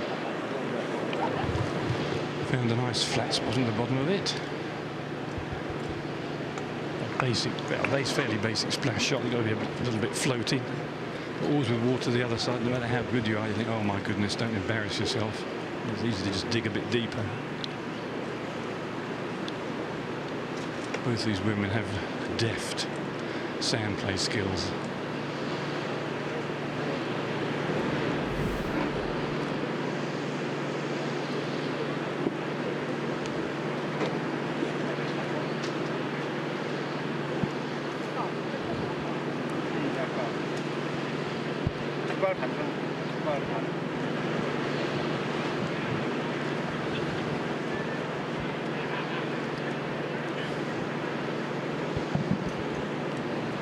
Not sure she fancies it much.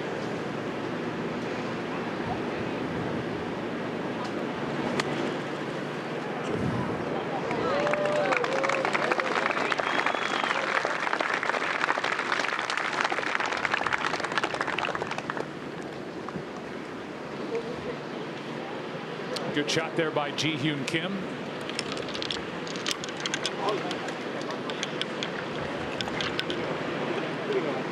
Hyo-Joo Kim has made a couple of long putts on this back 9. If she could make her 3rd,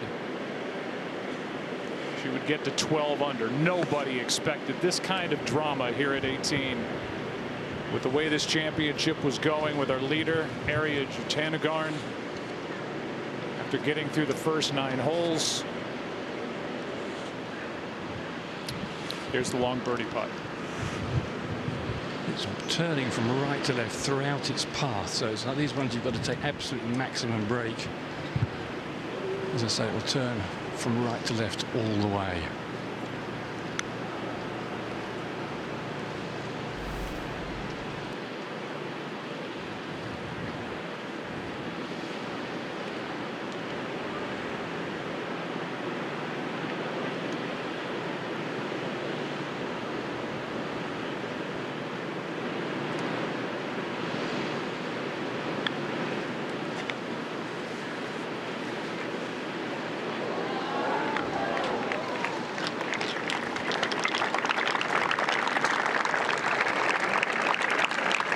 Leaves it short.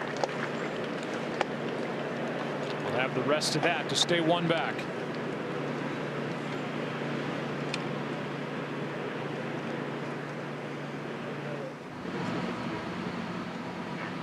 So we know that par will do it for Ariya Jutanugarn, trying to capture her second major championship. She came in the hottest player on the LPGA Tour, a winner 2 weeks ago at Kingsmill. Dominant for the better part of the week, certainly all day yesterday, and the first 9 here today, and now trying to hang on.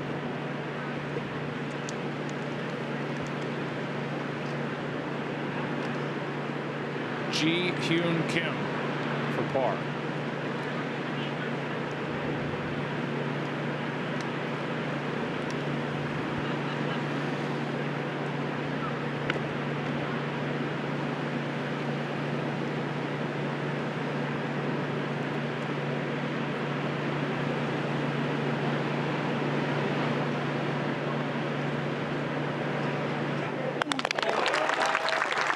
And a nice par. She completes her first U.S. Women's Open Championship even. Tied for 10th. Just never got it going today, Joe, but that'll get her in for next year. I'm sure she'll be happy about that. And now a huge putt here for Kim. This is a must make.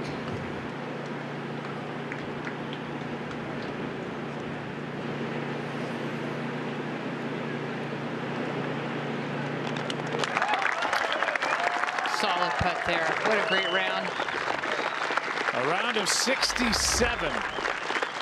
11 under for the championship, and at the moment, 1 back.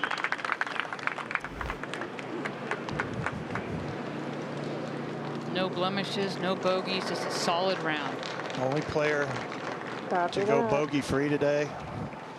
And she just happened to be sitting right behind Ariya on that leaderboard. To do that, you know, you think, gosh, only one player could have hurt me, and she played great. Okay. There's no way that's too much. I mean, you can be aggressive now. You can do it. Okay. Focus on what you're doing. 170 yards back into the strongest wind they faced. That 3-iron went 240 yards off the tee. She pummeled it. The target's that Rolex clock with a little draw right behind the green. Well, she hit a big pull hook on her layup shot just a few minutes ago.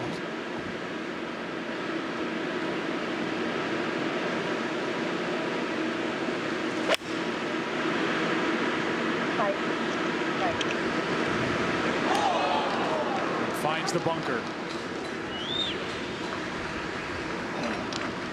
Right at it. She didn't need to go right at it. I think she tried to hit 8-iron there. She did hit 8-iron, Brad, and it lacked maybe 2 yards of ending the championship for her. Instead, she's still got work to do. Tough on the family. And sister Moria.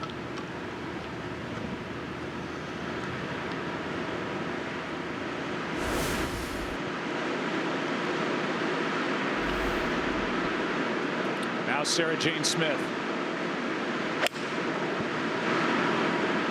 156 there.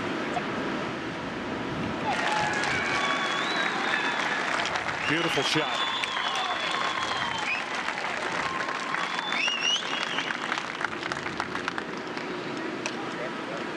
And as they walk up toward the green here at 18. A reminder, Fox Sports coverage of the 73rd U.S. Women's Open Championship is presented by Rolex and is sponsored by Lexus. Experience amazing. By Deloitte, there's opportunity where you least expect it. Look again. And by American Express.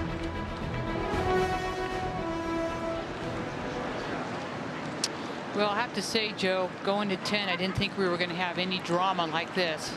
But that's golf. You never know when the wheels are going to start coming off, when you're going to start feeling the pressure. Well, she started feeling it a little bit after that triple bogey, I'm sure, and then the pressure got applied by Kim, and she continued to play well. Ariya hasn't been in a bunker since day 2. She's 1 for 3 this week, and she's 50% this year. So I don't know if that percentage goes down in this situation, but she's 50-50 on the season. You see that little valley? She's got to carry it right about where she is, maybe a little farther than that. The shadow of the flag. Up and down to win the U.S. Open. It's going to depend on the lie. Well, it's a perfect lie. It's been a raked over area. It's flat. It's not too much uphill, which is a good thing, but she does have to carry it. I think she has to carry it over that ridge. If she doesn't get it all the way there past where the shadow of the flag starts, it's not going to get back to the hole there. So this is a tough shot because she has to carry it the whole way up there. Never mind that it's the 72nd hole.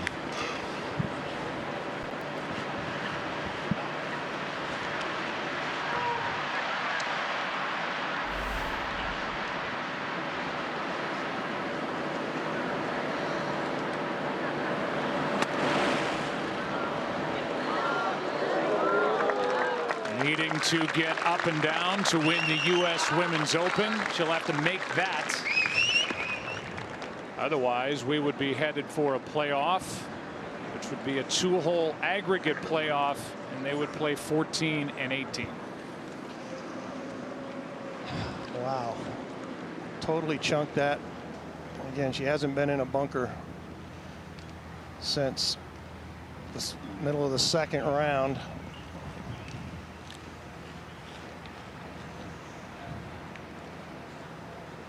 You've done all you can do, but you might have to do a little more. Seoju Kim signing a scorecard and wondering if she'll have to go back out there, hoping to go back out there.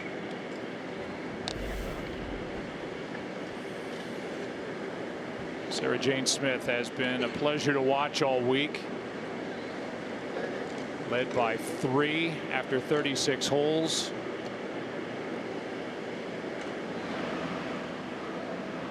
This for birdie at 18.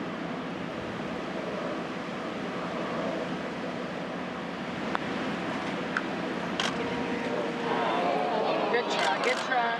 And that would have gotten her into a tie for 4th.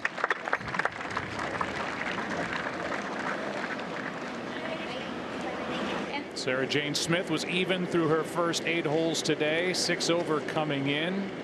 She taps this in and she will finish tied for 5th. She did a pretty good job when the championship was out of reach, was trying to stay out of the way. Didn't grumble. And now the stage is set for Ariya. She's got to make this putt to win the U.S. Open and to avoid a colossal collapse. Losing a 7-shot lead. 9 holes to go. 12 feet too. It's not an easy putt.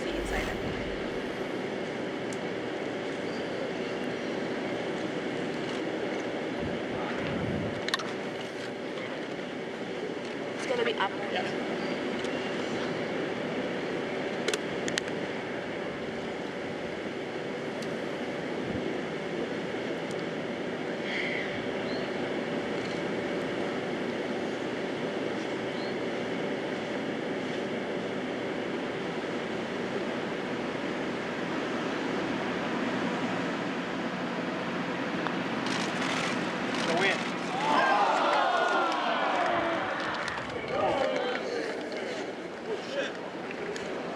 Little work.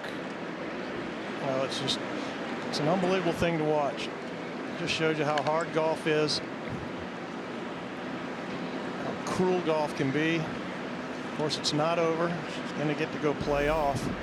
Provided this goes in, which it does. Yeah, and I think she really thought she hit a good iron shot on 18. The battery's ready for us too. So a round of 73 today. A round of 1 over par after shooting 67, 70, 67. It's one of the greatest Jekyll and Hyde performances you're ever going to see. Absolutely flawless on the front 9 today. Just couldn't get anything done on the back 9 after the triple bogey on 10. You know, just almost as if she thought she had it when she made the birdie on 9, Julie, and she let her guard down. And again, the cruelest of sports is this game of golf. Hyo-Joo Kim watching and knowing that she will continue here today at Shoal Creek.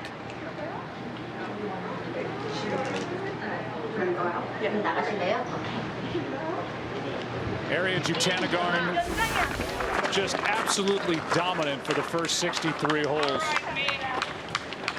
of her championship. Starting the back 9 today with a triple. Losing the lead, making bogey at 18, and now having to go to a 2-hole aggregate playoff. I think 17 was a killer there. You know, par 5. She's got 8 iron in her hand to lay up. Well, the 2-hole aggregate playoff, and then after that, if still tied, sudden death. And that is the case for the USGA at all 4 USGA Open Championships. Well, this has been an absolute thrill to cover, and this roller coaster ride has been shocking at points, because I think the 3 of us, as we welcome you into the booth, I'm Joe Buck along with Paul Azinger and Julie Inkster. The 3 of us thought this was Ariya Jutanugarn's championship. She had it by the throat and let it go, and now she's going to have to win in a playoff if she's going to take home the trophy.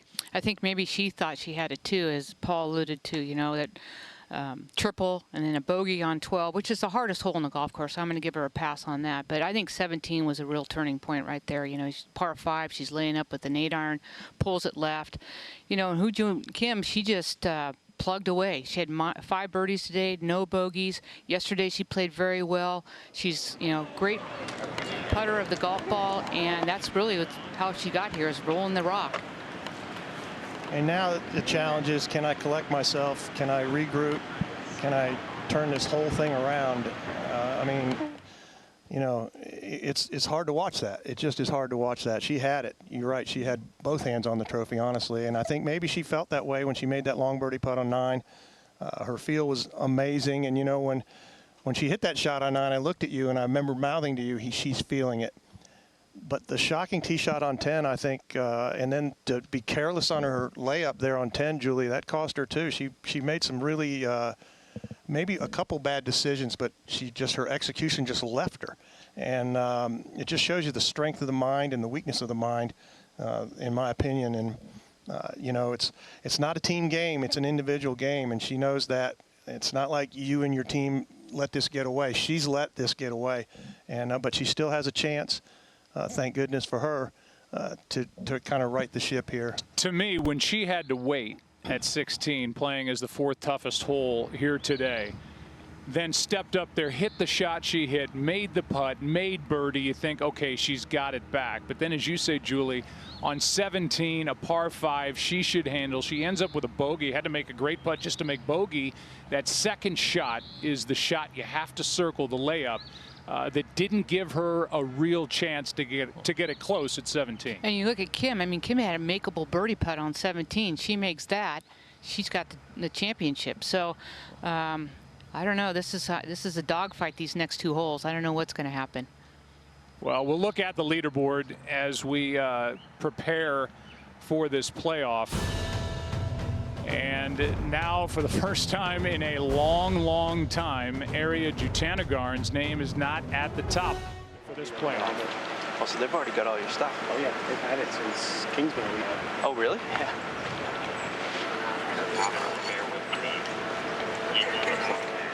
Oh, Jane, congratulations. Ariya, congratulations. This, just a reminder, this is a 2-hole aggregate playoff, and you will draw for the order of play. So, Ariya? 2. So, Ho-Jin, you will be 1. Very good. All right.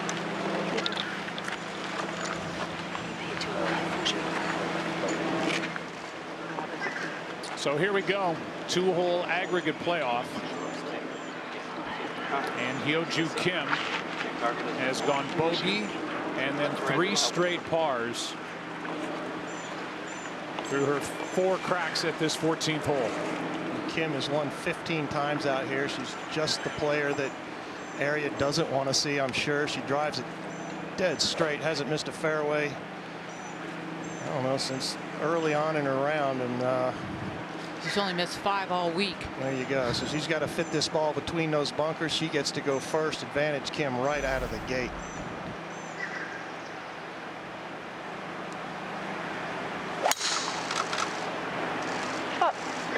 She just makes it look easy.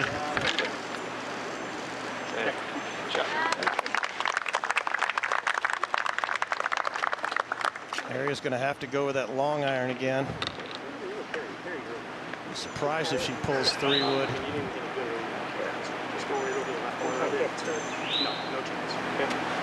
This is her bread and butter club, her go-to club, and now she needs to find her go-to shot.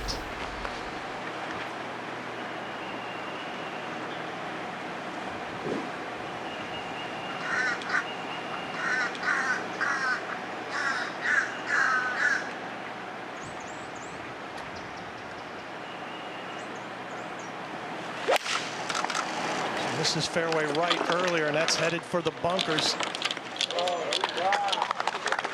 That is, oh, a big difference right there. Just a couple of inches to the right. First cut, actually very playable. That second cut, you're going to have to get lucky. She scrambled for par at this 14th earlier. There have been 12 total U.S. Women's Open playoffs. The last 2 with this aggregate format of 3 holes, the last one being in 2016. Brittany Lang was the champion, Anna Nordquist the runner-up. Now it's a 2-hole aggregate playoff. And as you look at the leaderboard, we will show you the future sites for the U.S. Women's Open Championship as we go through the years. Next year, the U.S. Women's Open will make its first appearance at the Country Club of Charleston. 2019 will mark the 2nd time the Women's Open will visit South Carolina, the first since 1962. Cypress Creek course at Champions Golf Club in Houston, Texas will host for the first time, and only the 2nd visit to the state of Texas when they host the 75th U.S. Women's Open in 2020. The Lake course at the Olympic Club in San Francisco will host our National Open for the first time when it hosts its 11th USGA Championship in 2021. Then it's Pine Needles Lodge and Golf Club make history when they host its 4th U.S. Women's Open Championship, more than any other course. And in 5 years, for the first time, Pebble Beach will host the oldest championship in women's golf when it hosts the 2023 U.S. Women's Open, which is where we will be, by the way, for the U.S. Amateur late summer. That's quite a lineup of great championship golf courses. I'm really looking forward to the Olympic Club and Pebble Beach right in my backyard. Tickets for the 2019 U.S. Women's Open at the historic Country Club of Charleston are now officially on sale.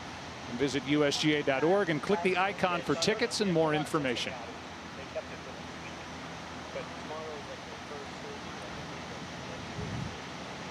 We're told Hyo-Joo Kim will be first to play here on the first hole. at 14. Brad Faxon is down there now. Brad? Yep, I'm down here. And Kim has a perfect lie. She got 120 yards, 114 at the front. Ideal angle, absolutely perfect. Our man Ken Brown did a brownie point from the left side of this fairway, showing the significance because the green sits at a 45-degree angle to the players. Brad, this is exactly where you want to be. The hole in the front of the green right here makes it all important to be in the fairway. Advantage Kim at this moment. Bad angle for Aria, and she's in the rough. She's in the deep rough with a flyer lie. She's 106 yards, not a good angle, but she had this shot earlier today and knows what it plays like, but she has a big flyer lie, dry Bermuda rough. It's going to go, so she's got to have to try and bounce it up to get it close. I think this shot really all depends on what Kim does here. I mean, if she stuffs it, I think Aria's going to have to get a little more aggressive.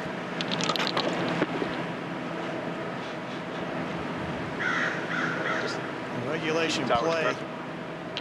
Kim hit this fairway and then tugged her second shot way to the left. She's a little farther back now than she was earlier, about 7 yards. It might make a difference. Instead of a finesse, she's going to go full.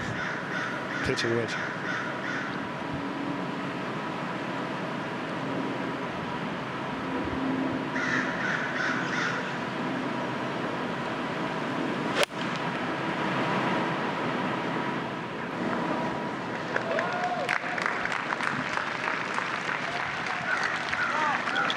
Side of the green for Hyo-Joo Kim. Now Aria. Pretty close to where it went earlier, maybe a little bit further. Okay, get us a little left of it now, like the A on the USGA.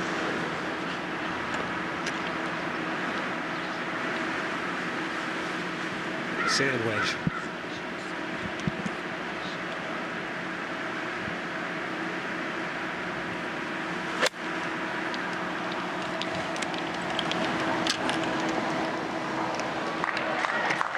Shot. Beautiful shot. I mean, there's not too many ladies can hit that shot right there at speed and get it to sit down. That's impressive. Bit of a deep breath from Aria Jutanugarn. Well, this Bermuda rough, it's tough to legislate sometimes how that ball is going to come out, how it's going to react. You have to evaluate the lie, and then experience tells you what that ball is going to do. She's only 22, but she's seasoned as a player. Beautiful footwork there, too. So both find the green in regulation here at 14.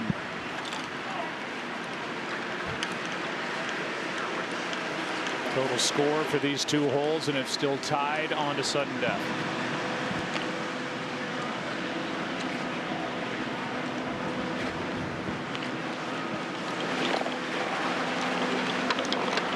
Arnold Palmer let a 7-shot lead get away in 1966, Joe. He shot 39 on the back nine while Billy Casper dropped a little 32 on him, and Billy Casper beat him the next day in an 18-hole playoff. This isn't uncharted territory, but it sure is a shocker. Nobody expected to see this, and certainly none of us up here, as Aria was just rolling along, steamrolling along. Hyo-Joo played very well, too. I mean, she didn't make any mistakes. And, you know, make a couple mistakes and it just gets compounded. But you know what? She's still in it. Hyo-Joo still has a chance to win, too. This is what you talk about a lot, Paul. Somebody at the top can stumble, but somebody from behind has to step up, and that's exactly what has happened with Hyo-Joo Kim. You know, I'll go back to the Masters. Patrick Reed and Rory McIlroy. Reed with a 3-shot lead starting out. Bogeyed one. McIlroy made a good par. Reed hit a poor shot on number 2, and McIlroy stuffed it in there for eagle, and all of a sudden McIlroy had that eagle putt to tie the lead, and I just don't think he was ready that soon for that to happen. Kim was ready today, albeit it took a while longer, but when her time came, she's been ready, and now we'll just see how this playoff goes. But what a shocker for all of us. I do like this 2-hole playoff instead of an 18-hole playoff. I just think I would lost an 18-hole playoff, and it's just so hard to come back and get yourself up.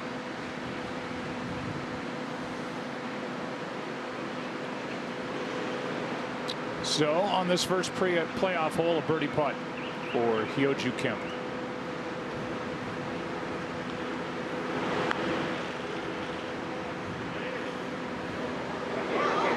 Oh, what a putt!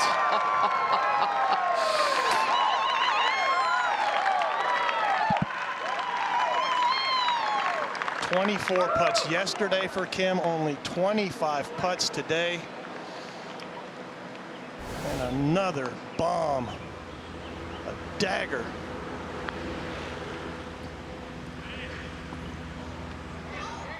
Add it to the growing list of long putts made by Hyo-Joo Kim. As I said, the very player you don't want to see standing on that tee waiting for you for a playoff. Hyo-Joo Kim is some player.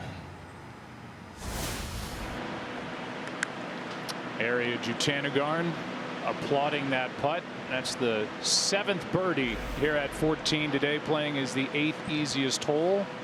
Now a birdie putt to try to answer from Ariya.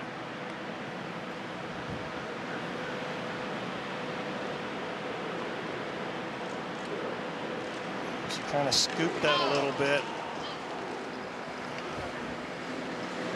It's just weird to me that she would clap after her opponent made that putt. I'd be in another place in a different zone. I might have glared at her more before I hope she hasn't resigned herself to the inevitable here. She is too good a player.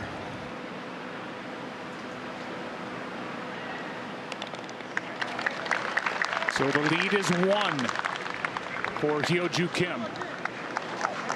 You know, sometimes you learn from your experiences, Joe, and then other times you never recover from them. And this could be one of those moments, you know, for Ariya. Very good. Another look at the birdie for Hyo-Joo.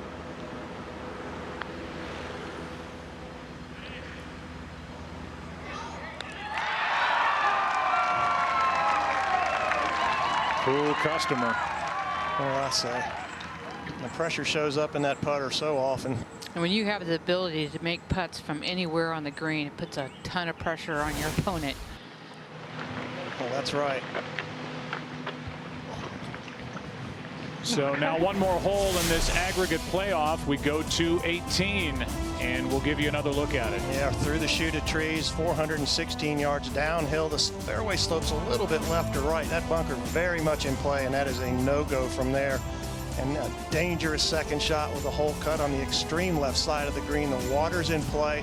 Putting it in the fairway here is critical. I believe Ariya will hit that long iron again. Kim striping that driver, only 5 missed fairways for the entire championship. That is remarkable. This is a tight golf course. 3rd hardest hole in the championship. Only 2 birdies here today. And just to underline this one more time, it was a 7-shot lead for Ariya Jutanugarn with 9 holes to play. She was 16 under. Hyo-Joo Kim was 9 under. A bogey at 18 by Jutanugarn. What led to this 2-hole aggregate playoff, and now Ariya is trailing for the first time since the front 9 yesterday. Be interesting if she takes that 3-wood out here, gets a little closer so she can hit a more of a lofted club, or if she'll stick with the iron. She looks like she's laboring a little bit, you know, with her hands on her hips. And she played 28 holes yesterday with that 4 o'clock wake-up call. We don't know how she slept last night. 4-shot leads, never easy. Now here she is, down by 1 to one of the most steady players on the LPGA Tour. Hyo-Joo Kim, the back 9, shot 34, while Ariya 5 over 41.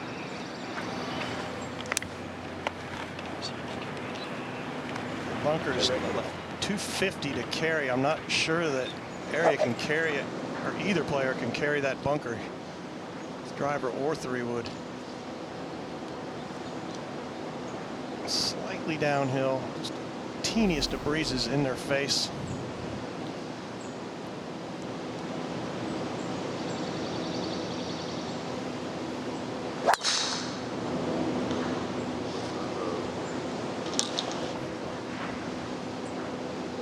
Good shot. That's fairway. Got a nice kick. Driver short Side. of the bunker. That's exactly where she was in regulation.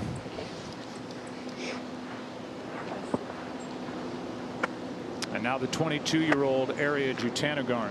If I'm Jutanugarn, I'm hitting the iron here. I'm just going to try to cover up my opponent and beat her on my second shot. It looks like what she's doing.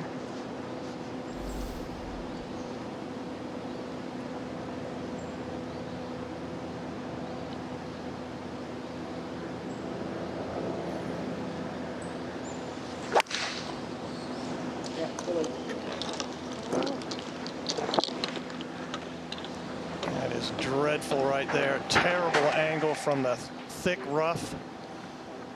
Not looking good at all for Ariya Jutanugarn at the moment. Got to give Kim a lot of credit. The way she played today, just rock steady, no bogeys. Only player in the field, Ho Joo Kim, to not make a bogey. This was the par putt for Kim at 18. She had mud on her ball on her second shot. She played a smart shot out to the right. Difficult 2-putt from a long ways off. Now this was to win the championship.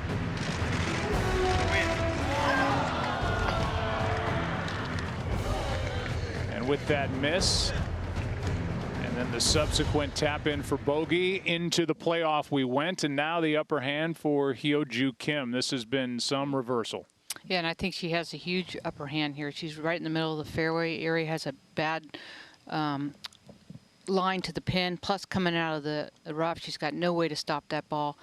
It's been a huge turn of events, and you know, as Paul says, she's young. She's 22. You know, hopefully she learns from this. Hopefully it doesn't derail her career, because she's such a great player, and you know, just hope she can move on. Well, it doesn't look good, as you say. Coming from the rough, got to carry the bunker. And as I say, sometimes you learn from your experiences, and you know, sometimes you never recover from them. She's pretty young. I think she can recover from this, but if this gets away from her, it'll stick with her for the rest of her life. It's just a heartbreaking game. Golf has ripped my heart out more than once, I can promise you that. It's also brought me great joy. And but right now we're looking at a player here who's going to get her heart ripped out if this doesn't turn around here at the moment, and it doesn't look like it's going to. And I feel for her. She had the easy layup, one of the worst layups maybe ever on 17, to hit it in that rough. And it's just hard to watch it. It's hard to call it. It's hard to watch it, but it is what it is. Sports is cruel. I think if you didn't feel sorry for her, you wouldn't have a heart. Yeah. You know, we've all been there. I've been there. But you know what? I think Ariya will handle this well. I think she'll meet the media if this turns out to be the way it is. You know, I think she'll, you know, go up there and handle it like a professional, and hopefully she will move on. How's the lie, Brad? And it's certainly not over yet. No, it's not. And we got Bradley down there on the fairway. Well, she couldn't have got a better lie. There's no grass behind it. It might be a little bit of a flare. She's got these trees that are reaching over, so she's got to hook this ball about 10 or 15 yards. But I think she's got a pretty good play from here. She's 176. She can carry this bunker and have it roll all the way back to the flagstick with it coming out of the rough. I don't think it's that hard of a shot. So you guys get a little more optimistic in there. I know. I'm sorry. I was going to say, let's not hand this championship trophy to Hyo Joo Kim yet. Remember, Kim did miss 2 irons left coming down the stretch at 14 and 15. So there's still opportunity for Ariya. Just going to take a good shot out of that left rough.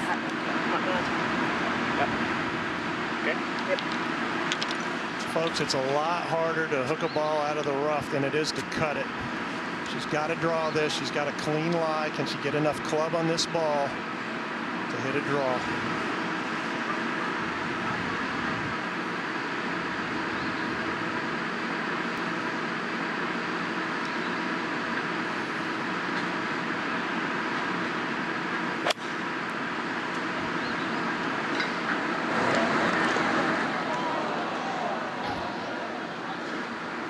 A little knuckleball there.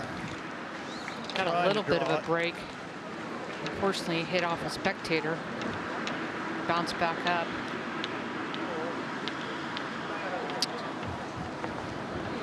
And now Hyo-Joo Kim. She's got 172 back there. That can't be her target. She's got to aim right in the center of the green. There's a tall tree. There's the Rolex watch. She's got a little bit of a tight lie, so it'll be got to make good contact.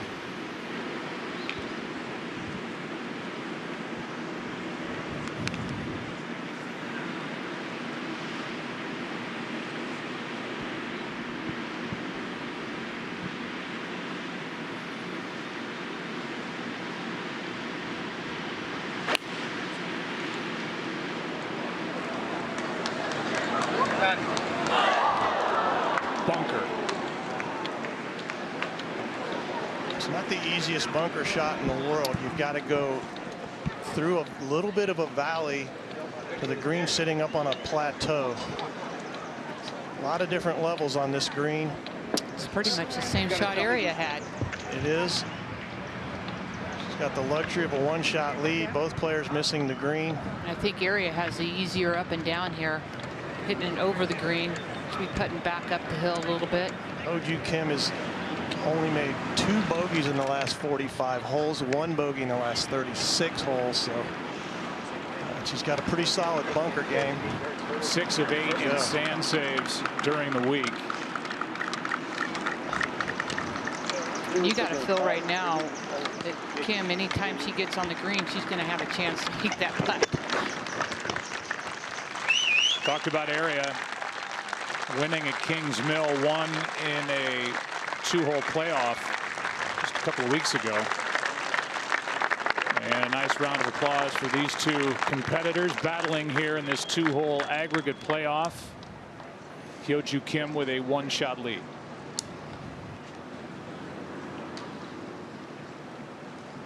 Talked earlier about South Korean-born players who have won 7 of the last 10 U.S. Women's Open Championships. Hyo-Joo Kim trying to add to that, make it 8 of 11. Arya Jutanugarn from Thailand, 7-shot lead with 9 to go, and now trailing by 1 here at 18.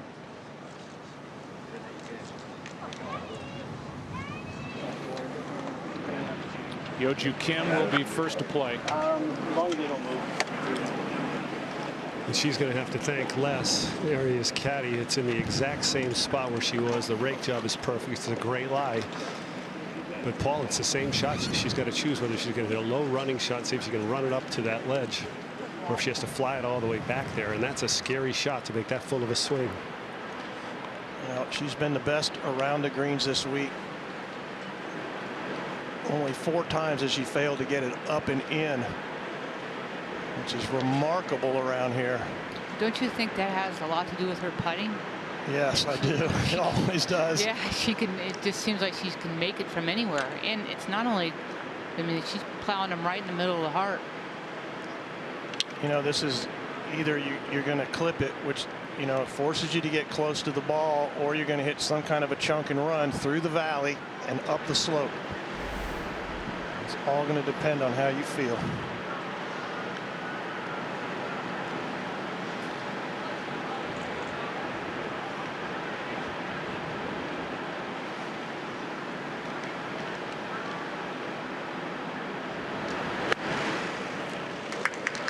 She tried to clip it, which is pretty brave in my opinion, and it didn't make it.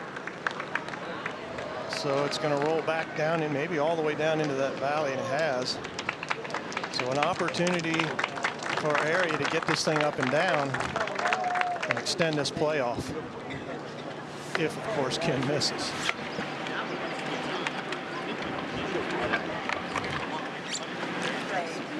Now Arya Jutanugarn.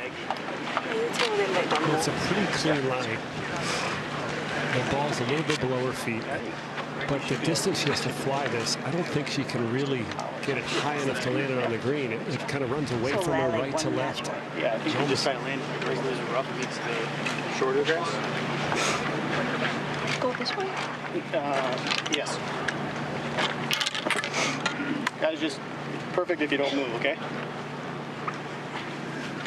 I think the shot here has to land in the rough or just in the fringe. It's all about getting the speed right. You never know. She could hold this shot. You've got to get the speed right.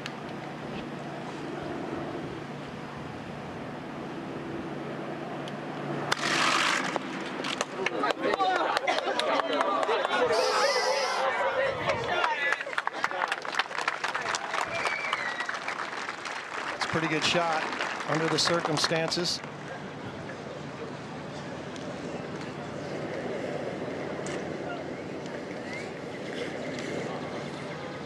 This putt will be for the win for Hyo-Joo Kim.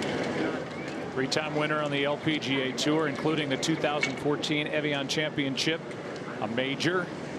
And she fired that opening round 61.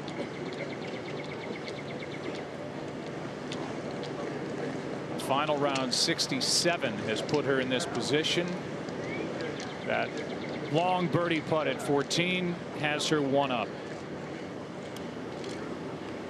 This putt's a little bit longer than Aria's putt was before in regulation, so she's got a little bit more of the uphill to go through, and then Aria's putt never continued to break to the right.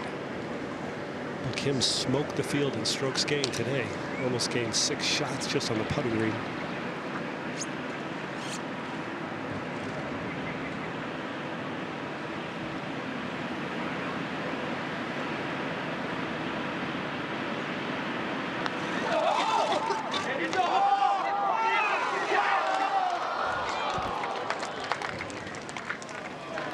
She will have a tap-in bogey.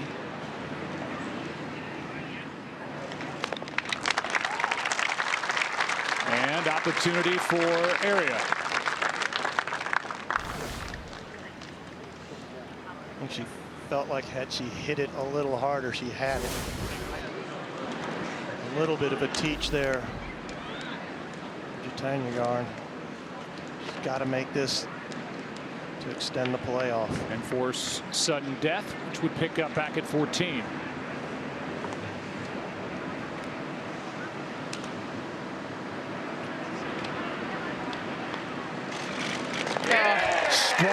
Strong.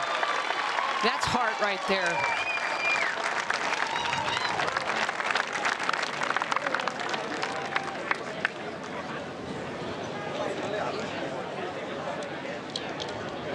So they finish tied after the 2-hole aggregate. It'd be nice if we had some cards. They'll get some pretty severe. Now they will go back to 14. Play it, lady. Well done. They got a huge hill to walk up to get to that 14th tee.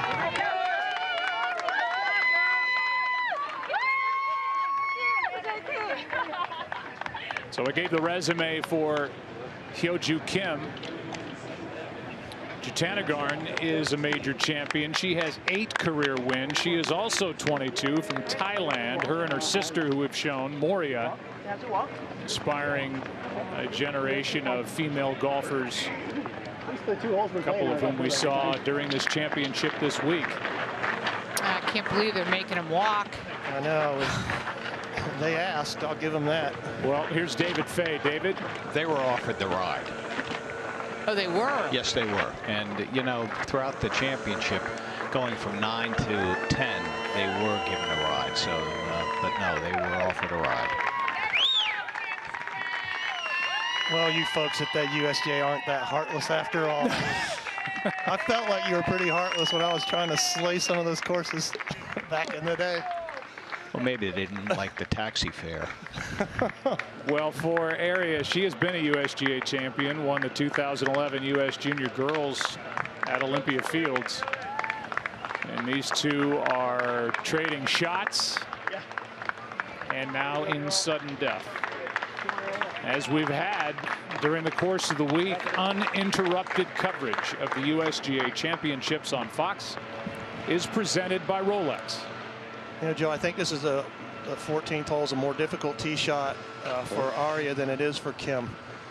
She's just driven it through a donut hole the entire championship. Kim has with her driver. While Aria's longer, she has missed this fairway 2 times in a row. Well, I think Hoju can just aim at that left-hand bunker, and with her length, she will not get in it. So I think it's an easier shot for her. Aria needs to lay back a little bit to stay short of that left bunker. Yeah, she's put her wood in the bag, I think, for the rest of the championship. Aria has, so that her power, her strength is no longer an advantage. Unless he makes a different decision here, which I'd be very surprised. And you got to think Hoju's strength is her putting, and she still has that.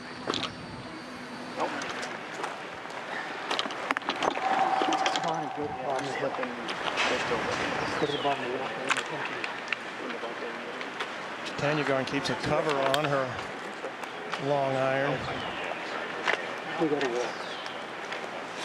It's a real weapon for her. And there it is. So neither player, Paul, could get up and down out of that bunker at 18 to win this championship, and that's why we're playing on. It was sitting right in her lap. She hits that stinger kind of Tiger Woods looking bullet with this club, but for whatever reason tends to aim right here.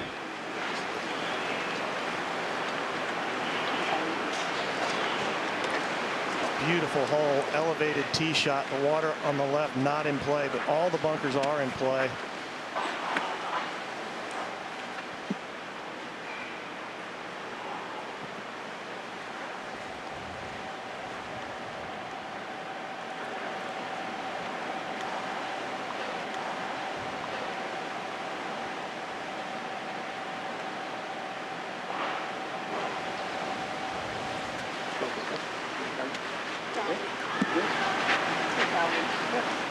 It's the first shot she's backed off of all week. Right side of the carbon. Well, they talk about being committed.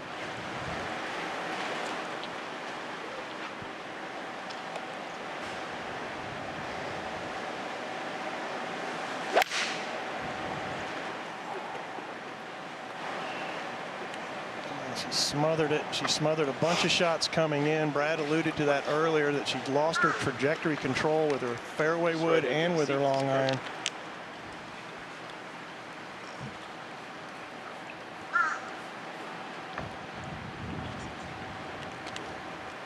If this sudden death playoff were to continue past this 14th hole, back to 18 we would go.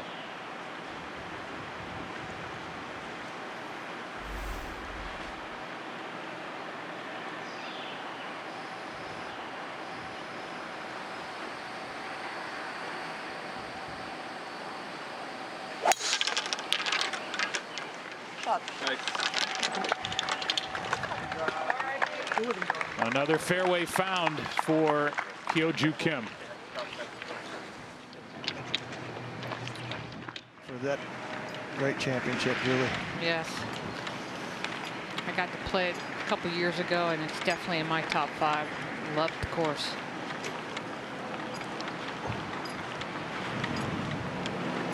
Well, these two have been battling now, and again, this is sudden death. So it can end here at 14.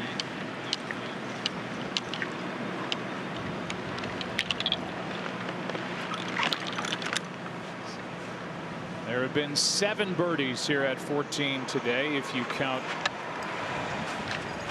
Hyo-Joo Kim's during the aggregate playoff. And then the answer getting up and down from behind the green at 18 for Aria Jutanugarn. Now the second shots yet again here at 14. Well, there's good news, bad news here, Joe. Good news is she's got the angle. The bad news is she's got a very unpredictable lie. It's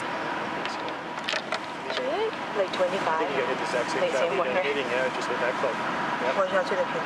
Pin's 34. So I'm gonna aim at the pin. Hit like 25. Yeah. Okay.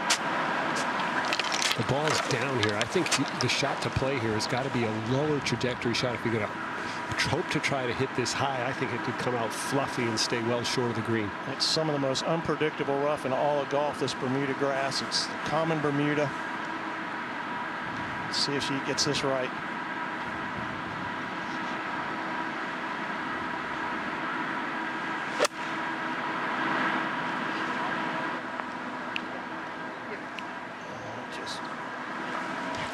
Big time flyer. She's hit about 3 or 4 flyers here. Sorry. The last 4 or 5 times from the rough, she's hit some big old flyers. It's just hard to play this golf course from the rough. You know, we talked about it all week. Yeah, fairways are key. Now Kim. Just a slight control, yes. Yes. Straight behind. Just 2 yards longer than her shot earlier. 122 yards, wedge.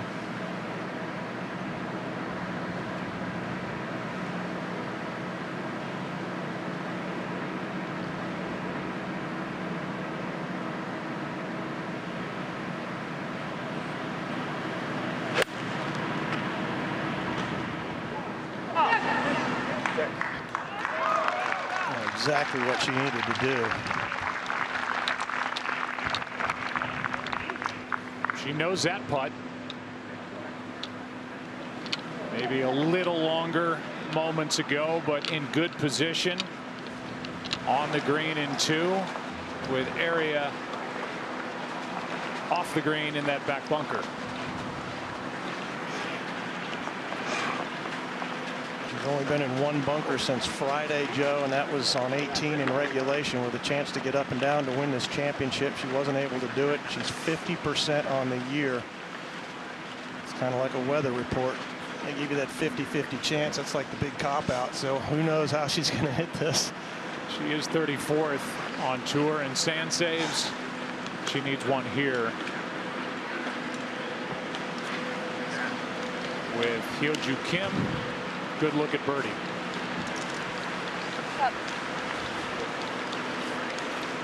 Kim, just one of the most polished players out here, Julia. That she's won a major championship. She's got several wins under her belt. She drives it dead straight, you know, and it's hard to beat somebody like that. We have a lot of polished players, but she is one of them. I mean, she just keeps playing her game. So Young Ruse is about the same. NB, they just hit it straight. They hit it on the green. They've got great short games. I mean, really, her game is built for an Open because she doesn't make many mistakes and she doesn't beat herself. Brad, how is it? It's a good lie. It's a little bit uphill. She doesn't have to fly this very far. She just has to hit it high. It's going to get all the way down there to the hole if she can just land it on this green. The trickiest part about this is how far left she has to aim because it's going to kick pretty hard to the right when it lands.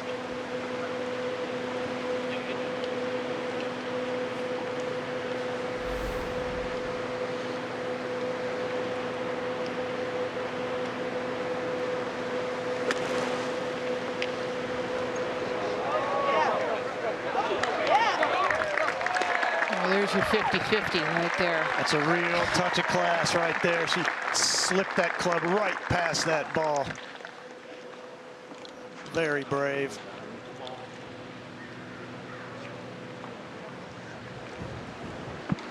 Another chance with a made putt to win for Hyo-Joo Kim.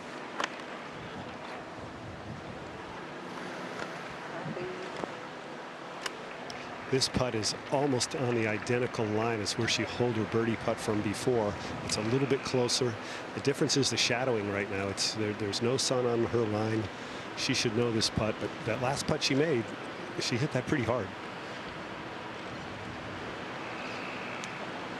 Well, she also hit it out of the bunker, the same exact line, and saw that break too. So she's had 3 shots at it.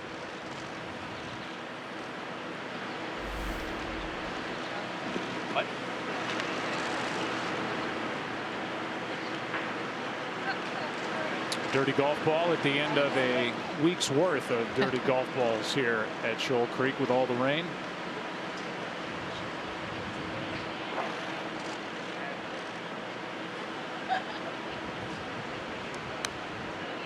This putt to win the U.S. Women's Open Championship.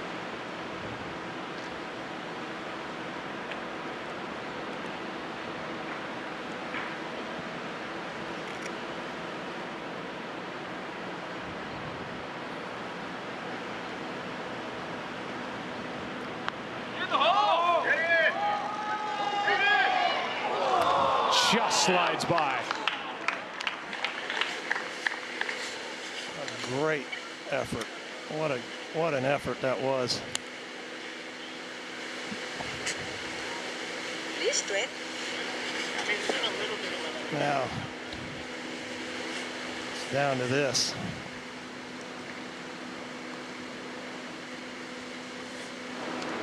Imagine how you feel at home. She made one a little bit longer at 18 to get into sudden death. For pretty at home, I'd go good. Go to the 18th hole. Beautiful throw. That's a beautiful up and down for her. Yeah, these two have been so good inside 4 feet the entire championship.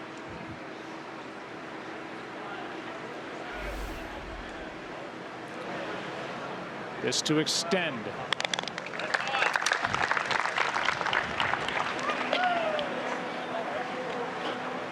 And on to 18 we go again.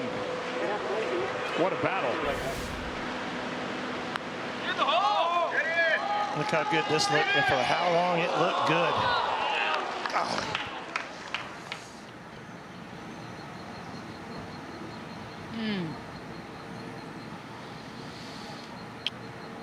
Just a bit outside.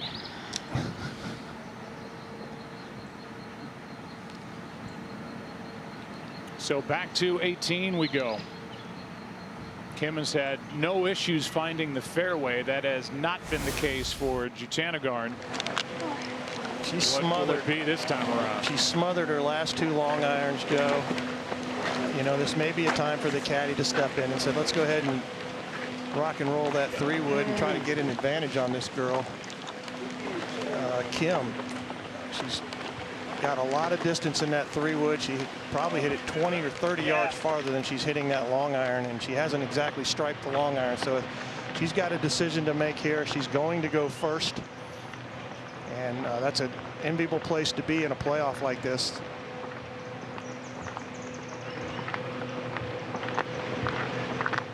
It's not like Kim would have to make any kind of a decision on 18 if Aria puts it in the fairway and hits it a mile down there. Kim's hitting driver no matter what.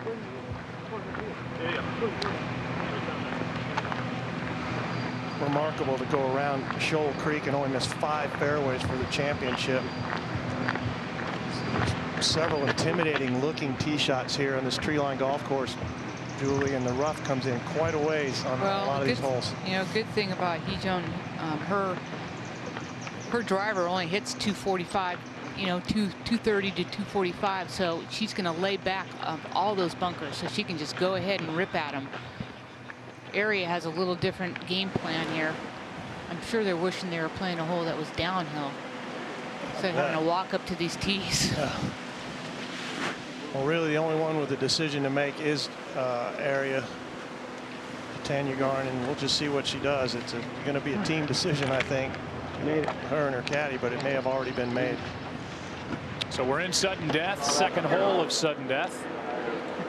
Sure. We've talked about this week. For the first time ever, some of the greatest names in the women's game will be teeing it up this July at the inaugural U.S. Senior Women's Open Championship. Middle July, the 12th through the 15th at iconic Chicago Golf Club. Learn more at usga.org and be sure to catch the championship's final rounds on Saturday, the 14th, Sunday, the 15th on FS1. Aria has not hit this fairway today. She missed it yesterday. This is her Yep. In from the right. 4th try. Okay. Okay. Okay. Yeah, correct. Yeah. Yes, that's correct.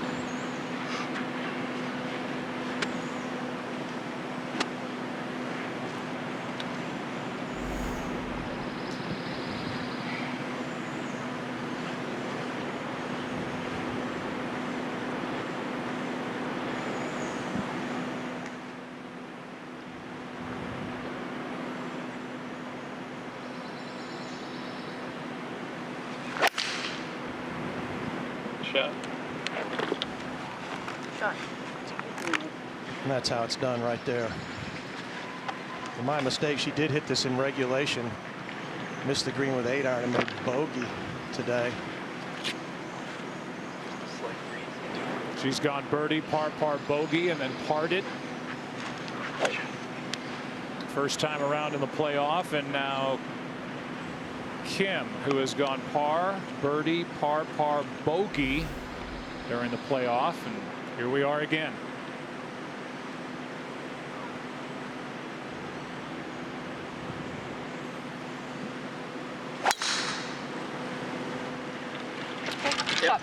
Just a carbon copy of her last two. I mean, she's hit 3 in a row, literally. Probably in the same divot. Within 5 feet of each other. You see the power of Aria being able to hit that long iron past Kim's driver. All right, well, let's look at the playoff and go back to the first hole of the aggregate playoff, and taking the upper hand was Hyo-Joo Kim at 14 with a birdie. That was some effort right there. And now the second playoff hole. Second shot at 18 finds Sam. She had to hit that heavy. She needed to lay that out to the right to secure this championship. She went right at the flag. And a poor bunker shot, but I felt like she was trying to clip that. You see all the spin on that, Joe. And just wasn't rewarded. You had to be pretty courageous to fly it up on top of that little plateau there. This was a great shot. The focus here had to be on the pace of this shot more than anything. And it's trickled on by a little farther than you'd like. But just a great up and down. Yes, it was. Here's the chance for Hyo-Joo Kim to win it. Can't get it to go. Pretty good effort there. I think she felt if she'd have hit it, she'd have won. Now this to keep the playoff alive. Dead center. Showed a lot of heart there. Now the third playoff hole as we got into sudden death. And how about this out of the bunker? Delicate little shot here, Julie. Faxon called it. You got to barely get it out of the bunker and let it trickle on down, and that's just what she did. Yeah, she drew that up perfectly. Another chance to win it. Great putt. Just didn't go. And her speed has just been perfect all day. It's like when she misses a putt, it's only a foot past. So now both in the fairway here at 18 again. Well, this is a dangerous shot if you're going first. It looks like Kim will be going first. She's got the one now to have to make a decision. How aggressive do I want to be? Am I just going to shoot for the middle here? Or am I going to take on this really, dangerous hole location in that back left corner? Only 2 birdies here all day.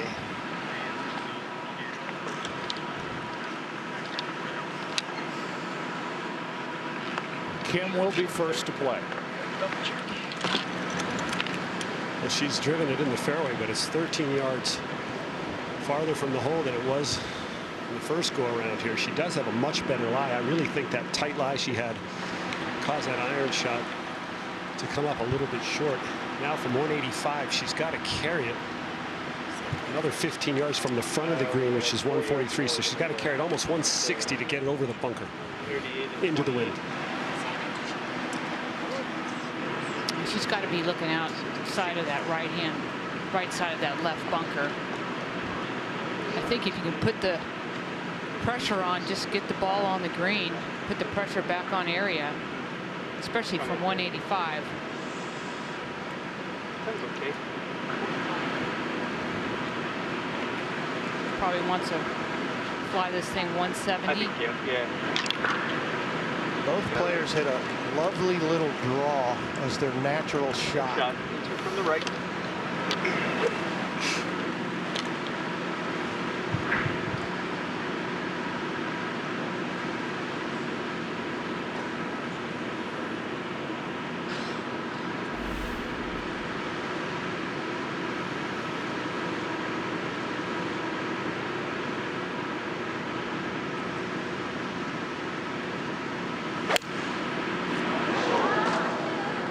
No draw. She got up out of that, and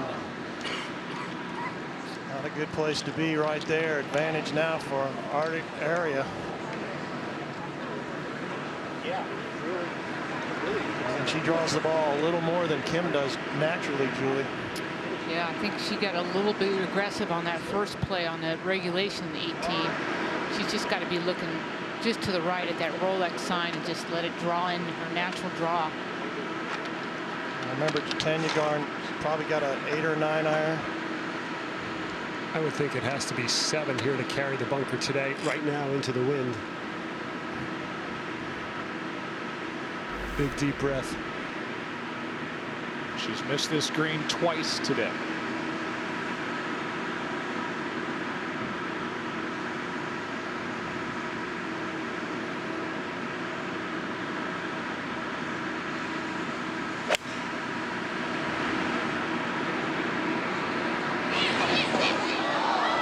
Back bunker.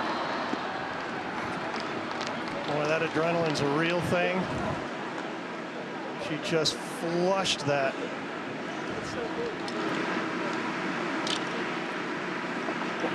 That doesn't look like the best of lies, sitting in a furrow.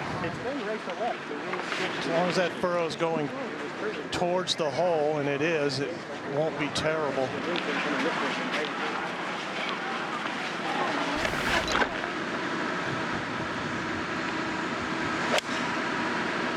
And that was a 7 iron. Brad was right. She just flushed it.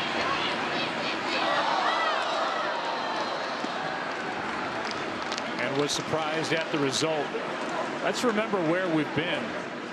I mean, this is the 4th straight event. As you look at Sister Moria trying to wish that ball onto the green, but into the bunker it went. The 4th straight event on the tour that has been rain interrupted, and because of that, Aria had to get up yesterday at 4 o'clock in the morning. She didn't get the alert that they were going to start an hour later, so she gets up at 4 a.m. plays 28 holes. I don't think could have played any better. Played a terrific first 9 holes today. It came apart on the second 9 holes, but here she is battling, as is Hugh Joo Kim, the end of a long, muggy week here at Shoal Creek, and well, my hat's off to the way these two have played here down the stretch. Yeah, there have been mistakes, but man, this is the end of a long, hot week. Long, hot week. You know, they have been playing. They have been getting up early in the morning and getting out here and trying to play, trying to finish. The course is wet. It's hard to walk. But they've seen some amazing golf. Brad, what do you see down there? Well, I can't imagine a harder bunker shot to have to hit in the finals of the U.S. Women Open here in a playoff. You're going to get a look at the lie. It's an uphill lie. See the plug mark from her ball. The sand is really soft, so it's a really uphill, severely uphill, soft sanded lie. She has to fly it a good 80 feet to get it up to that top shelf. There's no way to chunk and run this. It's got to be close to the ball, and that's a hard shot on an uphill lie. If you want to chunk and run it, you got to hit some kind of 7 or 8 iron or something, Brad. And I don't know if anybody's really ready to do that in this situation. No, I'd be shocked if this could get up to the top hill, you know, anywhere close to where she was before, which is 20 feet away. There's a lot of tiers in these greens, and this one has another one. You see that it's up to a flat, down through a valley, and then back up to where the hole is cut. This is a shot players don't practice a lot, taking less than a full lofted sand wedge. And usually this ball will come out to the right.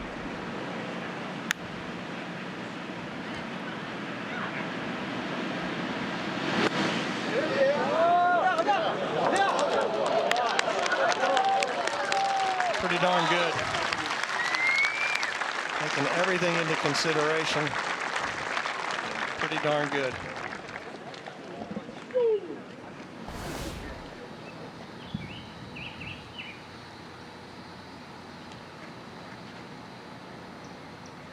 Yeah, she did that just right. That ball got right out in front of the face.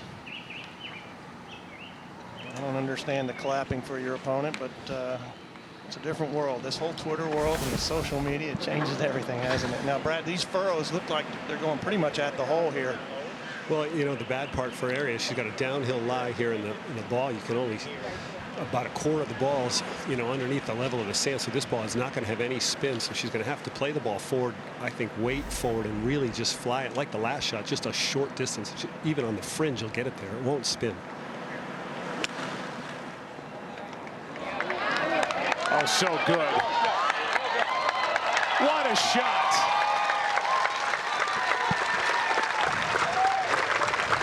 Ariya Jutanugarn throws the pressure right onto Hyo Joo Kim.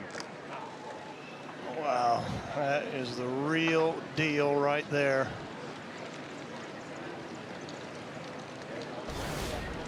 Let's take another look at this.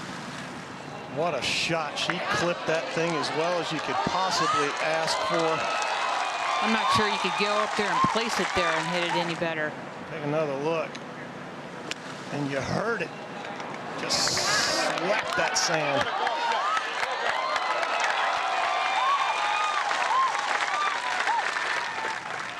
Mom and sister love it. A smile. Kim respects it. Well, Hyo Joo Kim has had 2 putts to win. Now she has a putt to stay alive.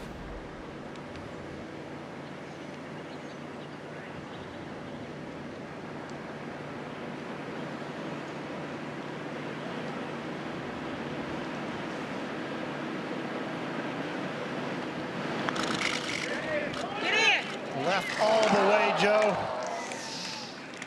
Ariya had to move her mark. She's going to put it back, and the outcome now is clear.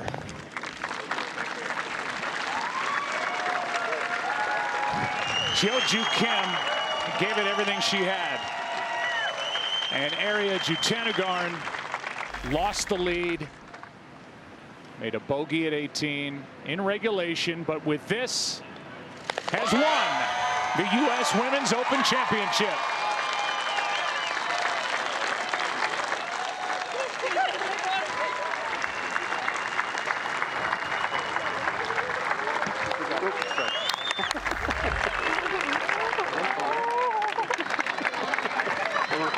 Good job.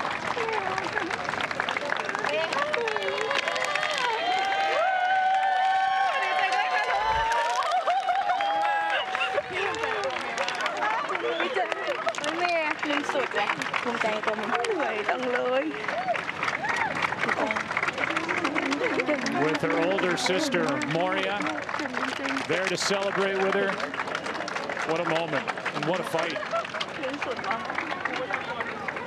See the emotion now just come flooding out. Imagine had she had lost, that emotion being so different, Joe.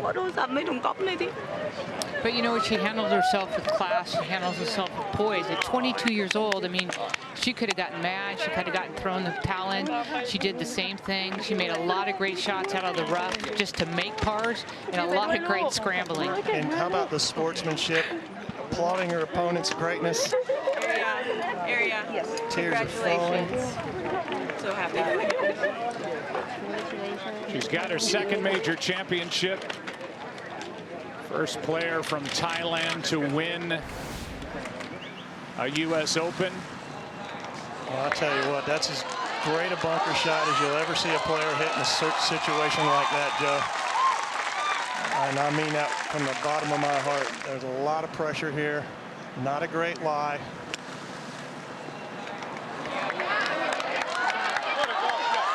Just a slap of the sand and a tap in to win. What a championship this turned out to be. What a difference in emotion for Ariya Jutanugarn. Had she lost this championship, devastation would have set in. Instead, complete and utter joy, that close to getting your heart ripped out, and instead, you're a hero of your nation. I mean, the sky's the limit for her. I mean, she can do whatever she wants. I mean, her game's good, her long game's good, and her mental aspect was tested today. And she hung in there, and she came out on top. And the level of respect I think she earned today with the ability to play like that in the playoff. Just a shock to all of us that she could lose a 7-shot lead. She led the field in birdies. She drove it fantastic starting out. She just was the most steady, and then it all came undone with a big number at the 10th. She managed to win anyway. little sister tapping big sister on the head. It's cute.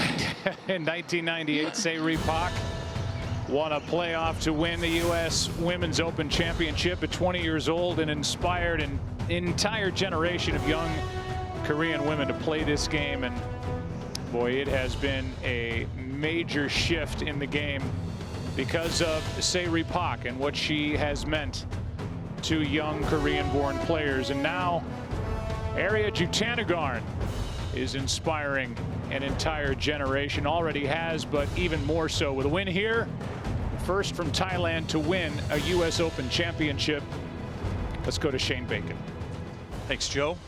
And introduce a few people here. First, from the USGA's Executive Committee, Martha Lang, the President of the USGA, Mark Newell, our low amateur, Patty Tavatanakit, tie for 5th place, runner-up, Hyunju Kim, and our champion, Ariya Jutanugarn.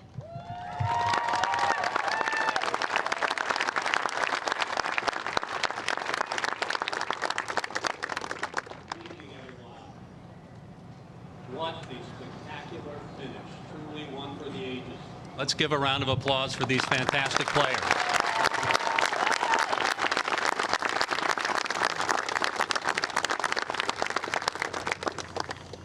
I'd like to give a special thanks to the members of Shoal Creek for their incredible dedication this wet and challenging week. This could not have been such an outstanding U.S. Women's Open without you and the terrific support of all of our volunteers and all of you fans.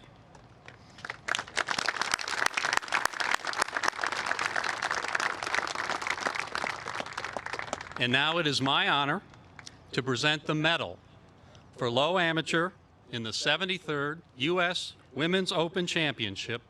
Congratulations to Patty Tavatanakit.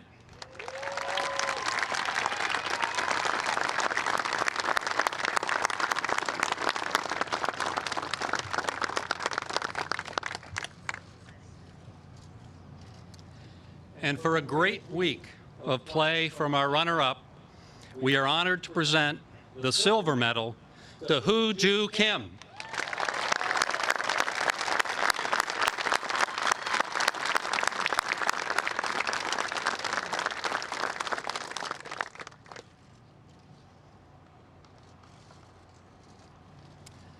Since 1895, the USGA has awarded a gold medal to the winners of our championships.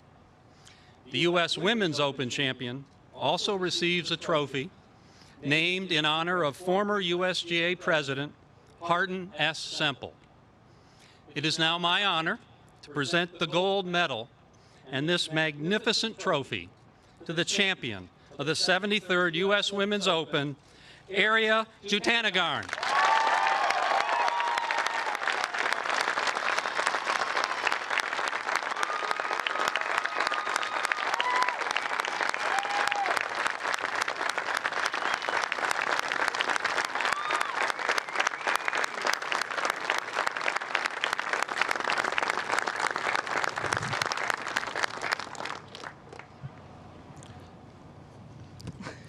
Hey, Ariya.